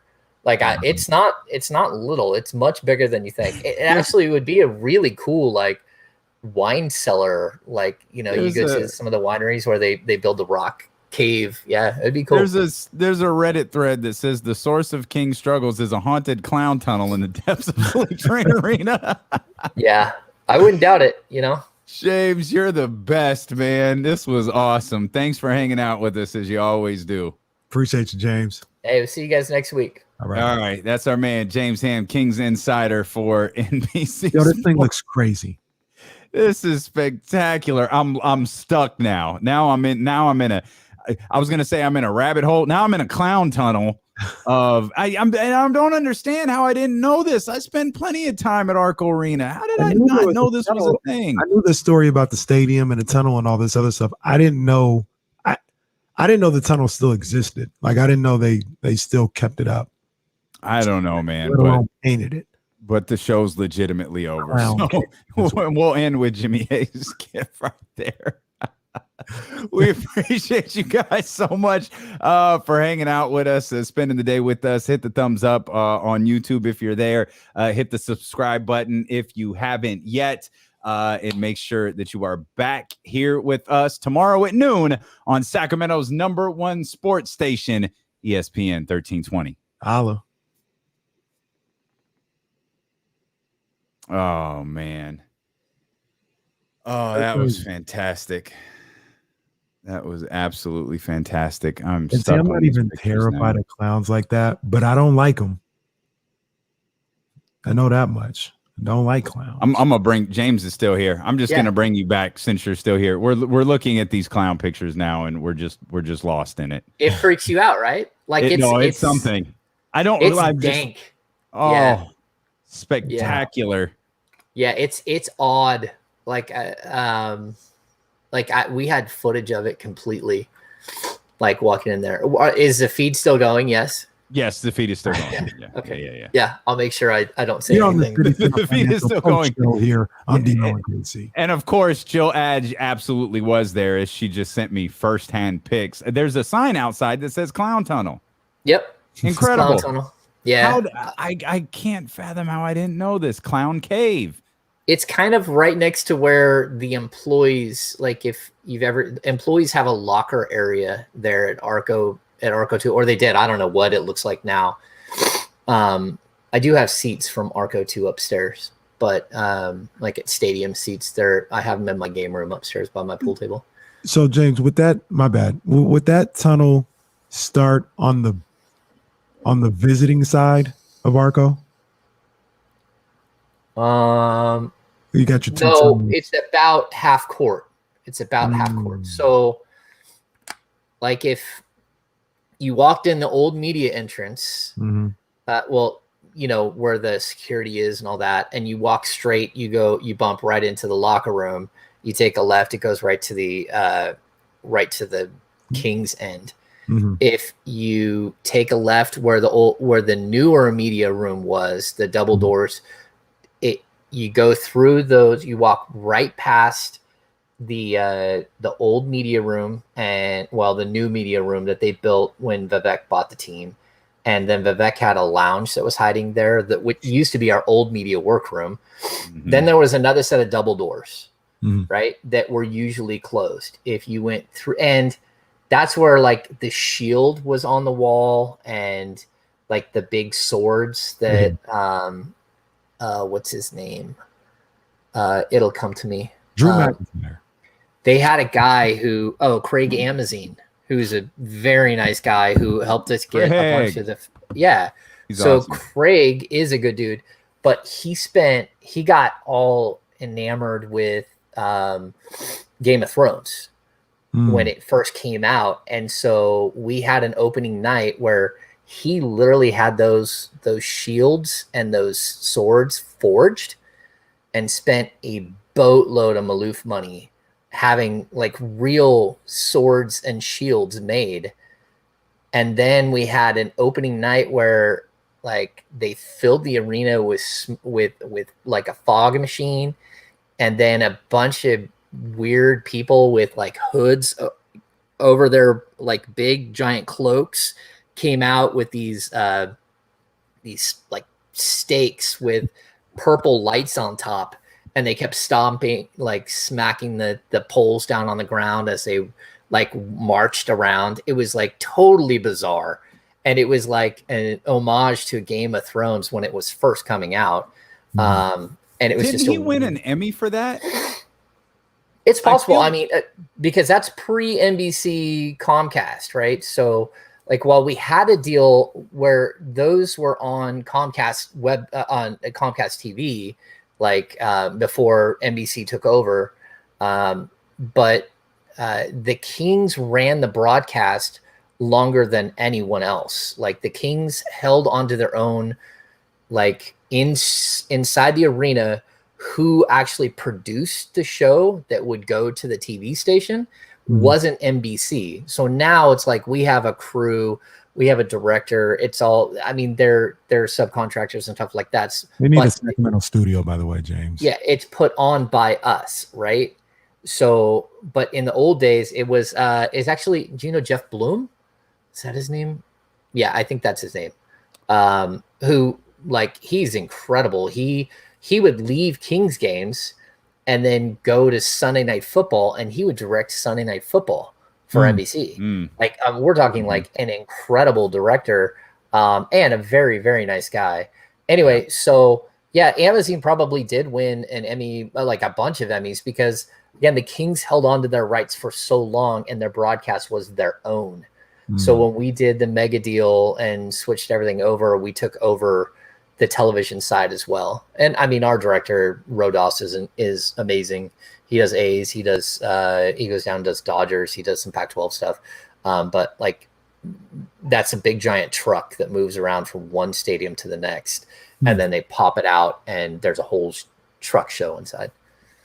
If you guys are at the arena one time, I'll take you down below and during in pregame, and I can take you out to our truck, which is amazing. Yeah, for sure. Yeah. Anyway, For sure. so cool. Awesome stuff, man. Thanks for all that, James. This was a blast. And Yeah, James, just a weird sidebar. No, it's carried on fine. the book, man. I'm when I went to college, my first idea was to be a history teacher. I want to be a high school history teacher. So I love history. If you made the Kings history book, did they just finish 35 years? So Yeah, so we're 36, 37. By 40, we should have that James Ham history of the Kings book. Yeah, I mean, there might come a time where I do it, but I was telling my wife the other day when I was young, I couldn't write hardly at all. When I was in first starting college, I had a voice for writing. Like when I write, you hear my voice, but I feared writing, and so I wasn't very like I would wait until the last minute, so my stuff wasn't very good. But after, like, this will be my 12th season, after I've probably written, I don't know, 10,000 stories at least. Like at least, I don't know, that's like a minimum, I would think. But like, it would be so easy to write a book during the off season because you don't fear it anymore. You know, like writing 5 pages is what, 2,000 words.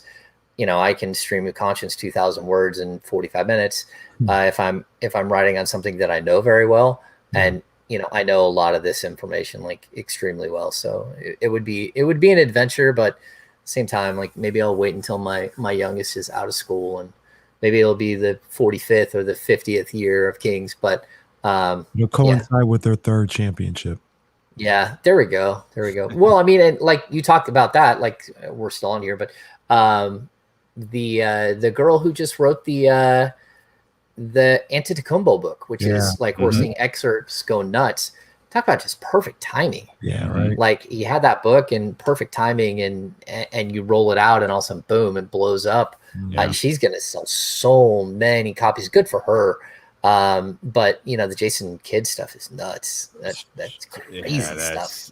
It's like we were, but is it? Like, maybe the extent of it, maybe the specific detail of it. We don't have to pretend like, do we know Jason Kidd's been a shitbag for a long time, and we don't have to pretend like he wasn't. Like, come on, what are we talking about? Yeah. I mean, this is the least offensive thing I've read about Jason Kidd. You know, it's offensive. It's not surprising. You know what's crazy too is that like the Trailblazers, like, I mean, the situation with Chauncey, like, they got raked over the coals for their decision to hire Chauncey. But you know, the Kidd situation, like he's got crazy stuff hiding behind it, not just this stuff, stuff with his wife and all that stuff. And there just wasn't the amount of hands up in the air. I guess I don't know. So I don't get it. Yeah, I don't get it. I guess we'll have to see how it all plays out in the end.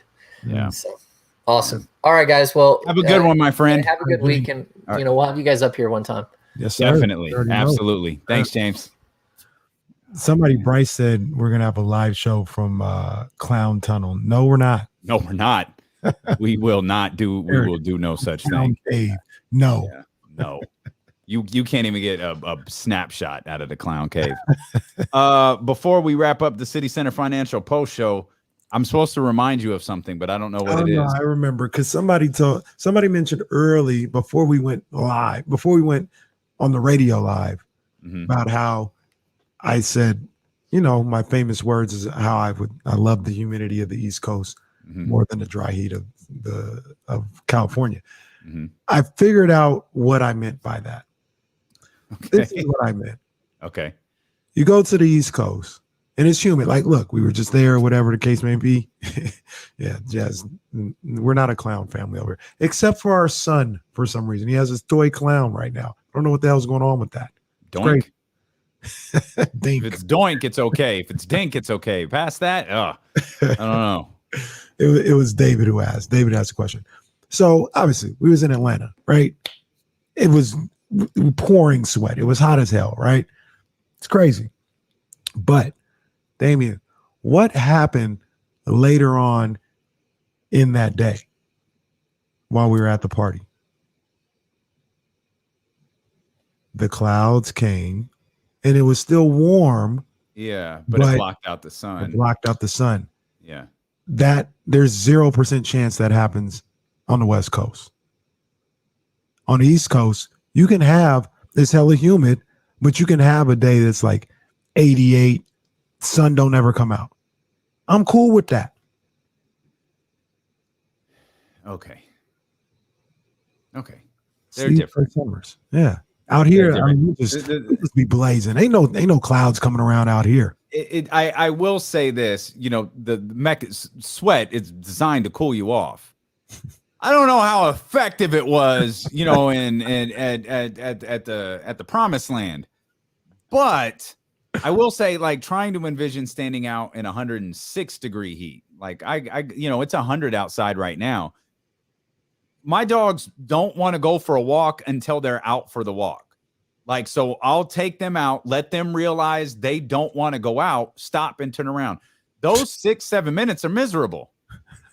And it's like, it's different. Like, I think I get what you're trying to say. They're both uncomfortable. California, though. I do love California. They're both not going nowhere. We do. Unless Jazz says we need to go somewhere.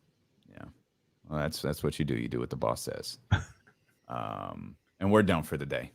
Love y'all. Thank you so much for hanging out. Deuce and Mo tomorrow. And probably a lot of football over the course of the next couple of days. I'm not sure. Yeah, we got games tomorrow. 2 preseason games tomorrow. Do we? Wow. Okay. Well, yeah. 2 preseason football games tomorrow. Better get prepared by tomorrow then. We know the 49ers are Saturday though. All right, y'all. Have a great evening, man. We'll see you tomorrow at noon.